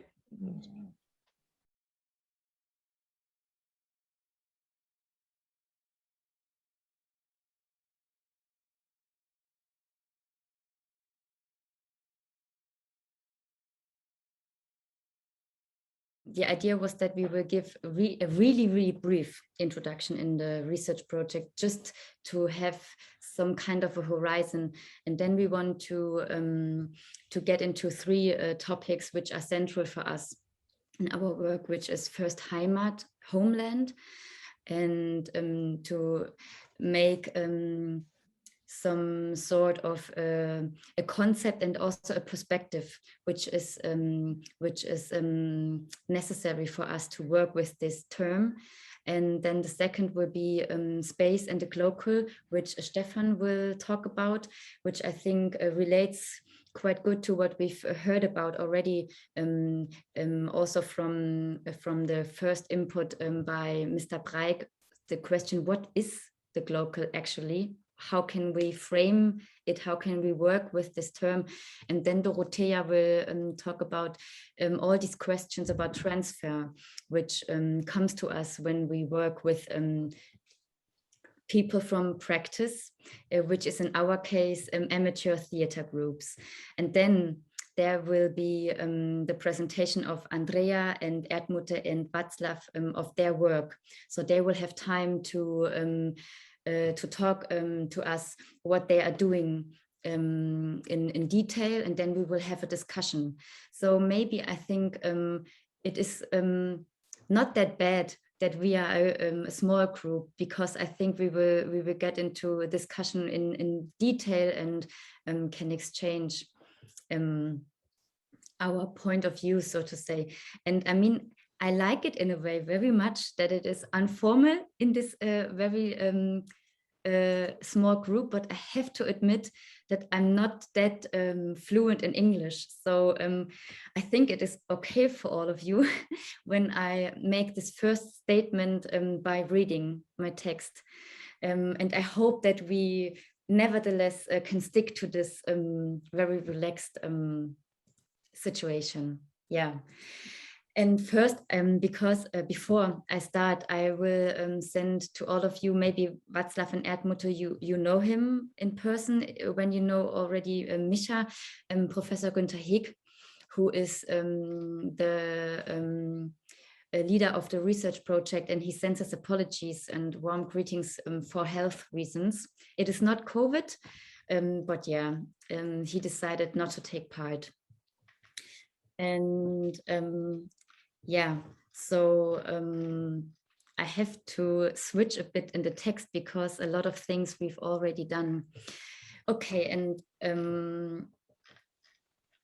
then I start with this very brief introduction of the research project, which has the title HeimatWeltBühne, Homeland World Stage, Amateur Theatre in Rural Areas of Eastern Germany. And in this research project, we ask about the role of amateur theatre groups as carriers and mediators of cultural education in rural areas. And we focus the ideas of home or homeland, which is maybe more related to the German word Heimat and its relation to the world, and examines the stage of non-professional actors. So we will have a very close look on how they do their amateur theater practices in rural regions in Brandenburg and Saxony. And based on a non-normative theoretical hypothesis, the project combines quantitative and qualitative methods, as well as dense descriptions from participant observation.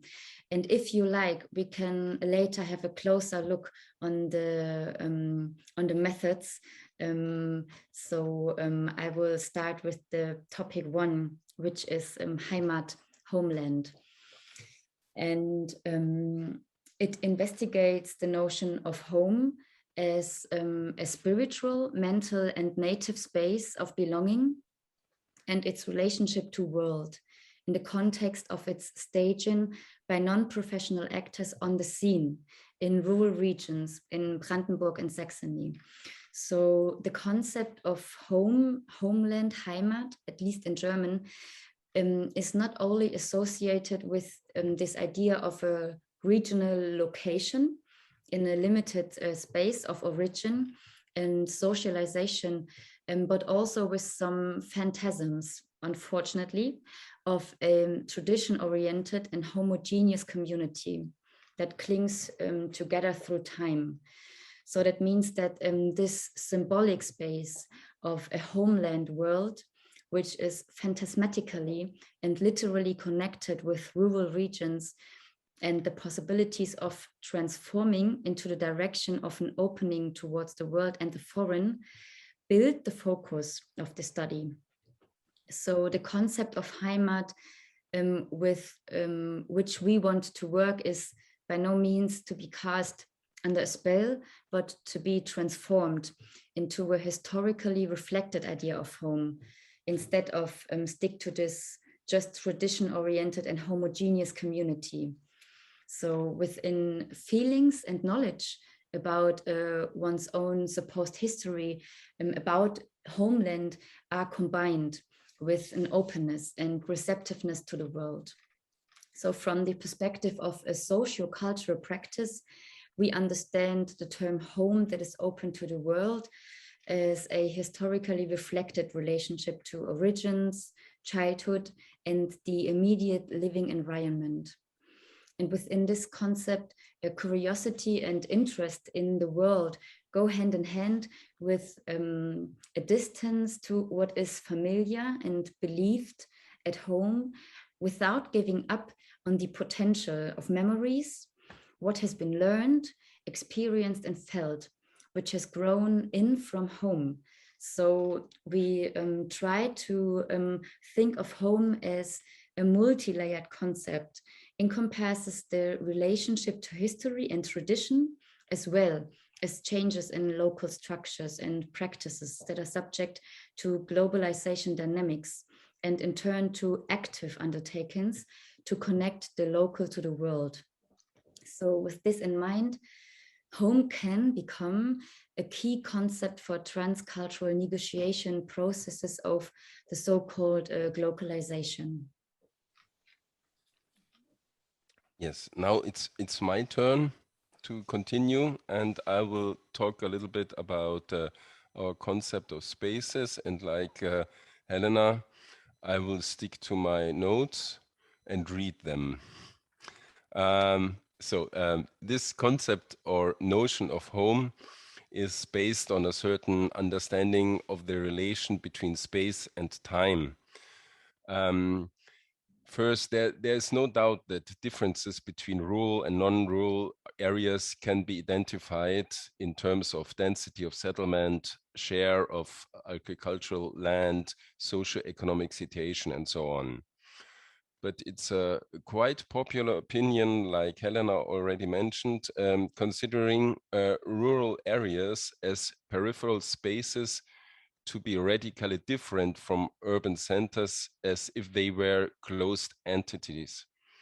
This juxtaposition of center and periphery reinforces the phantasmatic idea of uniform wholeness that characterizes rural areas. They could then be categorized as remote, backwoods, or politically reactionary in toto.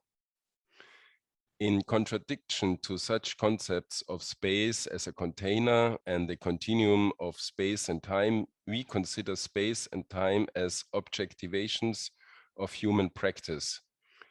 Spaces take shape and form through human interactions. On the one hand, in the spatial horizontal, with human interactions elsewhere. Even seemingly remote areas cannot escape globalization and its dynamics. On the other hand, in the temporal vertical, in which space-shaping interactions are connected with social, labor economic, or cultural practices from the past, with traditions and historical legacies. And so practices from different times enter into the design of rural spaces, merge in the open space, and become space-time. The concept of space-time is the guiding principle for our research project. The imagined linear constructions of space and time, horizontal and vertical, dissolve in favor of dynamic, flexible space-time constellations. The aim is to trace these specific constellations and to explore the possibilities of influencing and changing them through the cultural practice of amateur theater. The space-time model refers to Georg Simmel and his sociology of space. Based on that, we drafted a phenomenological topography of rural spaces in 5 dimensions. 1, the architectural space and the topographical location of the amateur theater, its rehearsal and performance possibilities, like Edmund and Václav mentioned, the farm. The social structuring with town center, individual neighborhoods, and functional spaces, so the village. The social, functional, and symbolic spaces represent tensional spaces, including the special place of the amateur theater. Number 4, the arrangement of meeting places of social communication and spaces of social distance. 5, the spaces of reconstruction and change of the local life world, as well as the empirical, virtual, and symbolic spaces of transfer and communication with the world.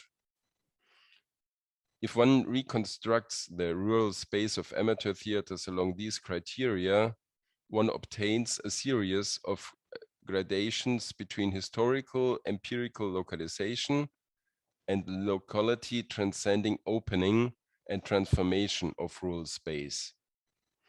And regarding glocal relation of home and world, one of the main questions is how active are amateur theater working on a home that is open to the world, weltoffene Heimat. For our project, we are cooperating with 6 amateur theater groups, like Elena already mentioned, in the regions of Saxony and Brandenburg. The villages and small towns are Eilenburg, Stolberg, Bautzen in Saxony, Landin, close to the border to Poland, Eisenhüttenstadt, also close to the border, and Kirchmöser.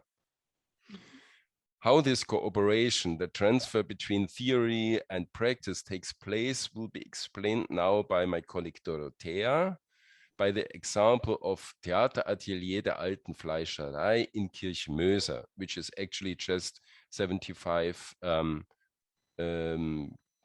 kilometers to the west from Genshagen, where we could have been in other times. Wow. All right, so having established a concept of home and being able to theoretically grasp and practically implement a space-time module onto our chosen research subjects, the question ultimately arises as to how exactly, methodically, but also in a way mentally, to approach the actual stages of non-professional actors in rural regions of Brandenburg and Saxony. Because after all, the idea of transfer not only refers to like literally transferring theoretic findings and concepts into a scientifically engaging reality, but rather to motivate an exchange between the arts and the science that not only treats all parties involved as equals, but that grants everyone the chance to gain from the collective experience. So what we've did is to combine a multitude of approaches that let us be mindful of our own perspective that is naturally biased, and that ultimately pose a challenge in themselves, which can only be faced by practicing an active culture of listening. After coming up with the preliminary space-time models for our 6 non-professional stages and actors, we knew for a fact that there is no such thing as an objective scientific description, and that the work that we tried and still try to achieve needs to have the actors have their say in making the specific phenomena of their concrete life world visible. Now, given the rather unfortunate events over the past year and a half, for the longest time, we didn't get a chance to simply go and visit our contributing partners, as sad as that is and was, all the while knowing that we couldn't just read up on them, but that we had to experience their distinctive spaces and their distinctive notions of home.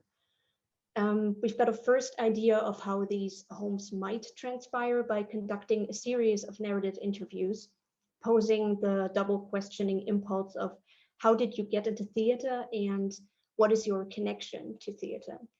Examining the accumulated material via a critical discourse analysis, we came to find a reoccurring set of figures and motives, even though, interestingly enough, our interview partners' backgrounds and occupations ranged between a policeman on ever-changing shift duty, a student, a professional author for theater, and so forth. Amateur theater, especially in rural areas, so it seemed, is deeply rooted in biography. It fills a longing for meaningfulness. It has the potential of becoming family.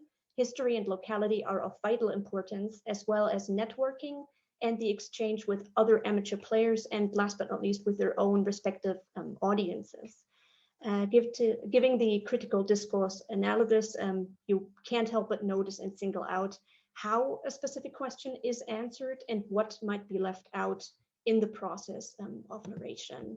These invisible figures or blind spots, so to speak, locate amateur theater in rural regions on the edge of society as being provisional and mentally and physically challenging and exhausting. To make all of this a bit more feasible, I'd like to elaborate on the visual example of Kirchmöser and our partnering stage on site. For those of you who have never heard of Kirchmöser before, I sure did not before this project. It is a district of Brandenburg with round about 3,800 inhabitants. It impresses as a popular local recreation area, but at the same time functions as a traditionally important location for the Deutsche Bahn, making it well connected in terms of their infrastructure. Nevertheless, the unemployment figures in Brandenburg and der Havel are relatively high, and population figures of the district have been falling since 2014. Our partners on site, which is the Theater der Fleischerei, which means literally it's like an old butcher shop. There are an independent professional duo that moved to Kirchmöser in 2015. They inhabit, or they took over an abandoned butcher shop, which is at the same time, or which functions now at the same time as a workspace, an exhibition center, a rehearsal space, and as the headquarters of their coordinating association. The two are full-time artists. They run the association on a voluntary basis and offer a wealth of socio-cultural activities under the theme, like all under the theme of multilingualism. With their work, they not only want to make foreign languages accessible through theater exercises, but they rather try and motivate actual dialogues by the confrontation with languages. Despite or given the fact that neither of the two originate from Kirchmöser, the duo uses local history and law to negotiate themes of being at home and becoming at home, while at the same time making their own foreignness and nomadism productive. Originating from outside, they want to tell stories about their new home using material that they find there, so material that's already part of their new home, and addressing the newfound community that is being in the process of being built. Nevertheless, the two of them are drawn to the outside as well. They focus on projects and festival on site, as well as tours and artistic programs, literally in motion. Being able to finally visit the duo and Kirchmöser in September 21, it becomes feasible just how much energy, passion, time, and physical labor the two invest in a multitude of programs and creative outlets, putting their audience and the newfound community first and their own professional artistic aspirations last. So they definitely manage to be at home and at the same time are actively becoming and generating a homey feeling that is highly praised and welcomed by the people of Kirchmöser, being faced as a witness, so to speak, with a sensory flood of empathy in regards to the visible exhaustion. One might have to ask at what price results are being achieved, and from a researching perspective, how to keep a critical distance while engaging with locals and actors on this home world stage. So therefore, to shortly summarize our preliminary finds, not only in regards to Kirchmöser, but in regards to the culmination of all 6 amateur theater stages. And before opening the podium to our guests and jumping into the discussion, there are 5 overall factors in regards to amateur theater and rural spaces and their potential, if not distinct role in cultural education that can and should be pointed out. First would be the degree of rurality and socioeconomic situation are important factors, but not necessarily correlative to the development of amateur theater in rural areas. Second, the development and expansion of local cultural education institutions is related to translocal linkages. The third aspect would be the position in history and tradition plays an important role in shaping amateur theater work. The fourth aspect would be the socio-cultural and historical political self-image of towns and of towns' importance for the promotion of cultural education in rural areas. And lastly, there is no such thing as a rural area. There is a diversity of rural areas. All right, and with that, I'd finally like to open our digital stage to our guests, who will tell us a bit more about themselves and their projects. Andrea Ciumento is a creator, maker, and artistic mediator from Italy, and Erdmute and Václav Čubáček are the founders of the Village Theatre. I hope I say this right. I'm very sorry in advance. Vegachti? No, okay, okay. You'll correct me. Vengaiti. Vengaiti. Okay, thank you. Václav being a performance director and Erdmute an actress, instrumentalist, theater producer, as well as the manager of various educational projects. And with that, Andrea, maybe you would like to start by telling us something about your project, Global Generation. Yes, thanks, Dorothea. I think that it's interesting for our meeting, this project that I direct called Global Generation.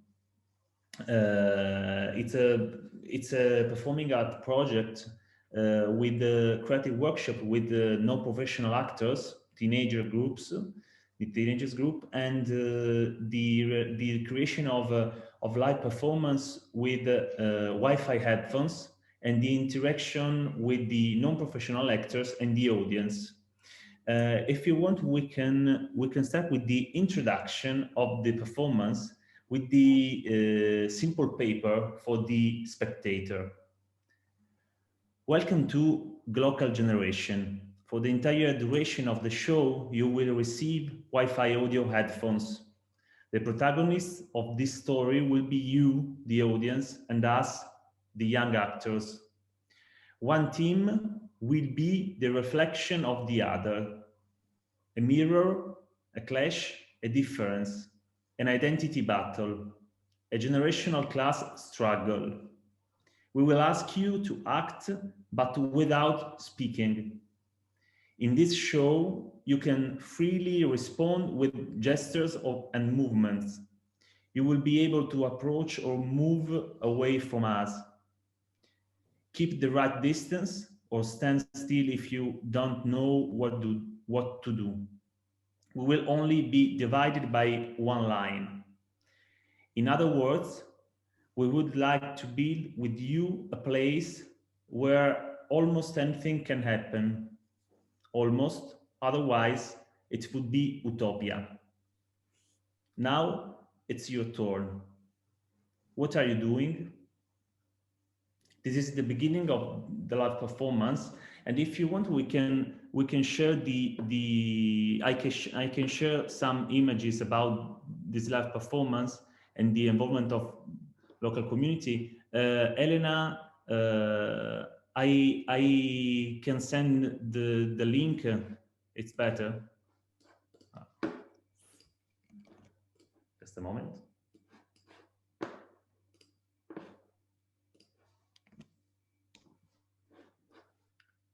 If you want to share some images about the project. Can't you share your screen with us to show it?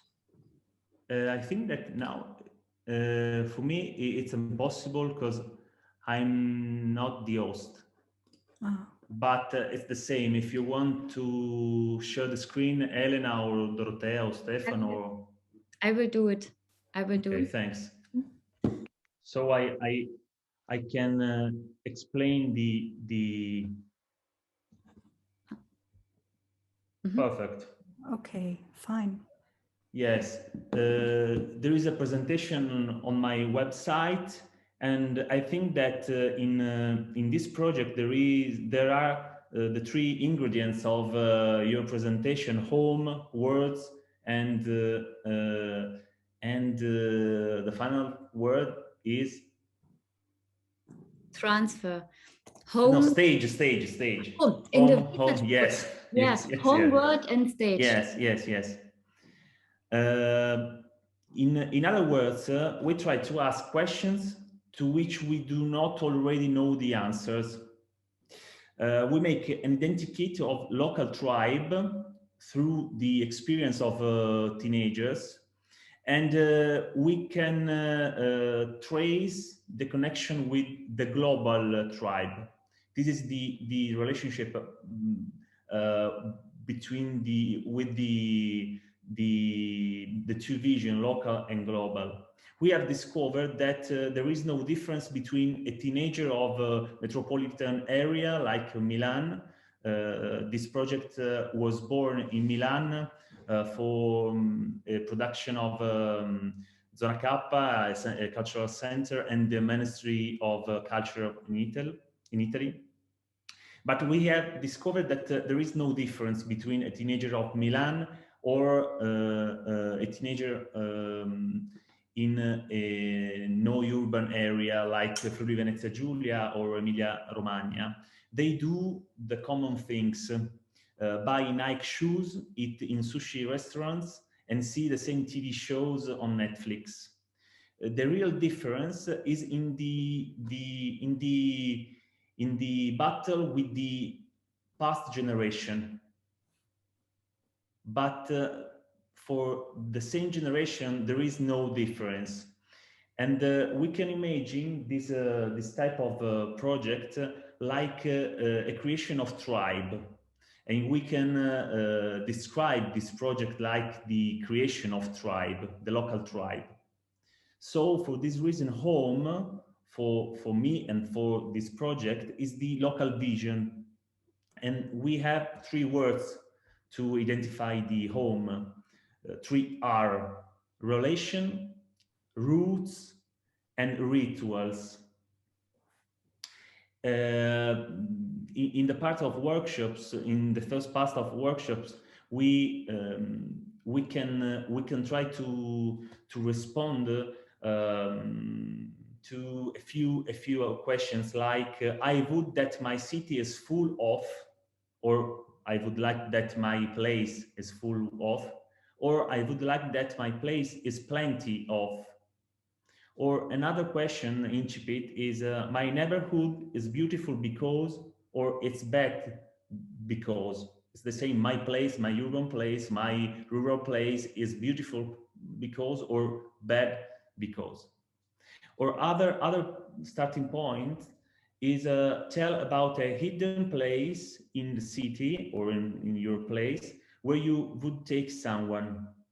Or tell about a place in the city linked to a memorable memory from your life. And then finally, what places I go through each day and which places belong to me. So this map, this part of biographical map is the starting point of the creation of local dramaturgy. It's not important other part of the project, but the development of the art of the local community involved into the format local generation. And the word, the second word is word, and for us is the connection with the global vision. We think that it's interesting the point of view of Bauman, the philosophist, with this part connected to his study, that we want to ensure that the contents are proposed directly by these young participants, and the path leads to the center with the different part. For example, this question connected to the Bauman's studies: what are the rules of coexistence in the closed circle of the family? Then moving on to the neighborhood dimension, and finally to the city or the big areas. How to defend one's local belonging in a world without borders. And finally, how to imagine a city or a place where the new generations can dialogue without barriers with more adult bands.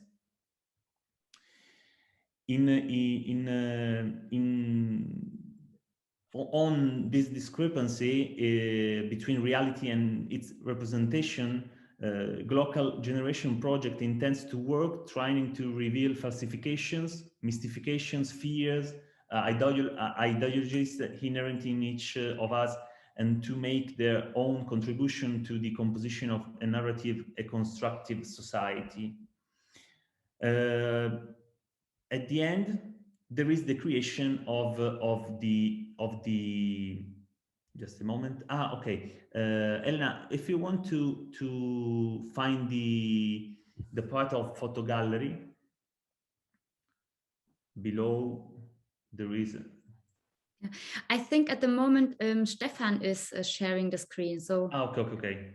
It enter. worked. Yes, there is in creation below, scrolling.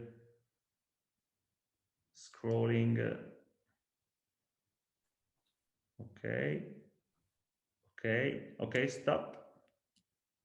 There is, the protagonist, the young protagonist with headphones. If you want to click on, perfect. Okay, and you can scroll until the photo gallery. Okay, if you want to click on, yes, it's the same. Okay. We can imagine that, for example, this performing art project is the possibility of meeting these new generations with the audience and the past generation of specific local area connected to the project. And for this part, we have different possibilities. For example, imagine that theater is a space of aggregation, creativity, sharing, and social inclusion. And the approach to a common language is initiated thanks to the comparison and exchange of experience, providing that the participants themselves have an active role towards the group through a positive behavioral model on the topic presented. This method stems from the belief that the same languages, the same culture, and the same shared values, culture of belonging to the local community, are the best possible vehicle for acting on risky behaviors, proposing valid alternatives and promoting critical thinking on dialogue between different culture, local, national, and international. Because we have in Italy, do you imagine that like in Germany, we have the same situation of mixed cultures in metropolitan area or urban areas? If you want to click for other images, yes, there is a in historical center, yes. Okay.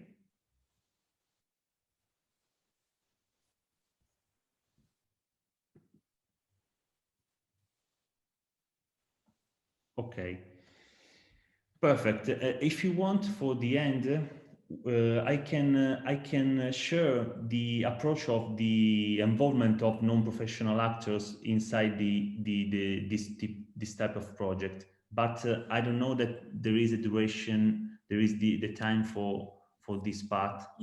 Yes, I think we unfortunately we have to look at the time because there are only 6 minutes left for Edmute, and I don't read the other name. So yeah, but maybe I would like to suggest that we because we started at 12:15.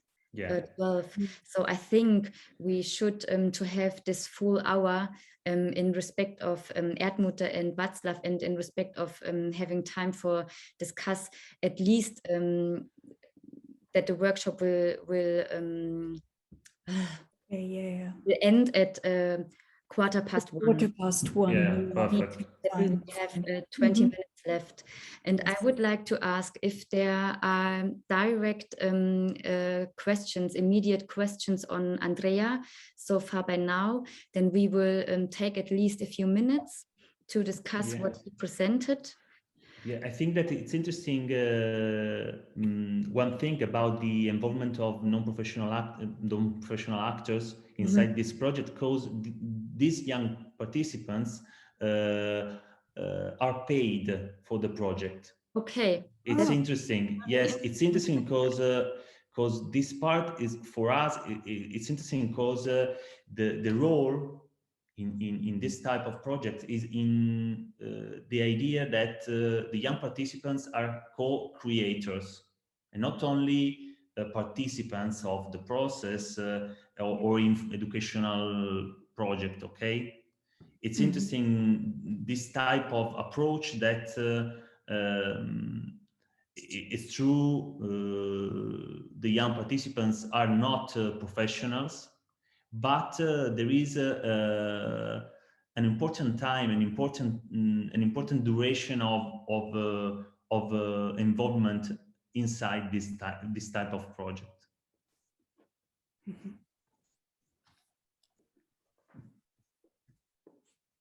And I think that it's interesting.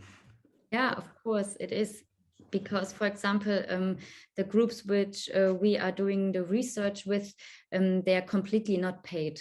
Yeah, I imagine. I think it was not on our list of questions for today's discussion, but I think, of course, it's a relevant topic. Yeah, I think that the definition, the precisely definition is a participatory theater, and not connected to the amateur theater, because the amateur is more connected to the pleasure of acting and the pleasure of aggregation, but not in a professional productions or idea of a professional field. It's okay, but I think that it's possible imagining the connection in the same field, the connection with the participatory theater connected to the amateur theater. Yeah. Mix it, it's like a bridge, like a connection, like a bridge with amateur and professional is the idea of participatory theater. Yeah, I understand that, yeah. So thank you very much, Andrea. And I would like to give the podium the chance that, are there any questions you would like to immediately ask now? I have a lot of questions, but regarding the time, I would do it by mail and try to stay in touch with Andrea, because it was quite interesting, and but I'm also curious to know more about the work of Edmute and Václav. So if that's fine for you, Andrea, I will come back to you by mail. Yes, to continue the with dialogue. Pleasure, yes. Okay, great, thank you.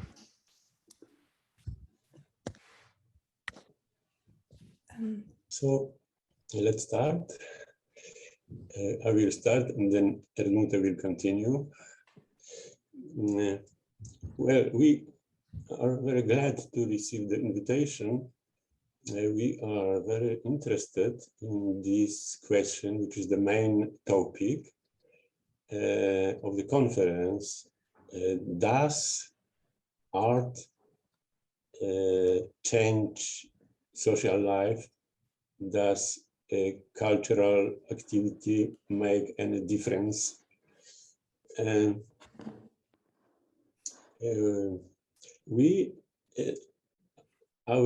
One of the last very strong experiences from that area was the work in the social care house. We started to build performances with the inhabitants of the house 12 years ago. Since that time, we created 6 performances. And the way of the work was like this. We entered the space of the social care house with the practitioners, with the workshoppers, the participants of our workshops, and we were trying to build the partnerships between the inhabitants and these, let's say, guests. So it was not like the amateur theater itself, it was rather the experiment between the alternative theater and local community. Now what we experience now is a very big problem caused by pandemic, because these people belong to the sphere of exclusion. And the work, to continue the work with these people, with such places or similar ones, is really very, very difficult. To come back to what Stefan was talking in the beginning, to come back to the idea of our workshop here, the home, the homeland, homes. We as the theater have 3 homes of our work. First, we work since 82nd in Vengaite. It is a village 20 kilometers from Olsztyn, big city.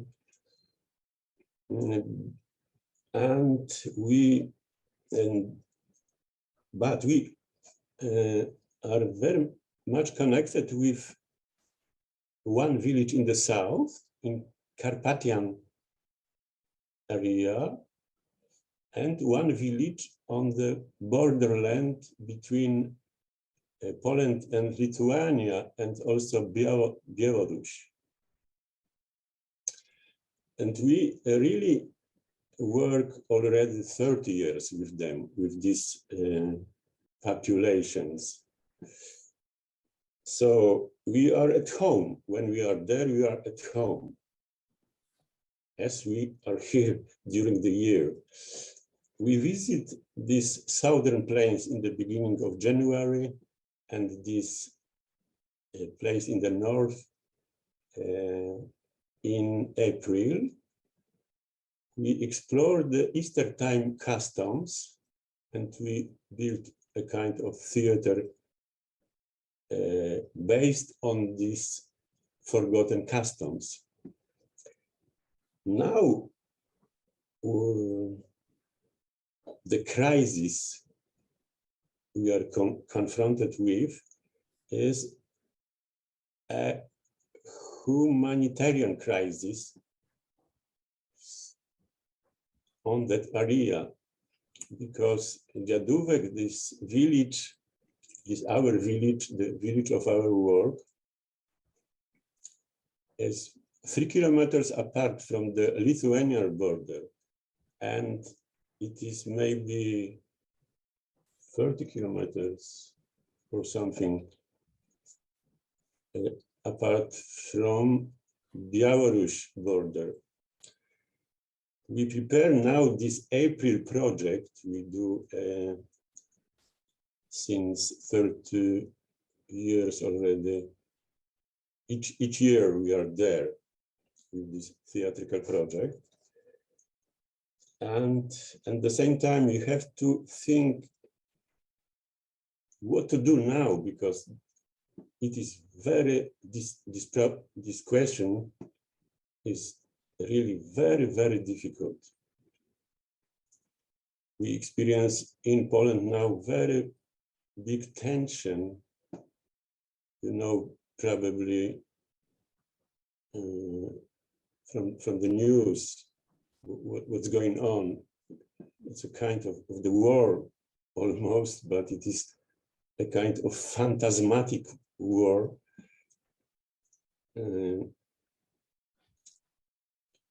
It is simply the same problem what was on Lampedusa or Moria, the island Moria, Lesbos, and what of course still continues. I don't know if I have much time still, because you have to continue. Maybe you should continue. So Wacek told us something about a very specific point where we are now, what is now important. So I want to give a very short overview, because the specific of our theater center is the building of configurations of activities. That means we are not only doing theater performances, we are not only doing workshops, we are not only doing animation work, cultural education work in our surrounding. For short, it looks like that to begin with our homes, about which Wacek mentioned, we do workshops with young students where we learn something about the local and tradition forms. And as well, we build together with the young students new sense and performances about very actual things. And after we go with them to our homes, that means to Carpathian region and to Lithuanian borderland region, as well as to very many social spaces. And we perform, that means we go from house to house and perform the traditional forms, singing and playing. And after we invite the people to show our performance, which is about that what is very important for now. We call this practice the source and future. Sources and future. Yes. Sources and I just didn't get the second word. Sources and future. Yes. And future. Yes. Okay. Yes. And that is one very important direction of work.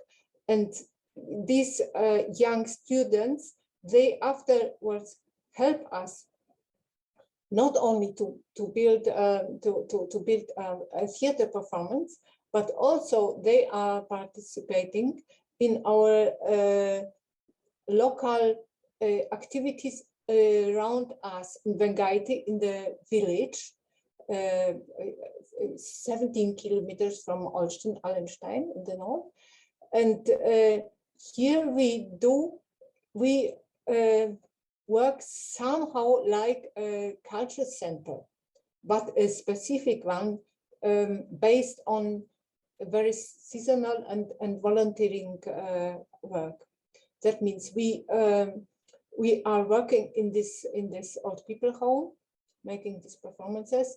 We are doing local networking, which is very important for not to stuck into this fantastic structures. That means we put many initiatives together to create common cultural events, and also we create the festival theater village, which is an international festival which gathers together as well theater practitioners and also activists, social activists, which are working on the ecological and the political level.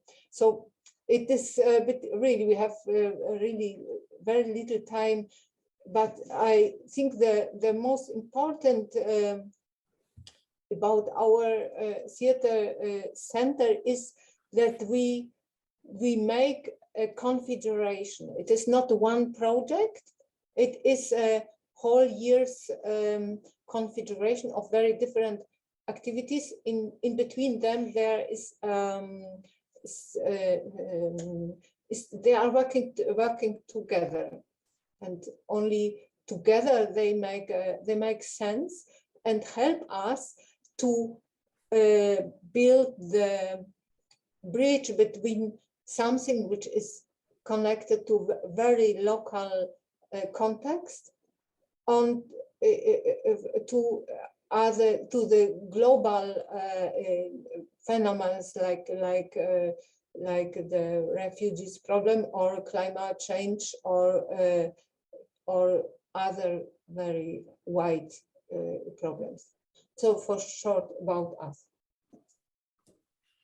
Yeah, many thanks, Erdmute and Václav, for this presentation. And I would say that we have at least at least 4 minutes.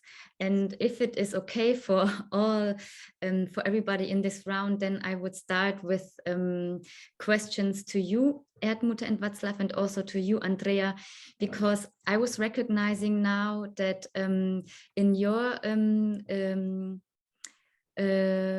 example, Andrea, we get a very concrete idea of how you connect the local to the global. So I would start with the question to you that maybe you can give a brief information to us. What kind of what role does Heimat, homeland, plays for you in your work? And on the other hand, I would like to ask Erdmute and Václav, because I think in your presentation, when you talked about the traditions you stick to in your work, and that you go to people's home and that you go to the social center, I think we get a quite concrete example of what kind of role Heimat does play. So maybe you can give us a bit more information about how you connect the local to the global. So maybe Andrea start, and then Erdmute and Václav. Yes, during the live performance, I think that it's interesting tell about the moment of live performance, because there is the real meeting between the non-professional community like teenagers and the audience. And during the performance, we have different chapters. Mm-hmm. For example, the first chapter is the invasion. The invasion is the group of young participants that invades the field and set up the field of performance, like the panels, like the balls, like different things, scenography, urban scenography. And then we have different chapters discovering the identity of the two tribes, the audience and the actors. And one chapter is the local tribe, because we have invasion, global tribe, the chapter local tribe, the chapter the battle. There is a challenge with physical actions and reactions, about the skills, physical skills like karate or football or other things about the physical challenge, and then the local chapter connected to the specific biography aspects of biographies of the actors. For the idea of homeland, we have imaging the mix of different parts of the chapters, but in the chapter of local tribe, we meet all the places connected to the everyday life of the local community. And we know that the places is more it's real connected to the fear, the desire, the different part of our identity. So homeland, the idea of home, is connected in this type of project to the idea that the home is the homeland is the map of our places, the map of our sentimental places. For this reason, I think that it's interesting imagine 3 words for the idea of homeland. Relation, okay, it's important, familiar relationships or other things about the relation. The other R is the roots not only connected to the local place, but also in different part of the world, roots. But it's so interesting that the third word, rituals. Simple rituals. The coffee in a specific corner of my place, or the field of football with my friends. And rituals, it's the third invisible heart that make homeland.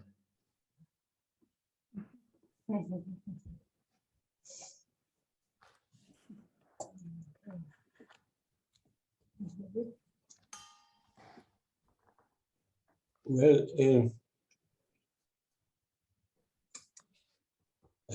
homeland, it is the idea of the 80s for us more.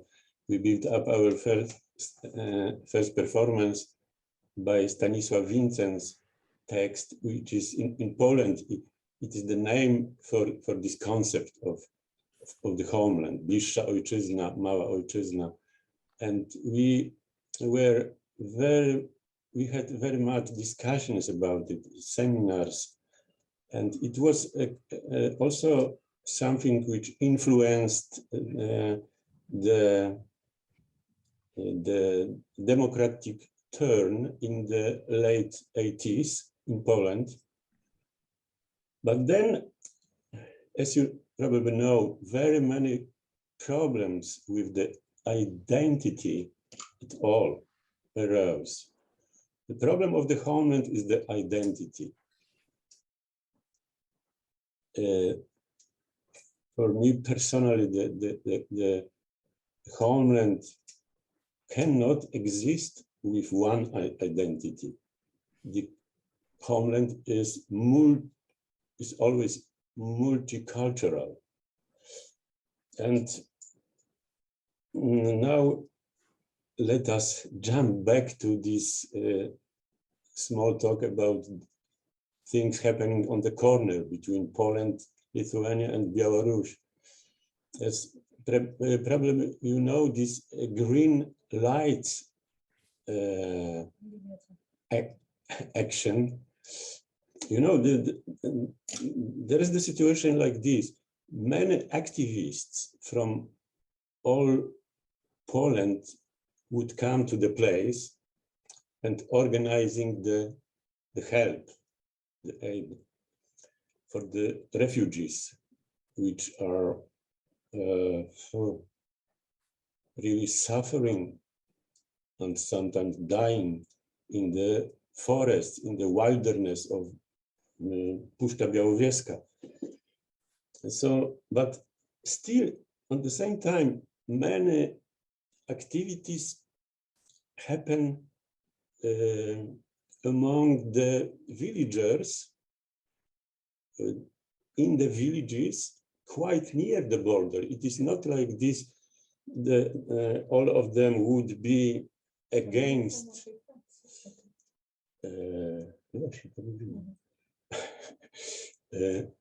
so the concept is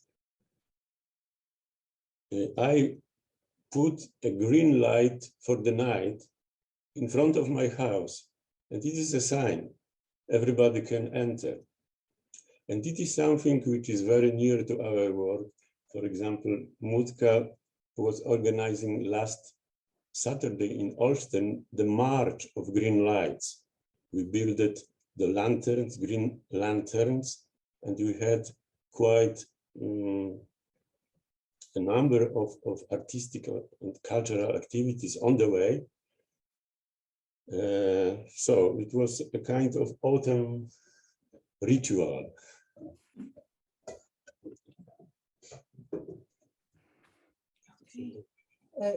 Yes, and from the other point of view, about the question you asked about homeland and globalization, it is for me very interesting that this generation question came out through Andrea also, that there is the young generation which is making the input of this global or local, let's say, perspective. That is one. And the other, but is what is very important in our work with young people, that somehow our young students, they find a way to feel home, to feel some kind of affective connection with these rural spaces through practicing the local traditions. That means that they have not their roots there, but they put their root. Their root is something what is not given, but they work out new ways of identification with the place and with something which is more universal in this local tradition. It is very important for the young participants making expeditions to countryside. Yes, it is maybe not the whole answer. Yes, the other the generation aspect is about that the working with old people is giving the wider perspective into the local identity, because the local identity is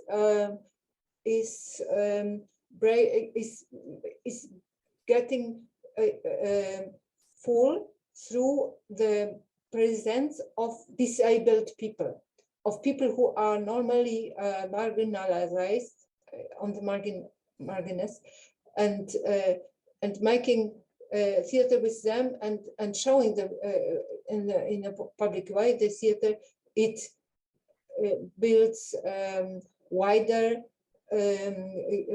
identity of local, not only our nice traditions and so, but also the people we are necessary to listen to them and to care about. Sorry for prolonging too much. But Thank you all so much.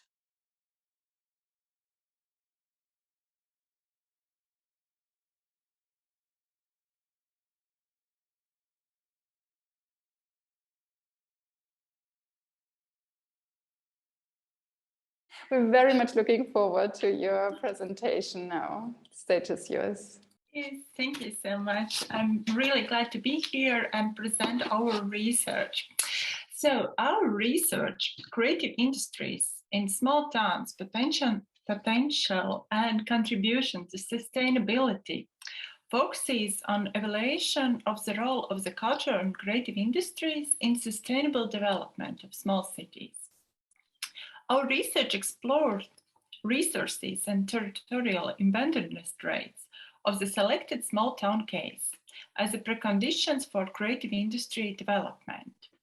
The focus on local symbolic resources and notable local industries undergoing a degree of reintervention as possible avenues of value-adding interaction with creative industries.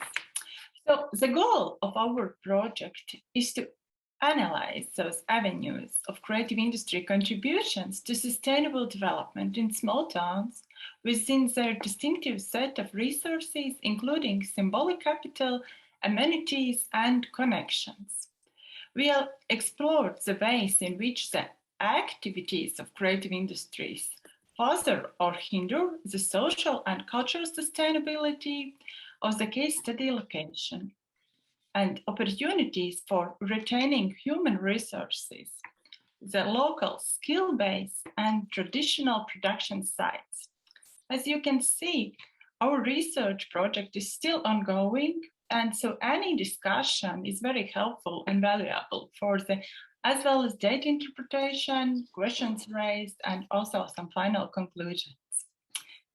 To evaluate the role of cultural creative industries in the sustainable development of small cities, we have chosen as a case study one small municipality of Latvia, Cēsis municipality.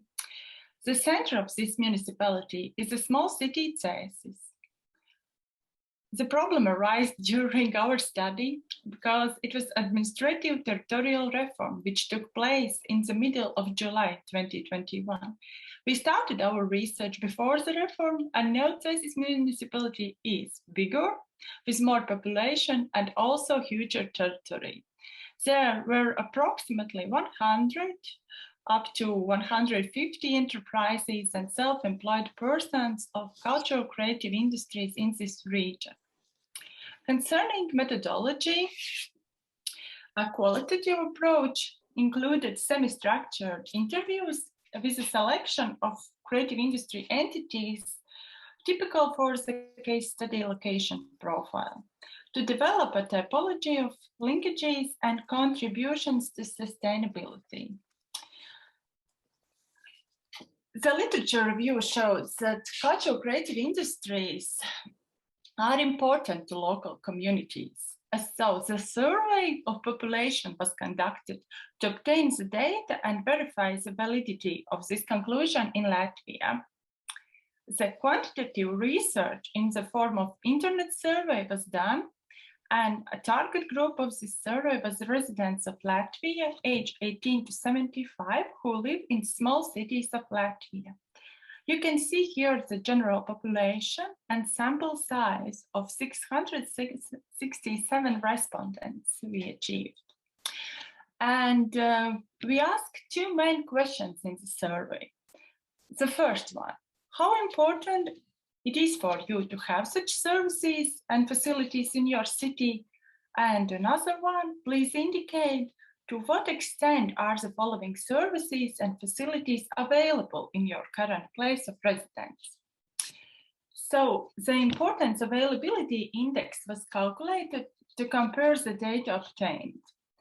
And the results of the survey highlighted the need for cultural activities, services, and facilities in the small city.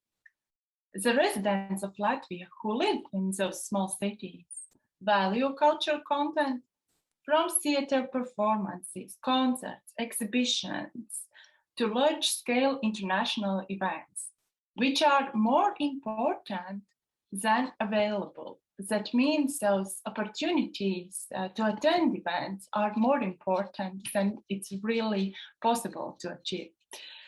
If we speak about creative services, like publishing a local newspaper, it's indicated more available than in the current place of residence than important.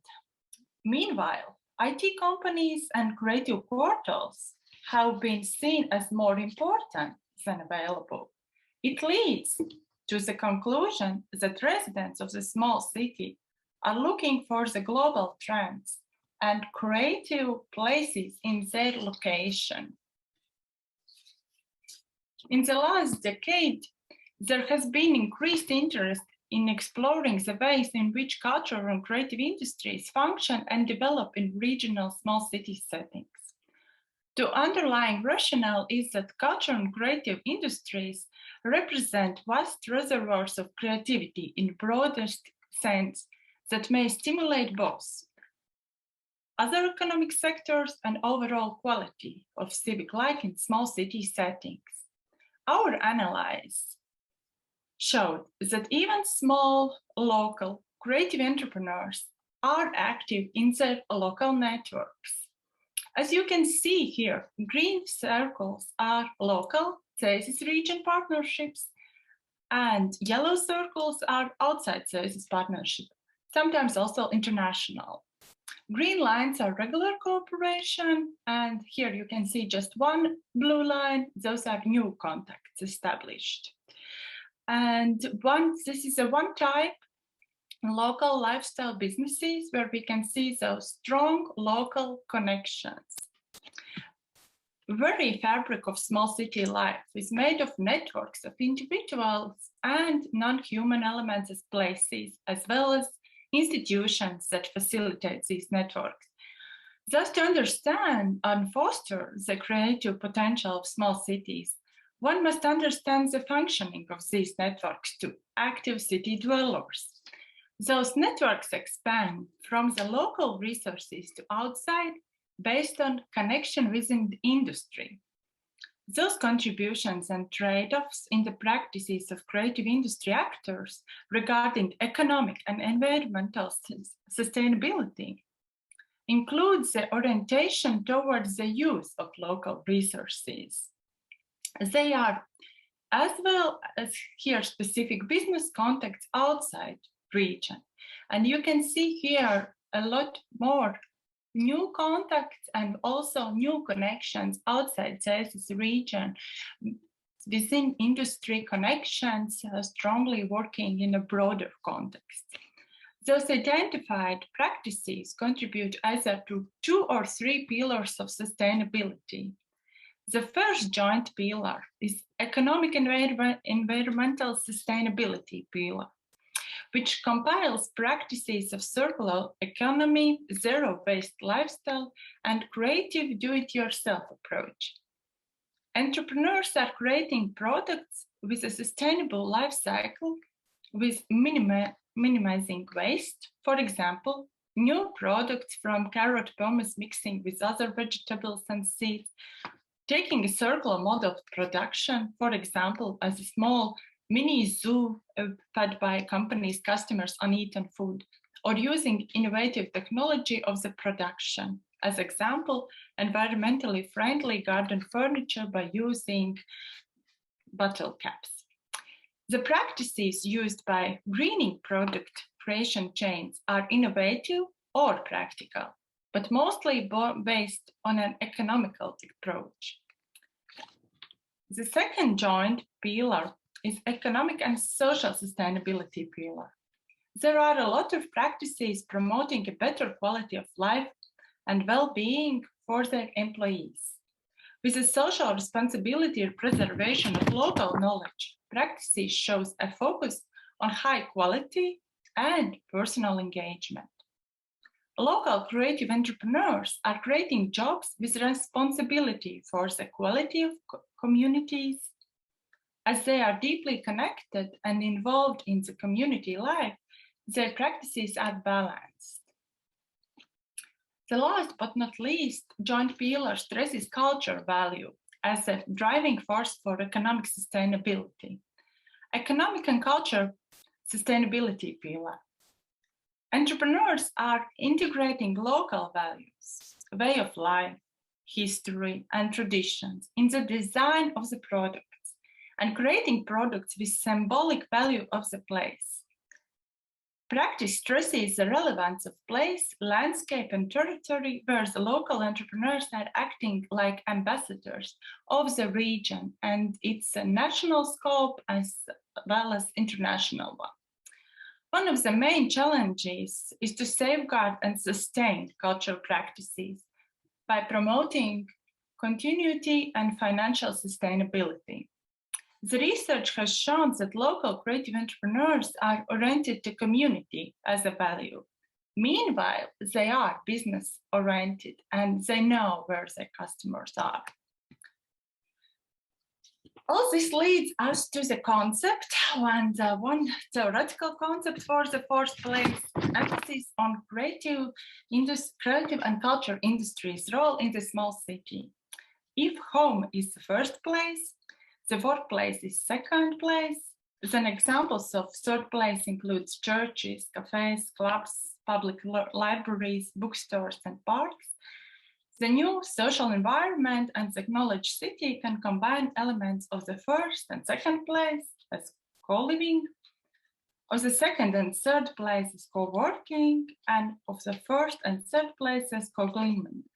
Furthermore, the combination of elements of the first, second, and third place in a new social environment implies the emergence of a new place, the fourth place. And the functions of the first place is to foster networking, to promote mingling, to favor collaboration, face-to-face interaction, and exchange of tactic knowledge. And so there comes a question: does cultural creative industries in the city create the same city as a fourth place because of fostering networking, favoring collaboration, preferred face-to-face interactions, and exchange of practices of knowledge? I would be glad to discuss this further. Thank you so much for your attention and looking forward to fruitful discussions. Thank you so much, Eva, for your presentation and for the insights of your project. It has been really interesting. And I do have a lot of questions in my head, and I'm sure the other participants as well. Maybe let's hear the other presentation first, and then we can collect all those questions. And every one of you is invited to ask questions. Just click to ask questions with your video on and sound on after the second presentation. So is Alvi with us now? Alvi, are you there? Yes, you are. Wonderful. So Alvi, take your time to present your project of Tuam. We're very excited to hear it. Thank you so much. I'll just see now how my screen sharing goes. I always find this a little tricky, so I hope it works well. Yes, we can see it. Works Excellent. Perfectly. Okay, super. Marvelous. So I'm delighted to be here, and I'm going to talk to you about Creative Places, which is a 3-year pilot programme developed by the Arts Council of Ireland for communities around the country who have not had sustained investment in public funding for the arts. And it is hoped that this pilot programme in Tuam, what I'm going to talk about today, has a total funding of 375,000 over 3 years.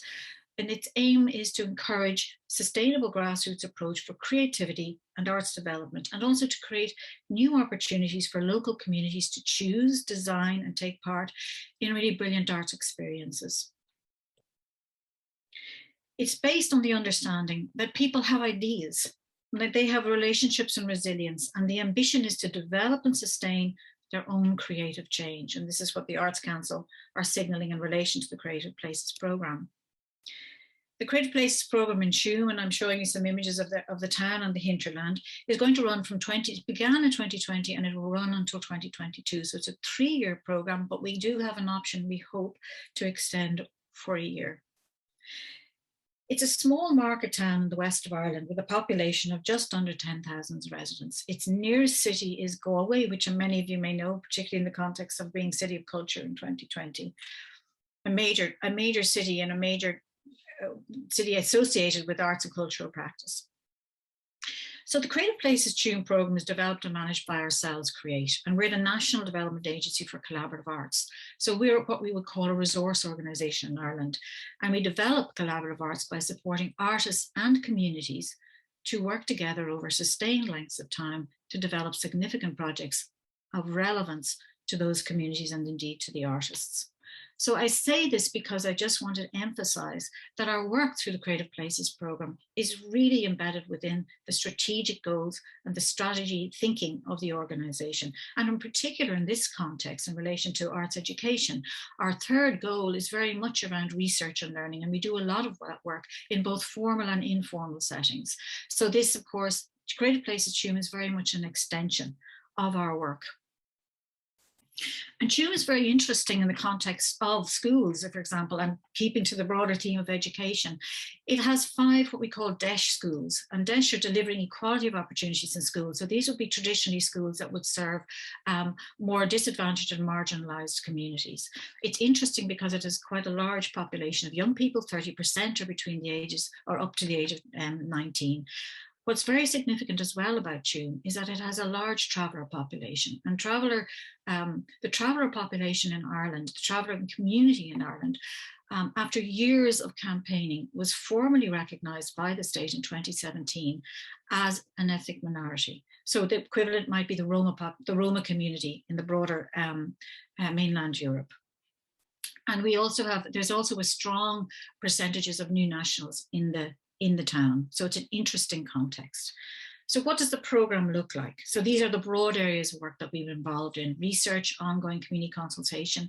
Many people have talked about that. Trust is essential to this work. Residencies, capacity building and training, commissions, art and community support with local arts, youth arts, amateurs, civic conversations. The dialogue about already existing cultural practices is really important. And of course, evaluation. But it's really important as well to say that this work doesn't happen in isolation. We are part of a broad ecology within the town and indeed the region. So we are engaging, let's say, in a community context The local authority, Tuam mentioned it earlier this morning, the local authority, or the earlier first keynote speaker, is essential to this work. Education, business, the heritage, the local heritage, civic and social activist groups.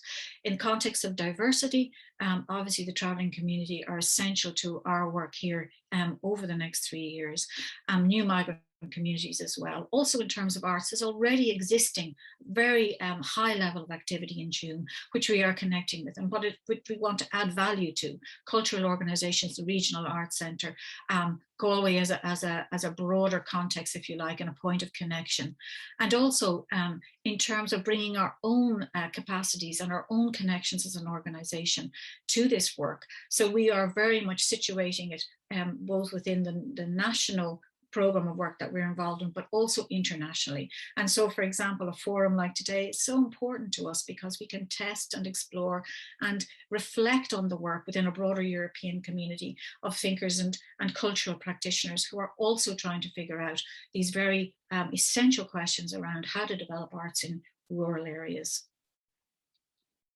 We began in 2020, and this was like, if you like, our calling card, saying hello, a way of letting people know that we were in town. And we also have a very particular skill set in our program coordinator, Caroline Courtney, who has both a background in community development and arts management. And so really understands, and indeed, as do I have to say, the entire team at Create, the developmental aspect of this work, how important it is that those first encounters signal a willingness to listen, to be present to people's experiences, to be deeply interested in what is already happening in this particular place. A year of hellos and introductions. And we've activated a whole range of programs in terms of artist bursaries. I've mentioned the Community Seeding Fund. It was really important when the pandemic struck that we were able to actually say, pivot, if you like, on some of the original aspects of the work we had proposed in order to meet the needs that were coming immediately from the context of Tuam. And of course, people have mentioned this already this morning, the differing digital capacities. So connecting maybe residents in Tuam with a leading socially engaged arts practitioner in Chicago, for example, to develop zine projects. And this, of course, all became hugely possible in relation to the digital sphere, but not without significant challenges. And so much of this work is embedded in research. And when research is a very important part, and the previous speaker has indicated just how important it is, but it's also a process of deep listening so that we can come to understand better the cultural landscape of Tuam. And that sense of snowballing, if you like, everybody that Caroline met recommended somebody else for her to meet, recommended in turn somebody else to meet. So a significant amount of tea was drunk at kitchen tables in the first 14 days, spread over 6 weeks, where Caroline was on site in Tuam.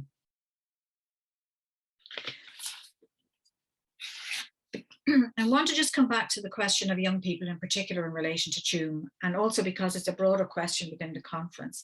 The young people in Tuam tend to travel to nearby, like Limerick, Galway and Dublin for third level in education, or indeed to find employment. But by investing in arts and creativity, and as well as building capacity to continue the Creative Places programme beyond its 3 years pilot, we're working very closely with the Arts Council and indeed the local authority, local businesses, education facilities and existing arts initiatives, and also connecting to the plans for the regeneration of the town, so that by extension, people both young and old can stay in Tuam, can live in Tuam, can continue to practice as cultural practitioners in their neighbourhood, in their town.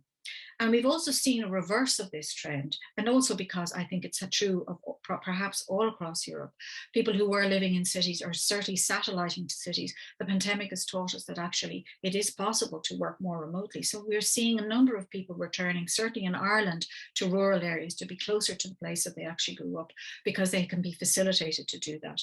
So whilst young people continue to leave for further education, it's also more common now for some people to return to their hometown to create the cultural spaces and conditions that they want to see in their own area.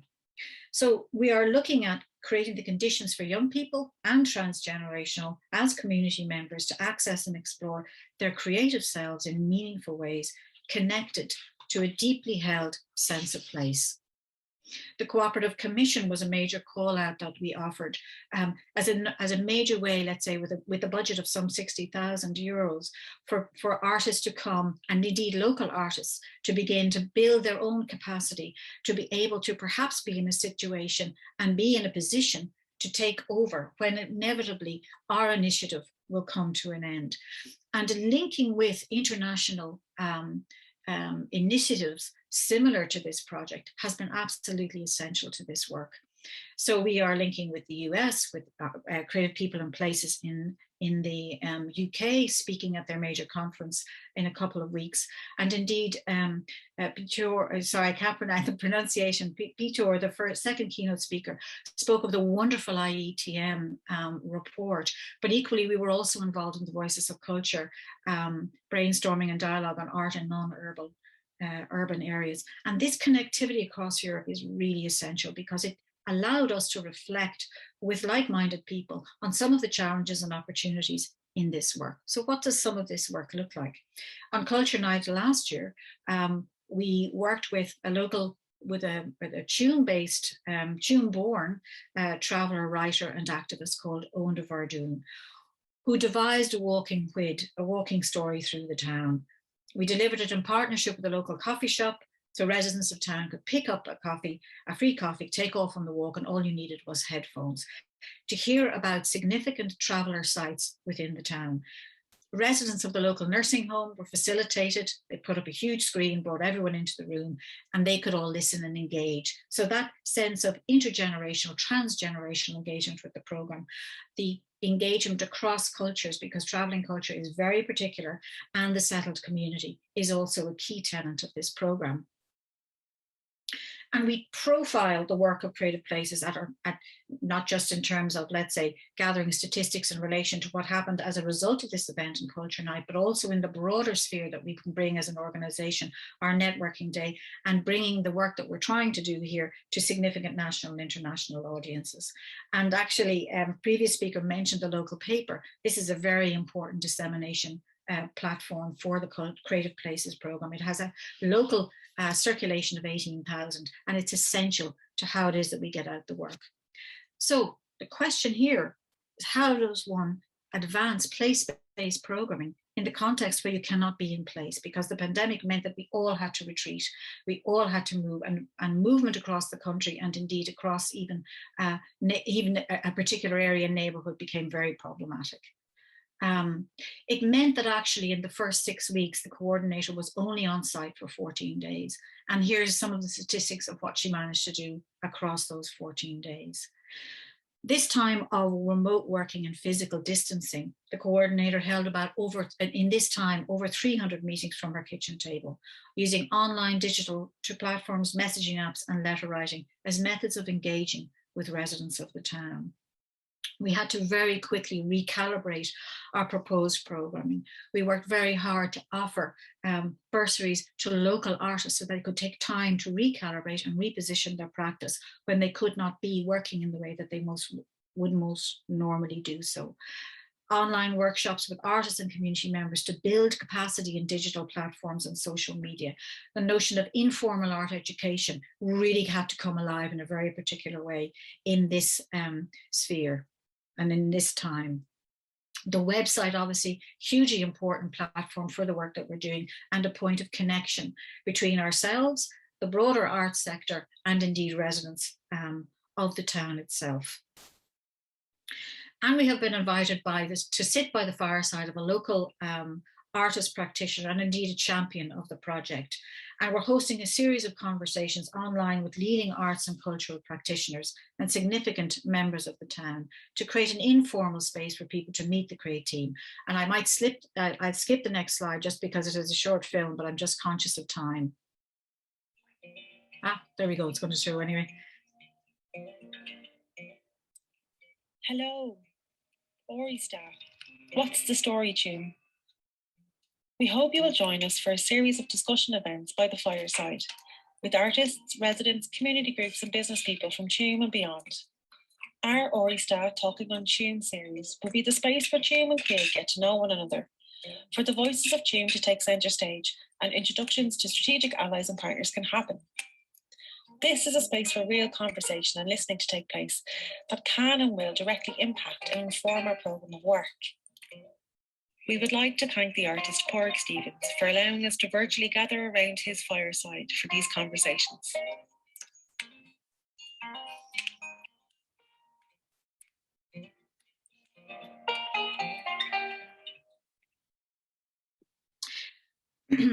These are some of the partner organizations and local agencies that we've engaged with, and we had to acknowledge in the pandemic, in the reality of the pandemic, how much that has impacted on their work.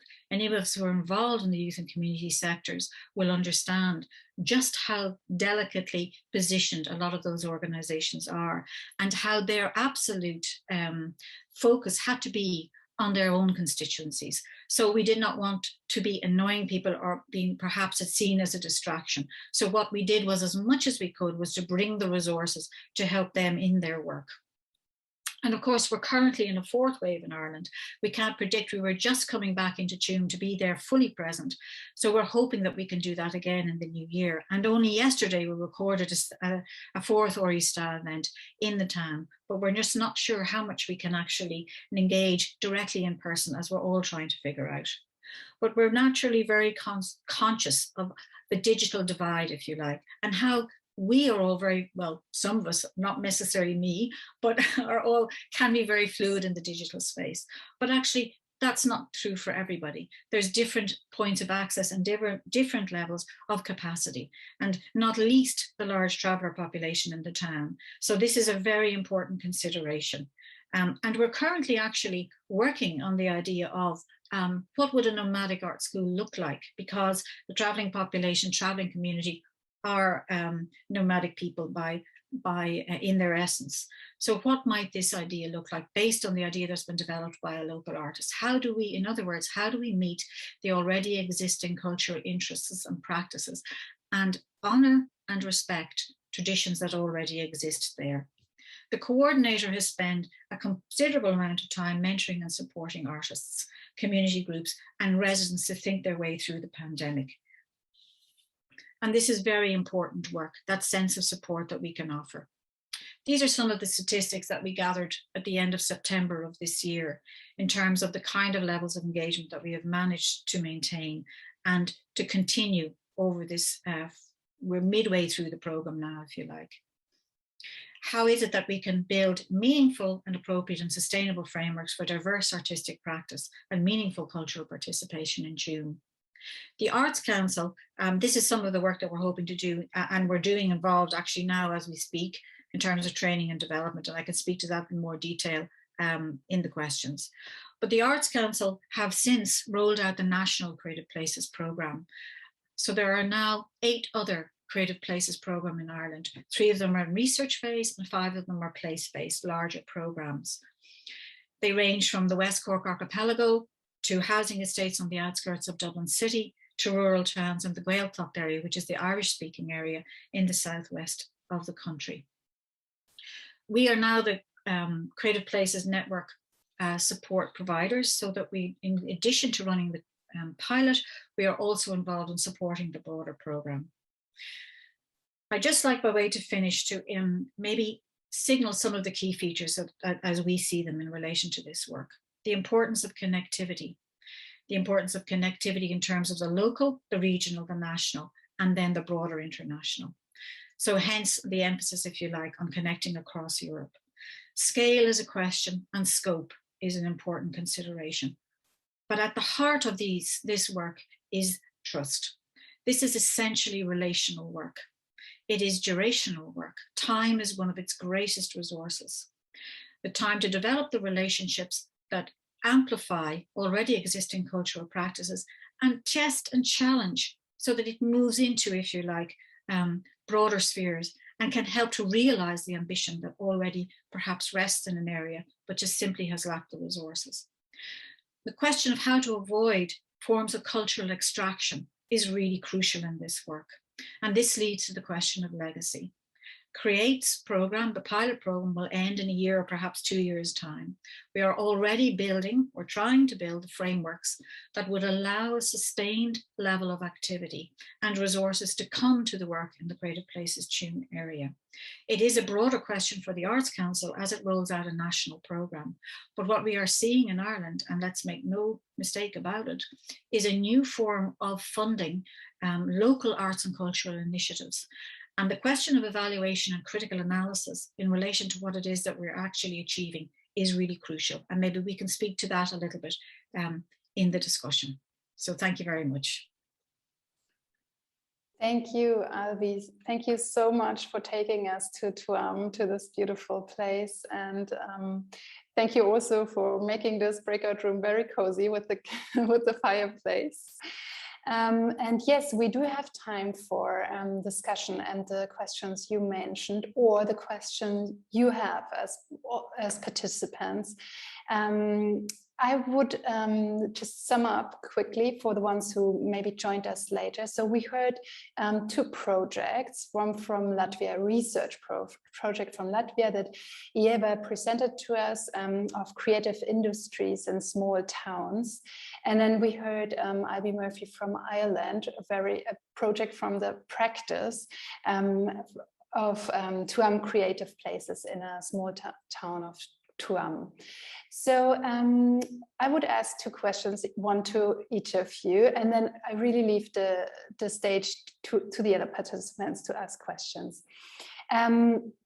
Eva, what I found very interesting about your presentation was the lag between the importance people put on international events, IT companies, etc., and the access they have to them.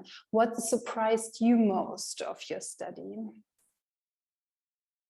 Yeah, thank you for your question. Actually, that's a question exactly what surprised us as well, because we thought that mostly those are interactions huge cities are providing. So megapoles, where is IT companies, digital nomads, active cultural life, international festivals, and suddenly it appears that those inhabitants of small cities in Latvia, they ask for those global trends to be present in their small town.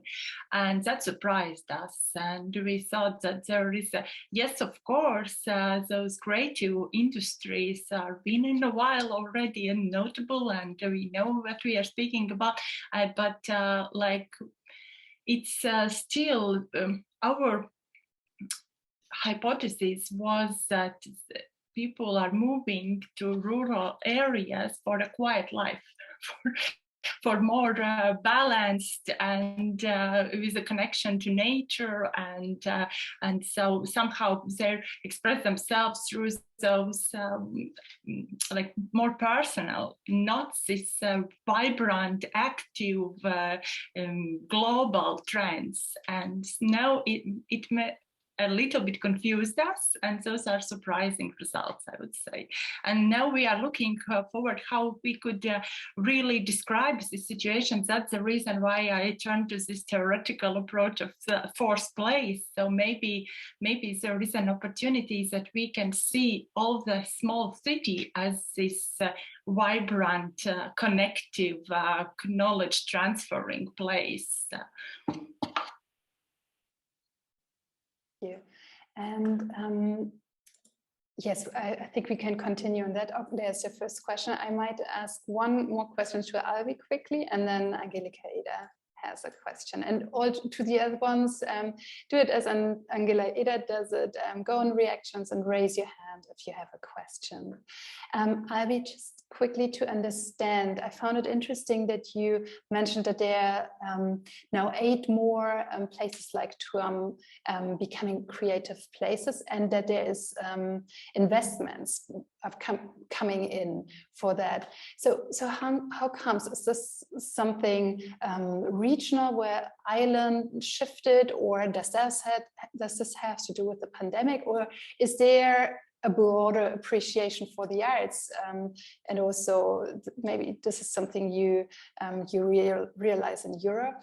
what's your perspective on that? I think it's important to signal that within the Arts Council of Ireland, there has been an arts participation department, if you like, and it has been hugely supportive of collaborative and participatory arts practices. And I think that in many of these instances in relation to place-based practice, that is very much the milieu in which this work is done.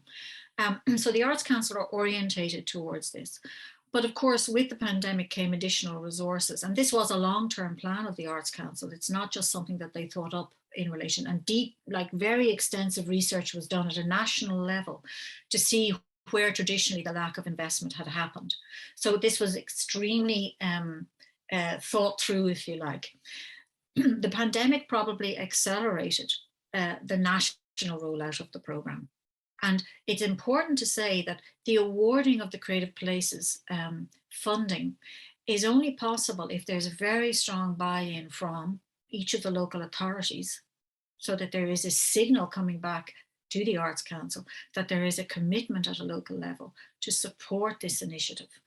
The applications didn't just come from only one arts organisations. They could come from community organisations. There were consortiums of maybe 10 or 12 organisations that were coming together to draw down this funding resource. In Ireland, I would say that we have a very strong tradition of what we call MEHL, which is community building. It's very important in the country, and particularly in rural areas. So there's an instinctive move and a natural move towards an opportunity like the Creative Places programme, where the local is really valued, where the local neighbourhood, if you like, the weft and the weave of life in rural areas. And I don't want to romanticize it.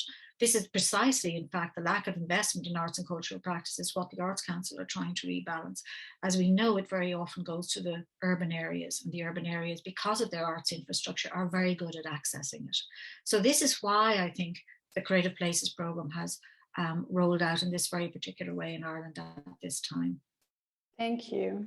And now Angela Ida has a question from the Genshagen Foundation. Mm-hmm. Yeah, thank you both very much for your interesting presentations. I just have a short question to Ieva, because this concept of the fourth place I found very interesting, but I'm not sure if I have got it, because the third place is something which, in the group with the libraries, I'm sure they are discussing it, what culture has to offer. And now you mentioned it in the context of Eva's question with the role of sort of these huge, big global events, cultural events taking place sort of in the countryside, and maybe you could explain this concept of the fourth place again, because for me it was very interesting but completely new, and I hope this is also interesting for the others. Thank you. Yes, thank you so much. Yeah, so the main function of this idea of the fourth place is it like a broader network within some city or within some district where it's like straits fostering networking, so like a favor collaboration, face-to-face interactions, exchange of knowledge. It's like linkages in some sort of specific surrounding, and so that's like our proposal to take a look to those small cities, as they are so deeply connected, how you could see from our research results within those networks. They are really as local as the same outside and international with those niche and brighter industry. So that means that here we can see those networks, collaborations, and mostly preferred face-to-face interactions. And so, yeah, that's that concept mostly coming from megapoles as well. But I would say that here I can see it's through those linkages, like perfect combination of this even broader, in some ways broader, but deeper connection. Thank you. And I'm just catching up to a question in the chat. Either you've been asked if you could share a link to your presentation or could upload it as a PDF like Ieva did. Is there any possibility? Yes, I will, yeah. Mm-hmm. Perfect. You will send a link, or? Yeah. Perfect. Thank you. Okay. And then there's Ruth having a question. Please, Ruth, go ahead. Hi. Yeah. Thanks so much for letting me ask my question. I'm a potter and a PhD candidate researching the industrial heritage of Scotland's pottery industry. Abby, I just wondered, in terms of your engagement in the communities in Tuam, did you look at traditional craft and heritage creative making practices as a way into engagement?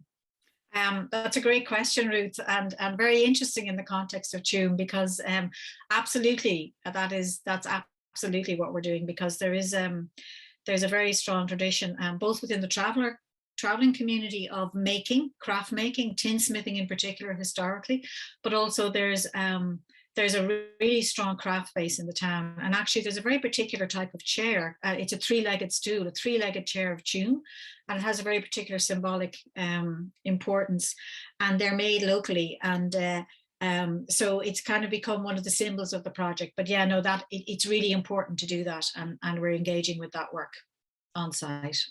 Thank you. And then there's Magda having a question. Magda, please.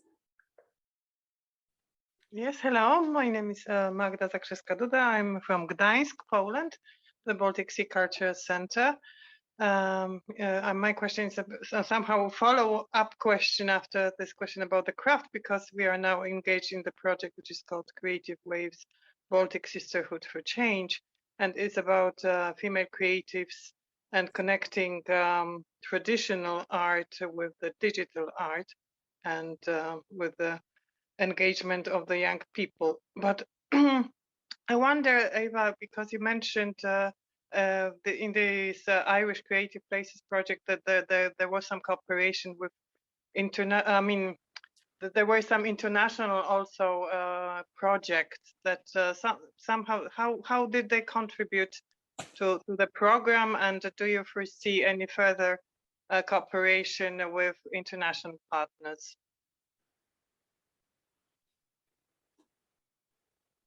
We absolutely do foresee further collaboration. Just take, for example, the zine workshop. Like, we, as an organization, we run a lot of professional development opportunities throughout the year for artists. So the question in relation to Tuam, in the beginning of that very kind of uncertain time and frightening time for people in relation to the pandemic, there were a lot of local residents who really didn't have a capacity, I shouldn't put it like that, but felt very uncomfortable with the shift onto the digital space. And so something like making a zine, for example, actually being in control of the material of something that you're making on your kitchen table. But you mightn't place a value on that, but actually connecting with this very leading, significant socially engaged arts practitioner called Mark Fisher in Chicago, and this is what Create can bring. We can bring those connections. Meant that a very localized experience and narrative and story that people chose to share in Tuam went right across the Atlantic and connected with similar stories in Chicago. And that is a hugely affirming thing. It's affirming for the artist as well. Like, he wrote an extraordinary reflection back on how much he got out of that. But in the broader frame, like, for example, we think that to be able to illuminate other practices, such as, to mention Chicago, for example, Sweetwater Foundation run by Emmanuel Pratt, and we've connected with Emmanuel, and he will come, we're hoping, to Ireland as soon as possible to talk both to Tuam and the broader Creative Places program, because in this work you can feel at times quite uncertain. You can think like, well, is this really any good? Is this what we're supposed to be doing? And so on and so forth. But of course, the really important thing is that this work is highly context specific. And it is absolutely pertinent to the very place that it is being activated in. And I think for us, the value of the international connectivity is to have that affirmed. And that while some of the preoccupations are very similar and very shared, what people are very good at is speaking to the very particular experience. So for example, we're connecting in with Devon Arts in Scotland, we're connecting in with Heart of Glass, we're running an amazing Creative People and Places program. And because we sense a resonance with a certain ethos and approach to that work, we share a lot of the kind of core values around taking time and acknowledging already existing cultural practices. We're not tearing around, I think, I'd like to think we're not tearing around bringing in international perspectives just for the sake of it. We're actually connecting where, if you like, we're picking up the strongest signals that resonate with the work that we're trying to develop with artists and residents at Tuam. But I think that outward looking and exchange is really important to this work, because actually it builds, it's like almost a form of cultural movement building. I think it's really, really essential. Yeah, Eva, do you want to add anything to that, as you've been mentioned in the question too?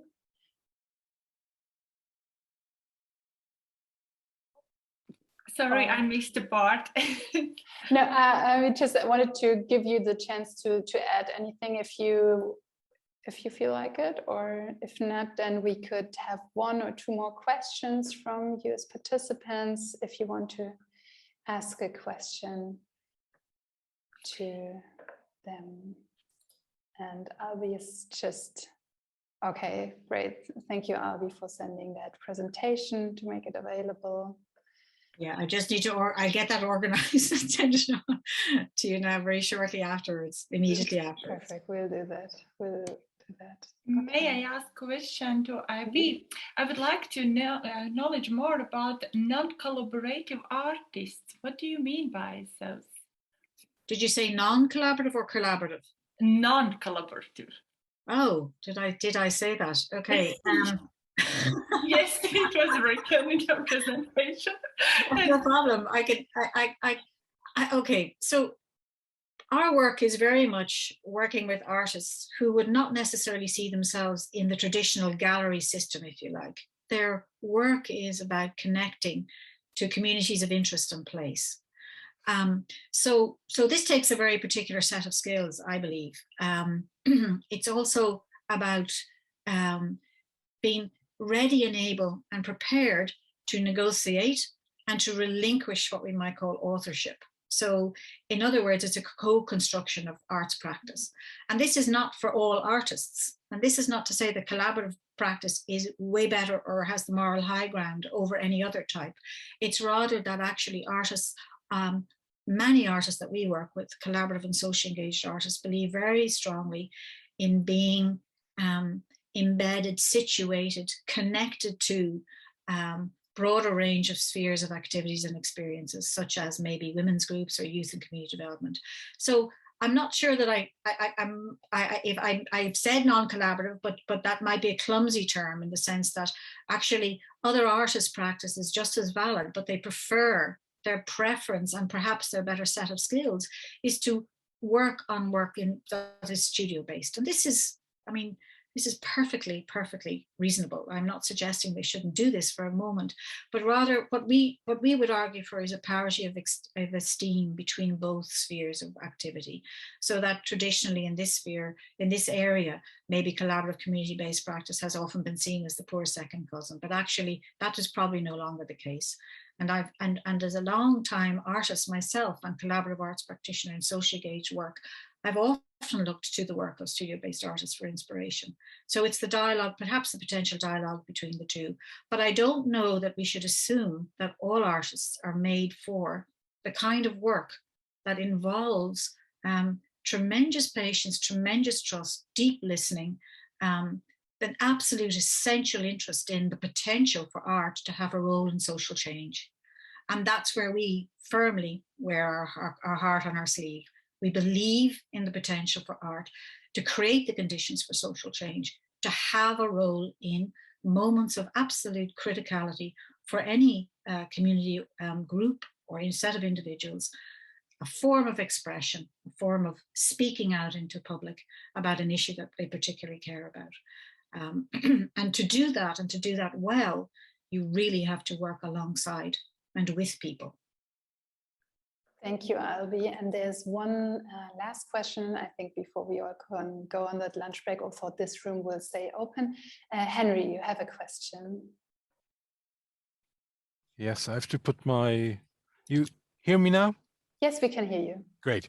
My name is Henry Rees, and I'm calling you or participating from France in La Charité-sur-Loire, where I passed my corona. And I would have two questions, one to the lady in Latvia, and then to Dr. Murphy. To the lady in Latvia, how important is the question of digitalization? Because I think all over Europe, or probably in the world, the Baltic states have this great reputation for digitalization, that they are so advanced. And my home country, Germany, that is often not so great. I think in Genshagen it still works, but if you're a bit further out of Berlin, you have often no signal and so on. Hopefully the new government will work on this. And the second question to Dr. Murphy is artist, and that's all fine, but how important is to integrate this with co-working? We here in La Charité-sur-Loire are working on projects in that sense. We are 2 hours south of Paris, and we see that there's a possibility to network these artists and to create a co-working space. And so, because, you know, artists often doesn't bring too much money in, so it's also important to that they can access to some work. That's it. Yes, thank you for your question. And it could be also answer to the previous questions as well, because yes, we are quite ahead with digitalization and also digital skills. That could be one of the reasons why people choose to live in rural areas, and they are able to be participating in all global trends and international conferences and like selling their products worldwide. And that could be the answer also to this moving to the small cities and asking for like huge festivals, international trends, and some kind of very active, vibrant social life, because those are those connections are already international for them, and that could be one of the tiny things which leads to this cultural creative industries, like the real practical implementation in small cities. I just want to be sure I understand your question so I can answer it correctly. When you say co-working, do you mean, like, are you talking in terms of employment or co-working hubs?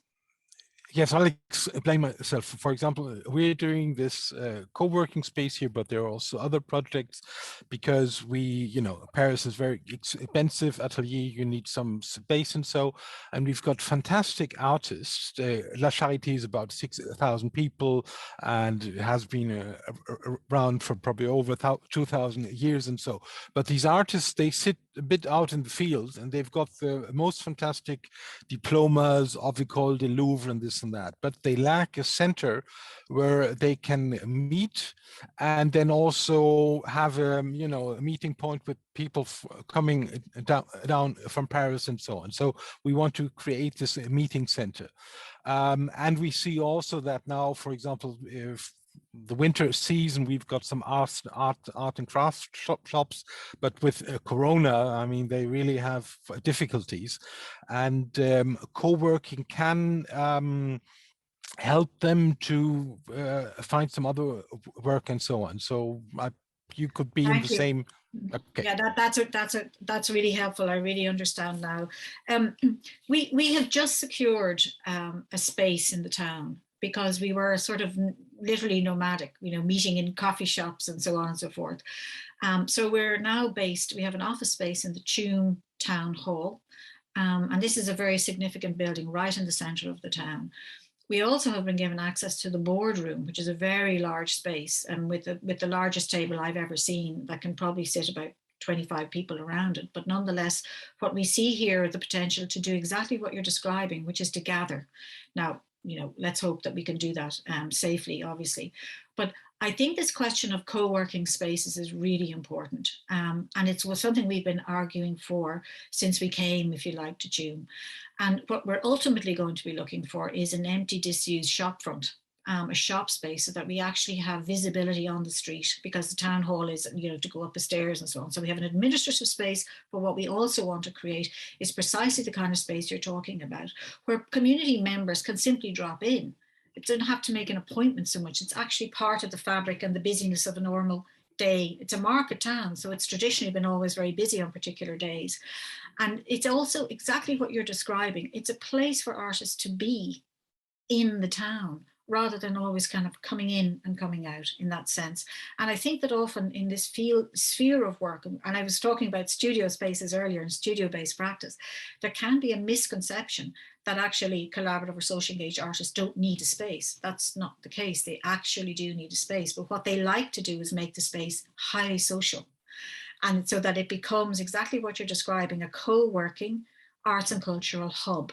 And it also becomes, if you like, a portal between the town and the potential project and back again. So I couldn't overstate the importance of those spaces as you're trying to secure, and indeed as we are trying to secure as well. I think it's the essence and the heart of the work. It makes it really possible. Thank you so much, Albi, and we did get a lot of thank yous and very much appreciation for both of your presentations in the chat.